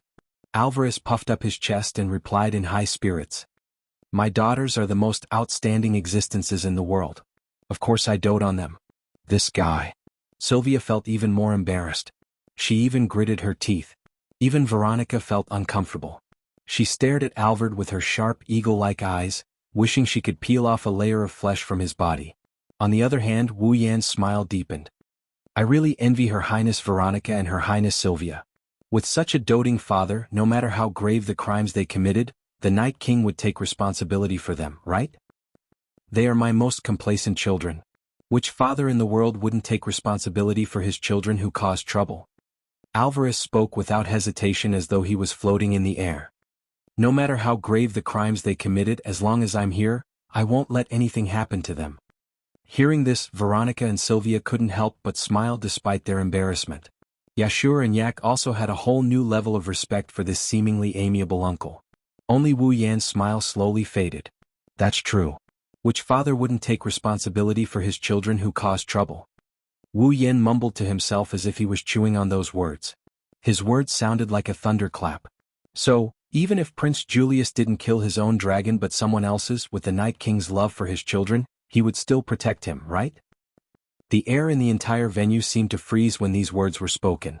It sank and instantly caused a cold current to surge in everyone's heart, causing everyone present to freeze on the spot. Alvard's smile froze on his face. Veronica, Sylvia, Yak, Yashur, and the others were also stunned by the sudden shocking words, frozen in their seats in a daze. Looking straight at the frozen Alvarez, Wu Yan's eyes slowly narrowed. It seems that Prince Julius isn't dead. Wow. Veronica's expression changed. Father. Sylvia finally understood the meaning behind Wu Yan's words. She looked at Alvarez with a complicated expression. You. What nonsense are you spouting? Alvarez completely lost his cool. Sweat dripped from his forehead, but he pretended to be angry and slammed the table as he stood up. Are you doubting the fairness of the Royal Knight family? Rather than saying that I'm doubting the fairness of the Royal Knight family, it's more accurate to say that Your Majesty, I'm just doubting that with your personality, you wouldn't be able to mercilessly sentence your own son. Wu Yan ignored Alvarez's barely maintained dignity and once again spoke words that shocked everyone except Sylvia. Do you know that your son, Julius, might have already become a citizen of the Cypheros Empire? He might even be the mastermind behind the corpse dragon's attack on the Ansari state, almost destroying the Ansari state. What? This time Veronica, Yashur, and Yak all lost their composure and cried out in shock. That's impossible. Alvarez also lost his voice. I've already banished Julius. Exiled? Wu Yin raised his head. In other words, Prince Julius isn't dead? Only then did Alvarez realize what he had said. His face paled. Royal brother. Sylvia was dazed. He's really not dead. You bastard. Veronica abruptly stood up and walked in front of Alvard. She grabbed the Night King's collar and shouted loudly. Do you know that you're giving the Royal Knight family a chance to suffer heavy losses? Just the fact that the Dragon Slayer Julius was still alive was enough to cause a huge uproar in the Night Kingdom. If others were to find out that the Night Kingdom's king was biased and didn't execute his own son, allowing the Dragon Slayer to live in this world, the Night Kingdom might descend into chaos. The Cypheros Empire, which was dissatisfied with the Night Kingdom's ruling position and was eyeing the Night Kingdom covetously, could use this as a pretext to cause a heavy blow to the Night Kingdom. Everyone present could imagine what kind of crisis the Knight's country would face at that time. Alvarez was already in a state of confusion. I'm not condemning your actions, Your Majesty Night King. As a father, you are undoubtedly the greatest. Wu Yin stood up. However, as a king, you're not qualified to do so. Excuse me. Wu Yin turned around and walked out of the hall. Tiske. Veronica left Ervard behind and walked out as well. Sylvia hurriedly brought Corset along as well. Only Yashur and Yak were left in the hall, not knowing what to do. Alvarez sat on the ground with a dazed expression. After a long while he sighed. Chapter 1399. Outside the hall in the hallway. Gulien stood there like a statue waiting for Veronica. As the captain of Veronica's personal guards, Gulien had to protect Veronica 24 hours a day. Even when Veronica was sleeping, Gulien had to stay close to her and pay attention to her surroundings at all times. Currently, the royal family was entertaining guests. Although Gulien didn't need to stand guard at this time, he still had to be on standby in case Veronica needed his help. Not long after, the doors to the hall opened, attracting Gulien's attention. Under Gulien's gaze, Wu Yin walked out of the hall. He didn't even look at Gulien as he walked forward. Sensing that something was wrong with the atmosphere, Gulien reflexively raised his vigilance. Then the door of the venue was opened again and Veronica, Sylvia, and Corset walked out with very serious expressions. Your Highness Veronica? Gulien asked in confusion. Veronica shook her head at Gulien. She turned around and quickened her pace. She caught up to Wu Yin with Sylvia and Corset. What's going on here? Veronica asked straightforwardly. Not only is Julius not dead, but he's also the mastermind behind the corpse dragon. Where did you get this information? What? Julius isn't dead? He's the mastermind behind the corpse dragon. Before Wu Yin could respond, Gulien's expression changed. Gulien's cold expression collapsed first, and his expression changed drastically. What are you talking about? How could Julius not be dead? How could he be the mastermind behind the corpse dragon? Sir Gulien, please calm down. Sylvia tried to calm Gulien down, but this only made him more agitated. Stop joking. How could Julius? Calm down, Gulien. Veronica scolded. I'm going to ask about it now. Are you trying to hinder me? Yes, I know I was wrong. Gulien took a deep breath and suppressed the emotions in his heart. However, he still stared at Wu Yin who was walking at the front. Obviously. He also wanted to know how the whole thing started. That was to be expected. Not only were Julius and Gulien good friends, they were also close friends who had gone through life and death together when they were students. Back then, it was because Julius had been executed that Gulien had become so cold and emotionless. One could imagine how good their relationship was. It was no wonder that Gulien was so excited when he heard such news. Wu Yin only glanced at Gulien once before ignoring his gaze. As he walked, he spoke in response. I only said that Julius might be the mastermind behind the corpse ash dragon. I didn't say that Julius was the mastermind. Really? Veronica nodded subtly, her face tensed up. Tell me in detail, royal elder sister. Let me tell you. Sylvia pursed her lips. Actually, the reason why Roland thought that the mastermind behind the corpse ash dragon was because of me? Because of you. Veronica turned to look at Sylvia. What's going on? The mastermind behind the corpse ash dragon is called Mikhaos. I met him once. Sylvia lowered her head.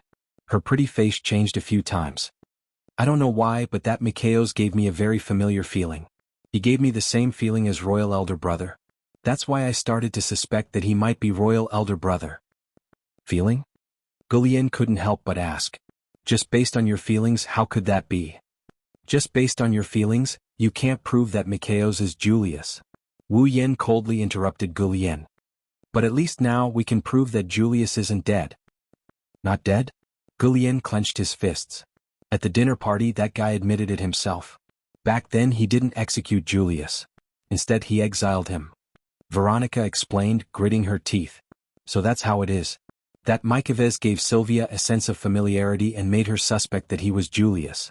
Then Sylvia told Lone about it, and that's why Lone tried to get information out of that guy at the dinner party.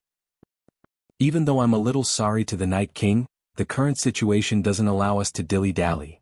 Wu Yen confirmed Veronica's words and calmly explained. The reason why Sylvia and I suspect that Julius isn't dead is because Mikhail's gave Sylvia a similar feeling to Julius. So, if we can prove that Julius isn't dead, then the possibility of Mikhail's being Julius is very high, right? Veronica's tone became heavy. It seems that before we find out Mikhail's true identity, we can't let more people know about this. Compared to that, I'm more concerned about something else. Wu Yen suddenly changed the topic and looked at Sylvia. Sylvia, do you still remember what Makavo said? There will be an even bigger feast in the near future. Sylvia nodded, causing Wu Yen to smirk coldly. Then, if the Continental Congress is the stage, the feast that Mikhail's mentioned should be big enough, right? Wow. Sylvia, Veronica, Gulian, and Corset all sucked in a breath of cold air. You're saying that Mikhail's, who might very well be Julius, will attack during the Continental Congress? Veronica sneered and shook her head. That's impossible. All of Loriamin's Holy Dragon Knights have gathered in Fantion City. Even the Empire would have to think twice before attacking, let alone some corpse ash dragon. They wouldn't even be able to cause a stir. Veronica's tone was full of confidence when she said that. She silently affirmed the strength of Loriamin's Holy Dragon Knights. Yet Wu Yen said that. Of course it won't be easy to attack from the outside, but what if they attack from the inside? From the inside. Veronica was stunned. Don't forget, Mikhail's is from the Empire. Wu Yen sighed. The Empire's airships should have entered Fantion City by now, right? Everyone understood what Wu Yen meant. If Mikhail's managed to sneak into the airships of the Sepharos Empire's representatives, then entering Fantion City would be a piece of cake. That's not right. Sylvia suddenly remembered. Even if the airships of other factions entered Fantion City, they would have to be checked before disembarking. It's impossible for anyone to sneak in. Sylvia, don't you understand what Lune is trying to say? The one who answered Sylvia wasn't Wu Yen, but the gloomy Veronica. What Lune is trying to say is that the Sepharos Empire's representative might be the one who's shielding Mikhail's and allowing him to control the corpse ash dragon to attack Fantion City from behind the scenes. This? Sylvia was speechless. As long as they are guards or attendants, the participants from the Sepharos Empire will be able to openly bring Mikhail's into Fantion City and let Mikhail's attack. Veronica clenched her fists in hatred. Once the attack succeeds, it'll deal a heavy blow to the Chivalry Empire.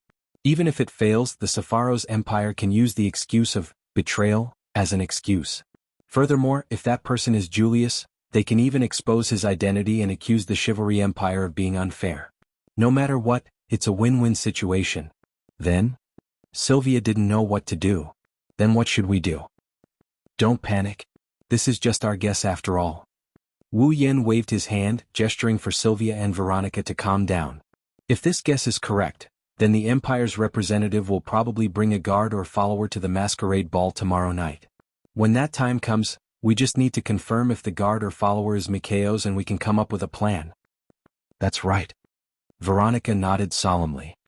Apart from the representative and his guard and follower, the rest will not be allowed to step out of the airships under the Chivalry Empire's surveillance even if they're brought into Fantion City. Therefore, if Mikhail's really wants to attack, someone will have to bring him out. Tomorrow's masquerade ball is a good opportunity. As Veronica's words fell, a sense of foreboding washed over everyone's hearts. It took a long time for them to calm down. Chapter 1400. Time quickly passed by as everyone was preoccupied with their own thoughts. In the blink of an eye, a day had passed. As expected, the masquerade ball was about to be held. The masquerade ball, as the name suggested, was a ball where all the participants had to wear masks to attend. The purpose of holding the masquerade ball was to promote the relationship between the representatives of the various top forces before the Continental Conference. Every force was inextricably linked to other forces, but these relationships were not all good. Some forces had a very good relationship with each other, while others had a very bad relationship with each other. Take the Lorimon Kingdom as an example. The Shepron Kingdom was the sovereign state of the Lorimon Kingdom, so the relationship between the two was naturally very good. It was not an exaggeration to say that they were wearing the same pants. However, the relationship between the Lorimon Kingdom and the Cypheros Empire was very bad. After all, the Shepron Kingdom and the Cypheros Empire had fought before and killed each other. The Lorimon Kingdom was also a vassal state of the Shepron Kingdom and was the most indispensable fighting force of the Shepron Kingdom. The Night Kingdom that controlled the dragons was undoubtedly a thorn in the side of the Cypheros Empire. The Cypheros Empire wished that they could get rid of the Lorimon Kingdom. Without the Lorimon Kingdom, the Shepron Kingdom's strength would be greatly reduced and they would be wantonly invaded. The Lorimon Kingdom also wished that they could get rid of the Cypheros Empire and protect their sovereign state, the Shepron Kingdom. They did not want the Cypheros Empire's ambitions to succeed. Under such circumstances, how could the relationship between the three be good? In this way, once the Continental Conference was held, two or more forces that had a good relationship with each other would work together to make the content of the conference go towards a situation that was beneficial to them. This would be unfair. Considering this point, in order to let the participants eliminate the gap between the forces, the masquerade ball was held. Wearing a mask and hiding their identity, there would be no difference between the forces that they belonged to. Interacting with each other would be more or less beneficial for the upcoming Continental Conference. In other words, this masquerade ball was like a prelude to the Continental Conference. It could protect the real situation and also build a good relationship. The Continental Conference only allowed the representatives of the various forces to attend. At most, they could bring guards and attendants. But the masquerade ball was different. Anyone related to the leader's camp. Everyone was qualified to participate. Therefore, Wu Yan and the others concluded that if Mikaos really wanted to launch an attack from the inside during the Continental Congress, then the participants of the Cypheros Empire would definitely bring Mikaos to this masquerade ball. At the end of the day, the various forces that came to Fantion City could enter Fantion City.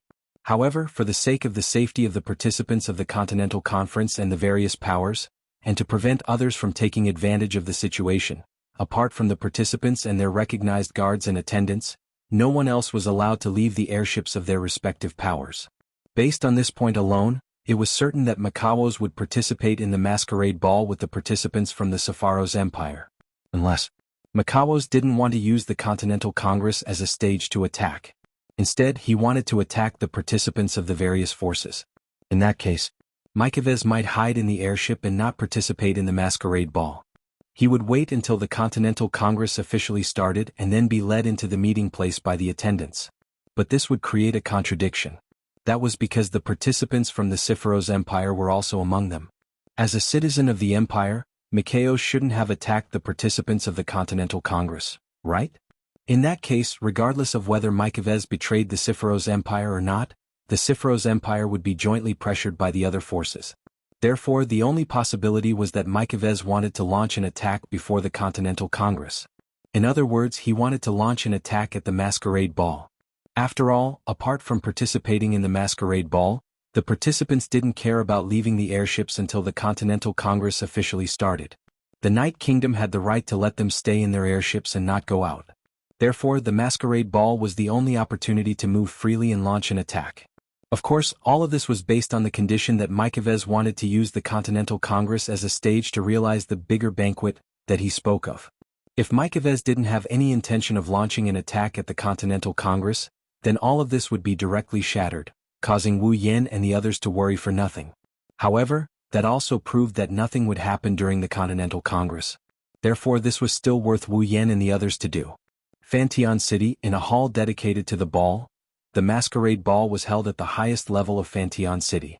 Fantion City was famous for its resolute and simple characteristics. Only this hall dedicated to the ball used the design style of the Shepron Kingdom.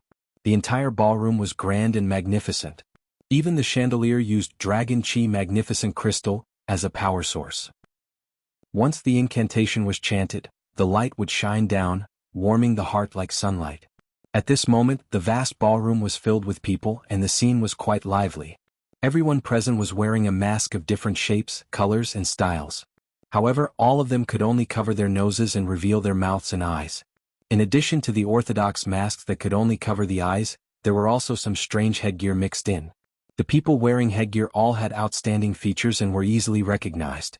Therefore, they didn't hesitate to sacrifice their looks and dress up as clowns. The royal orchestra played a lively tune on the opposite side of the door to lighten the atmosphere. Couples of men and women held hands on the dance floor in the center of the ballroom and danced elegantly to the rhythm of the music. There were also people gathered around the bar, tables, and sofas around the dance floor, chatting and laughing as they chatted with each other. Looking at the noble-looking gentlemen and ladies with masks covering their faces, Wu Yan is also wearing a tuxedo-like suit. Wearing a mask that looks like a pair of wings that can only cover the area around his eyes, Wu Yan is slowly moving around the venue. Beside Wu Yan was Sylvia. Her dazzling blonde hair was tied into a mature bun, with a dark red ribbon tied on top, reflecting the golden strands of her hair. She wore elbow-length gloves on her hands and a blue evening gown on her body. It was as dazzling as the surface of a lake in midsummer. The gown was tight around her waist, and the fluffy and wide skirt was very eye-catching. In fact, from the beginning, there were always some men who couldn't help but cast their gazes on Sylvia. The butterfly-shaped mask on Sylvia's face couldn't hide her temperament and beauty at all, and it had already made the hearts of many men restless. It was also because of this that Sylvia suppressed the shyness in her heart and held onto Wu Yan's arm like a noblewoman. In the eyes of outsiders, they looked like a couple, and dispelled the stirring hearts of many men.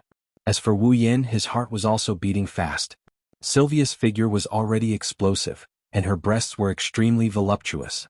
When she held onto his arm, it was like pressing his arm into the cleavage between those voluptuous breasts.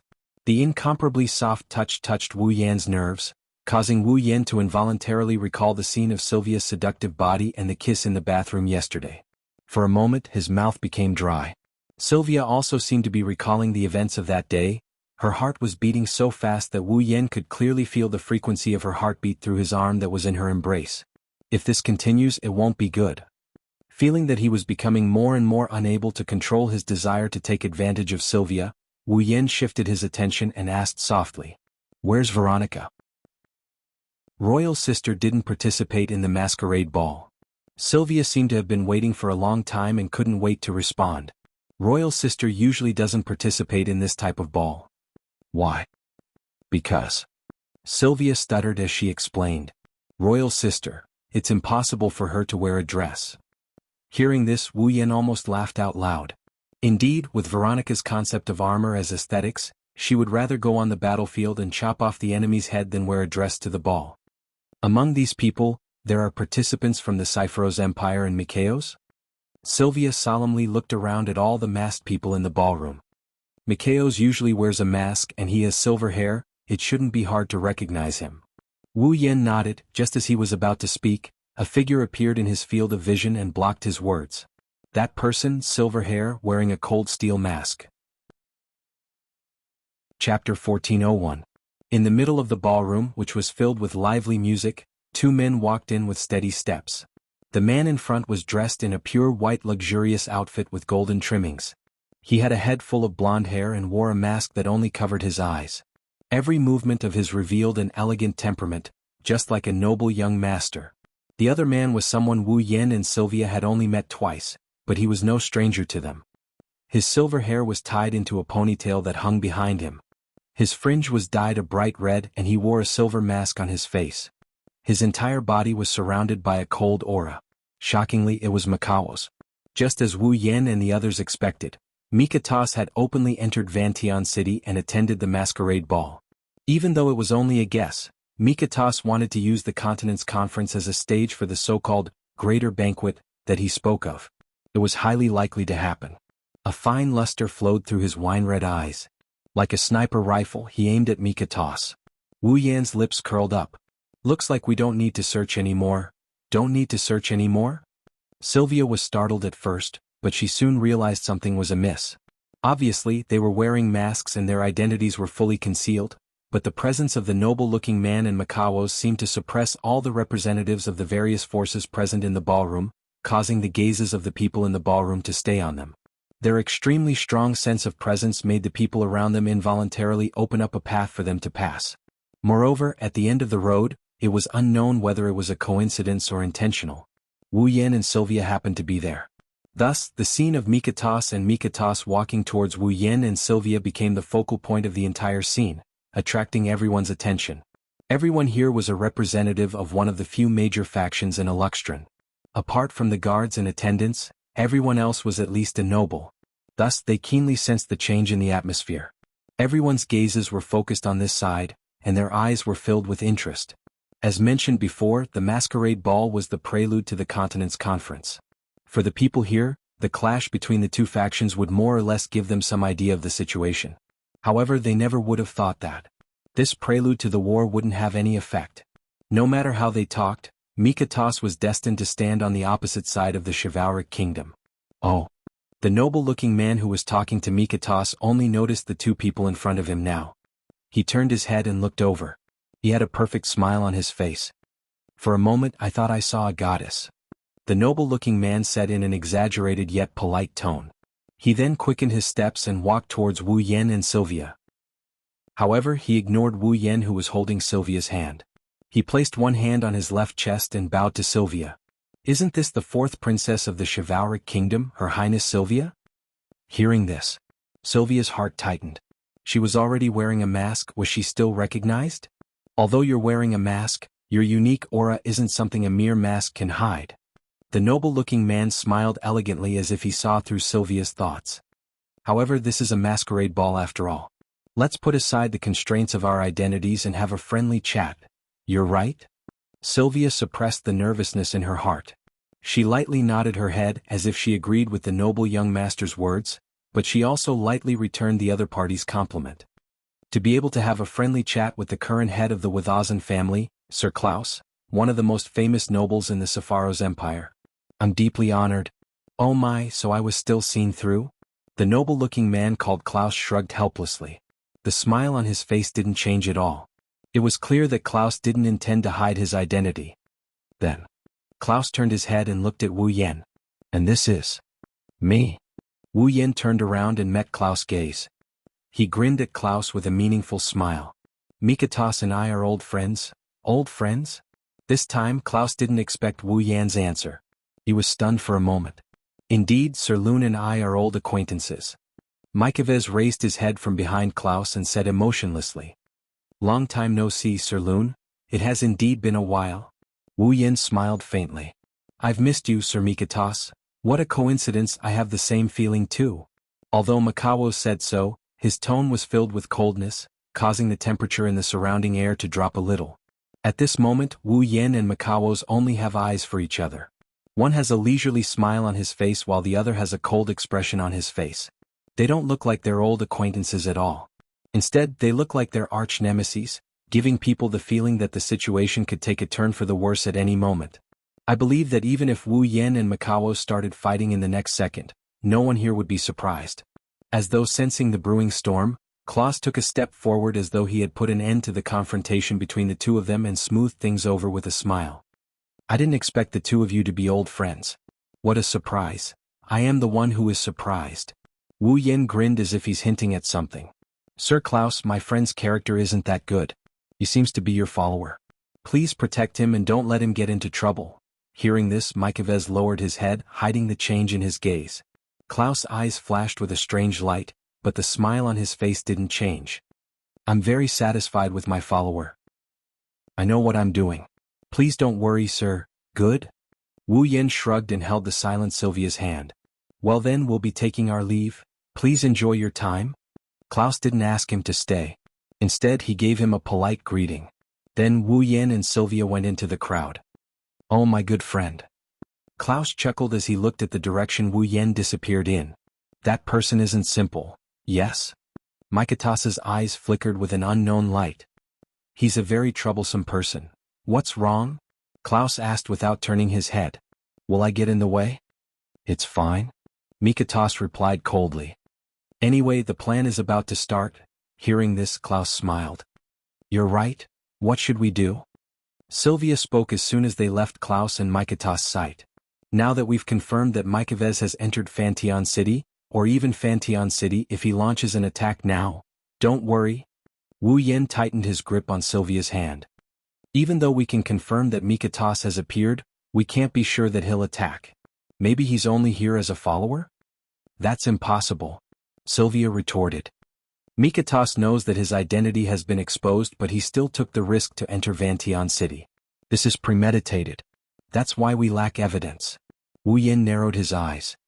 We lack evidence to prosecute him. Lord Roland, Your Highness. A slightly anxious voice entered Wu Yen and Sylvia's ears. Wu Yen and Sylvia turned their heads at the same time. They saw Corset anxiously running towards them. What's wrong? Wu Yen had a bad premonition when he saw Corset's anxious expression. Corset's next words confirmed Wu Yan's premonition. Not good. Lord Yashur and Ike Chen are missing. Chapter 1402. Fanteon City, inside the airship of the Cypheros Empire. In a vast space at the rear of the airship, there was a very strange instrument. It looked like the tail or head of a ferocious beast. It was beautifully decorated as if it had been plated with real gold. It emitted a dazzling halo. Although its appearance was strange, there was a transparent round cover in the center of the device, allowing people to see the situation inside. It was like a cockpit but more like a capsule. There were cables hanging from the bottom, connected to some mechanical devices with screens installed on the ground. The instrument was very large, more than enough to fit an adult dragon. The side of the instrument was inlaid with countless sparkling crystals. These crystals were all dragon chi crystals. The instrument was inlaid with dragon chi crystals? Wasn't that the element that a product born from magical engineering should have? This enormous instrument was none other than a Magitech instrument. Near the magical instrument, several people in white overcoats, who looked like researchers, were leading about 10 technicians in work clothes. They were observing the instrument's movements while burying their heads in the instruments with screens, constantly operating something. As the magical instrument operated, buzzing sounds could be heard. The 1,000-year chi crystals inlaid on the instrument's body were sparkling, causing the air to ripple with dense magic power. If one looked closely, they would discover that in the capsule of the magical instrument, a petite girl and a naked boy were hugging each other like conjoined twins. Their eyes were closed and they were moving up and down. The boy and girl were the missing Yashur and Yak. At the front of the magical instrument, a dark-skinned petite girl and an old man in a white coat stood together. They stared at Yashur and Yak in the capsule with different expressions. The dark-skinned petite girl's expression changed slightly, as if she was disgusted, but also as if she was trembling. Clearly she was disgusted by the instrument, or rather by the matter of Yashur and Yak being thrown into the instrument. She was disgusted. The old man's expression was calm, or rather, cold and emotionless. It was as if the two in the instrument weren't living beings, but two pieces of meat. It made one shudder. Looking at Yaksu and Yak in the capsule, Anya's expression kept changing. In the end he asked, "May I ask, why did you call me Yasho? Will Blake and the young dragon Acker be thrown into this machine?" Oh? The doctor seemed to be surprised that Anya would ask such a question, but he still answered truthfully. "This is Mykovez's idea." "Sir Mikhail's?" Anya clenched her fists. "What's your goal?" "To awaken the last descendant of the Avalon Holy Dragon royal family." The doctor did not hide anything. His wrinkled eyes twitched and his eyes flashed with shrewdness. "It said that in ancient times, there was a great number of people. Actually, all dragons will transform into holy dragons." "All dragons will transform into holy dragons?" Anya was extremely surprised. The dragon clan has a long history. Now, they have fallen to the point where they need to rely on humans to survive. However, in ancient times, the dragon clan was the overlord of the continent. If they didn't reach this level, how could they dominate the entire continent? The doctor explained in a realistic manner. The reason why the dragons of the dragon clan can transform into holy dragons is all because of this machine. After that, the doctor's gaze fell on the instrument again. According to Mykovez, this machine can't be transformed into a holy dragon royal family. It can be used on those dragons that can't transform into holy dragons after they mature. It can forcefully transform them into holy dragons. Anya looked at the instrument as well. Then if it's used on the young dragon Acker, that means, yes. The doctor's eyes were filled with fervor. "We plan to use that effect to forcefully awaken the last descendant of the Avalon Holy Dragon royal family and return to their original dragon form." Anya's heart clenched and she asked with a trembling voice, "What about Yaksu?" What about Blake? He is the knight chosen by the last descendant of the Avalon Holy Dragon royal family. He is the master of the Dragon Queen. The doctor answered expressionlessly. If he's gone. Even if the Avalon Holy Dragon Emperor awakens, he will quickly die without the star essence. Then this experiment will be meaningless. You mean? Ania's pretty face turned pale in an instant. That's right. The doctor smiled coldly. Use the machine's effect and the magic power in the Millennium Chi-Hua crystal. When the last descendant of the Avalon Holy Dragon royal family awakens, forcefully merge it into the body of the Avalon Holy Dragon Emperor. Then Blake will become an organ that exists solely to provide star essence. Woo-woo. All of a sudden the instrument trembled violently. Its entire body was suffused with red light and electric arcs, and an alarm-like echo rang out. What's going on? The doctor and Anya were both shocked. As soon as the doctor's voice fell, the panicked voices of the staff below also sounded. There's an abnormal reaction. The magic power detector is displaying abnormal values. An unknown magic reaction has been detected. It's increasing in intensity. The machine has lost control. It's refusing to accept the emergency stop signal. The situation is critical. Wah! The doctor's face turned pale. Whoa! The entire space began to tremble as if it was on fire. The temperature in the air continued to rise, and the machine's condition became more and more abnormal, causing the atmosphere of panic to spread. Everyone's anxiety was written all over their faces as they desperately operated the machine. The atmosphere became incomparably dangerous. How can this be? The doctor's face became more and more unsightly. What's going on? Anya's face tensed up. Dong dong. At this moment, a heartbeat-like sound rang in someone's mind from the machine. It turned into a ripple and fluctuated. Just now. Anya and the doctor were both stunned. In the next moment, the vibrating machine became silent. Bang! With a loud explosion, the entire machine exploded, and bright red flames began to burn in the entire space without warning. Wah! The staff began to flee in panic. Don't panic. Calm down. The doctor yelled, but no one listened to him. A dazzling brilliance suddenly rose from the center of the sea of fire, like a pillar of light shooting up, directly melting the ceiling of the airship and rising into the sky. In the pillar of light, Yashur and Yak still had their eyes closed, hugging each other as they floated in the dazzling pillar of light. Everyone present could clearly see that at this moment, Aika's body was fluctuating with a dense wave of magic power. That magic power was at least 10 times stronger than any dragon in the world. On Yashur's body, a snake-shaped star carving was engraved all over his arm, and it flashed with a blazing red light. Not long after, Yashio and Yak seemed to have dissipated. Their bodies emitted stardust-like light and turned into starlight particles, disappearing without a trace. Anya stared blankly at this scene, muttering as if she was dreaming. They disappeared? One? At the same time, everyone in Fanteon City saw a pillar of light suddenly shoot into the sky from the airship of the Cypheros Empire. It didn't take long for it to connect to the dark night sky. What is that? Everyone in Fanteon City was stunned. Within the pillar of light, an exquisite geometrical pattern abruptly emerged. It was as if it was engraved in space. It was also like a pair of wings that slowly spread out.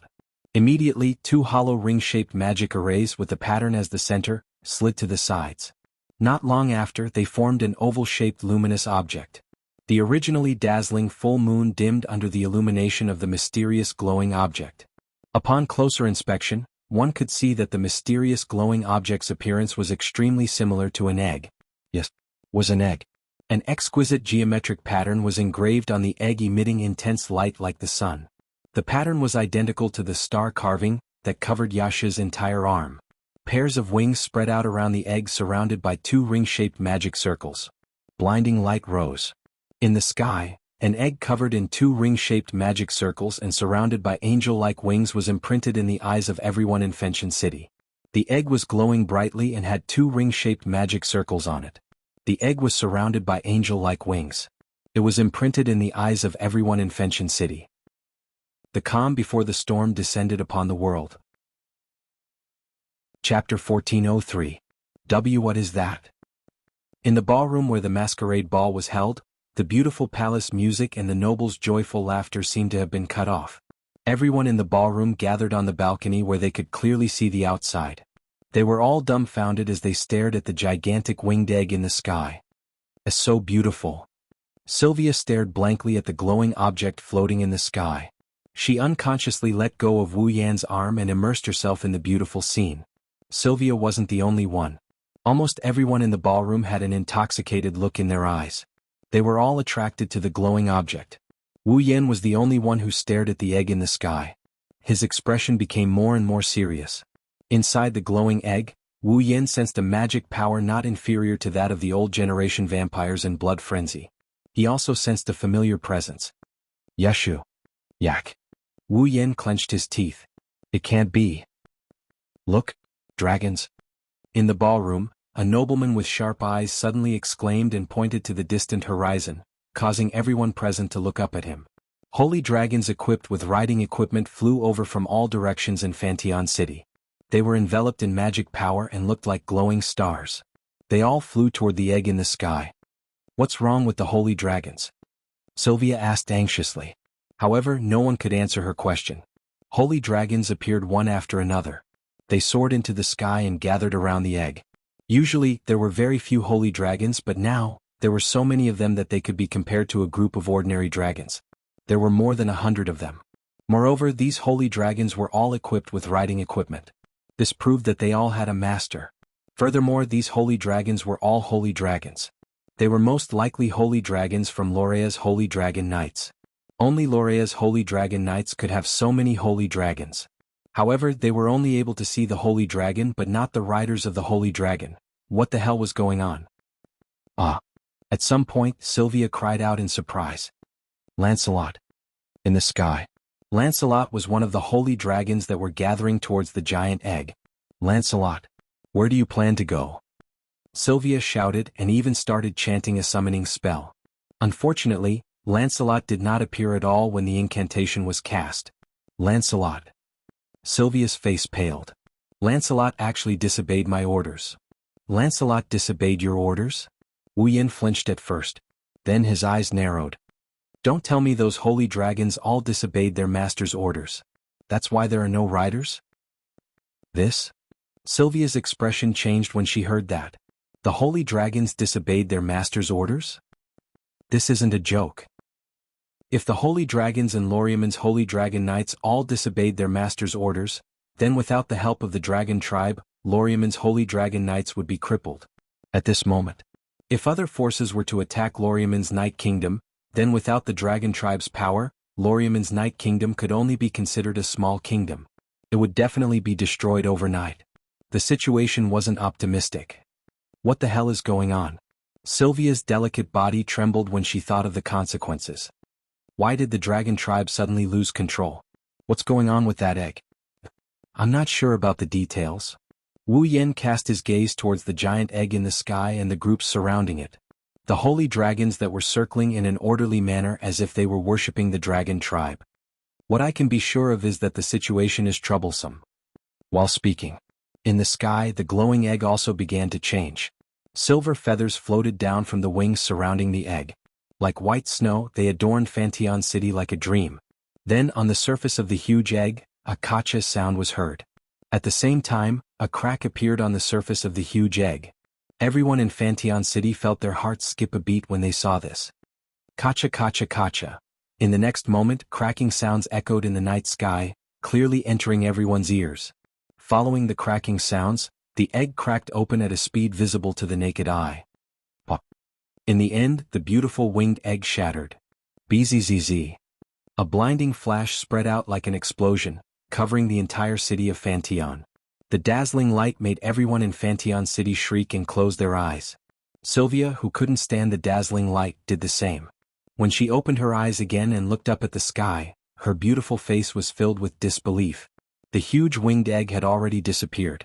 In its place was a dragon. A dragon that was over 100 times larger than the largest holy dragon and even larger than an airship. It had pink fur, bright red eyes, and a triangular horn on its head. 2 horns were on the left and right sides of its head, and 1 horn was in the middle of its head. It was like the horn of a unicorn standing straight up. The dragon's body looked like it was covered in ice-cold armor. His body was filled with power. Its wings were different from ordinary dragons. They were more like feathers than wings. Like an angel, there were 2 pairs of wings with 4 wings. Everyone in Fantion City was stupefied when they saw the dragon in the sky that looked like it could support heaven and earth. What was that? Roar, roar, roar, roar, roar. As if it had heard someone's question, the giant dragon opened its bright red eyes. A loud roar that was enough to disperse the clouds in the sky rubbed against the air and turned into a storm-like airwave that shook the entire night sky. At the same time the dragon roared, a naked person slowly emerged from the dragon's body in the middle of the 3 horns that formed a triangle above its head. One of his hands and lower body was buried in the dragon's body. Only his upper body and an arm with a strange pattern of a snake were exposed to the air. His eyes were tightly shut, and he looked like Jesus who had been nailed to the cross. It was creepy. Sylvia's eyes widened in shock when she saw this person. Yashur. Yashur. Wu Yan couldn't help but suck in a breath of cold air. If Yashur showed up there, then what about Yak? That dragon. Wu Yan stared at the roaring dragon. Could it be Yak? While Wu Yan was thinking about this, the dragon descended from the sky and stomped on the ground with a powerful stomp. Boom! Following the sound of an explosion, the Cypheros Empire's airship was trampled into 2 by the dragon's foot and exploded into pieces. What? What is going on? In the crowd, Klaus pretended to step forward and exclaimed in surprise. The Chivalry Nation's dragon actually destroyed the most advanced airship that our nation is proud of. Hearing Klaus's words, the people present finally reacted and began to make a ruckus. The Chivalry Nation's dragon destroyed the Cypheros Empire's airship? Are they trying to start a war? Nonsense. Sylvia tore off her mask angrily and pointed at Klaus. Are you slandering our Chivalry Nation? Your Highness Sylvia, your words are not convincing at all. Klaus shook his head in grief. Everyone here saw it with their own eyes. The Chivalry Nation's dragon personally destroyed our airship. Isn't that the truth? You. Sylvia clenched her fists but couldn't find any words to refute. She was so anxious that she was going in circles. The dragon tribe only contracted with the Chivalry Nation's people, and only the Chivalry Nation's people had the right to control the dragon tribe. So far, the only exception was the Chivalry Nation's people, and it was specially arranged by the Dragon Mother. Under such circumstances, the Chivalry Nation's responsibility should be pinned on the Dragon Tribe. It was also because they understood this that the scene was so noisy. Sylvia was also speechless. If this continued, the Cypheros Empire could use this as an excuse to make a fuss and make the Chivalry Nation suffer. The Chivalry Nation of Lorimon was in a difficult position. Klaus's lips curled up imperceptibly, but it didn't last long before it was mercilessly dispelled by a voice. I don't think so. You're tuning in to the Han Li's Wuxia Chronicles YouTube channel. We're so grateful for your support, and don't forget to subscribe to join us on this incredible journey through captivating stories. Your generosity through donations truly makes a world of difference, as it's the primary source of revenue that allows me to expand and enhance this channel for you. Thank you from the bottom of my heart for being a part of this adventure.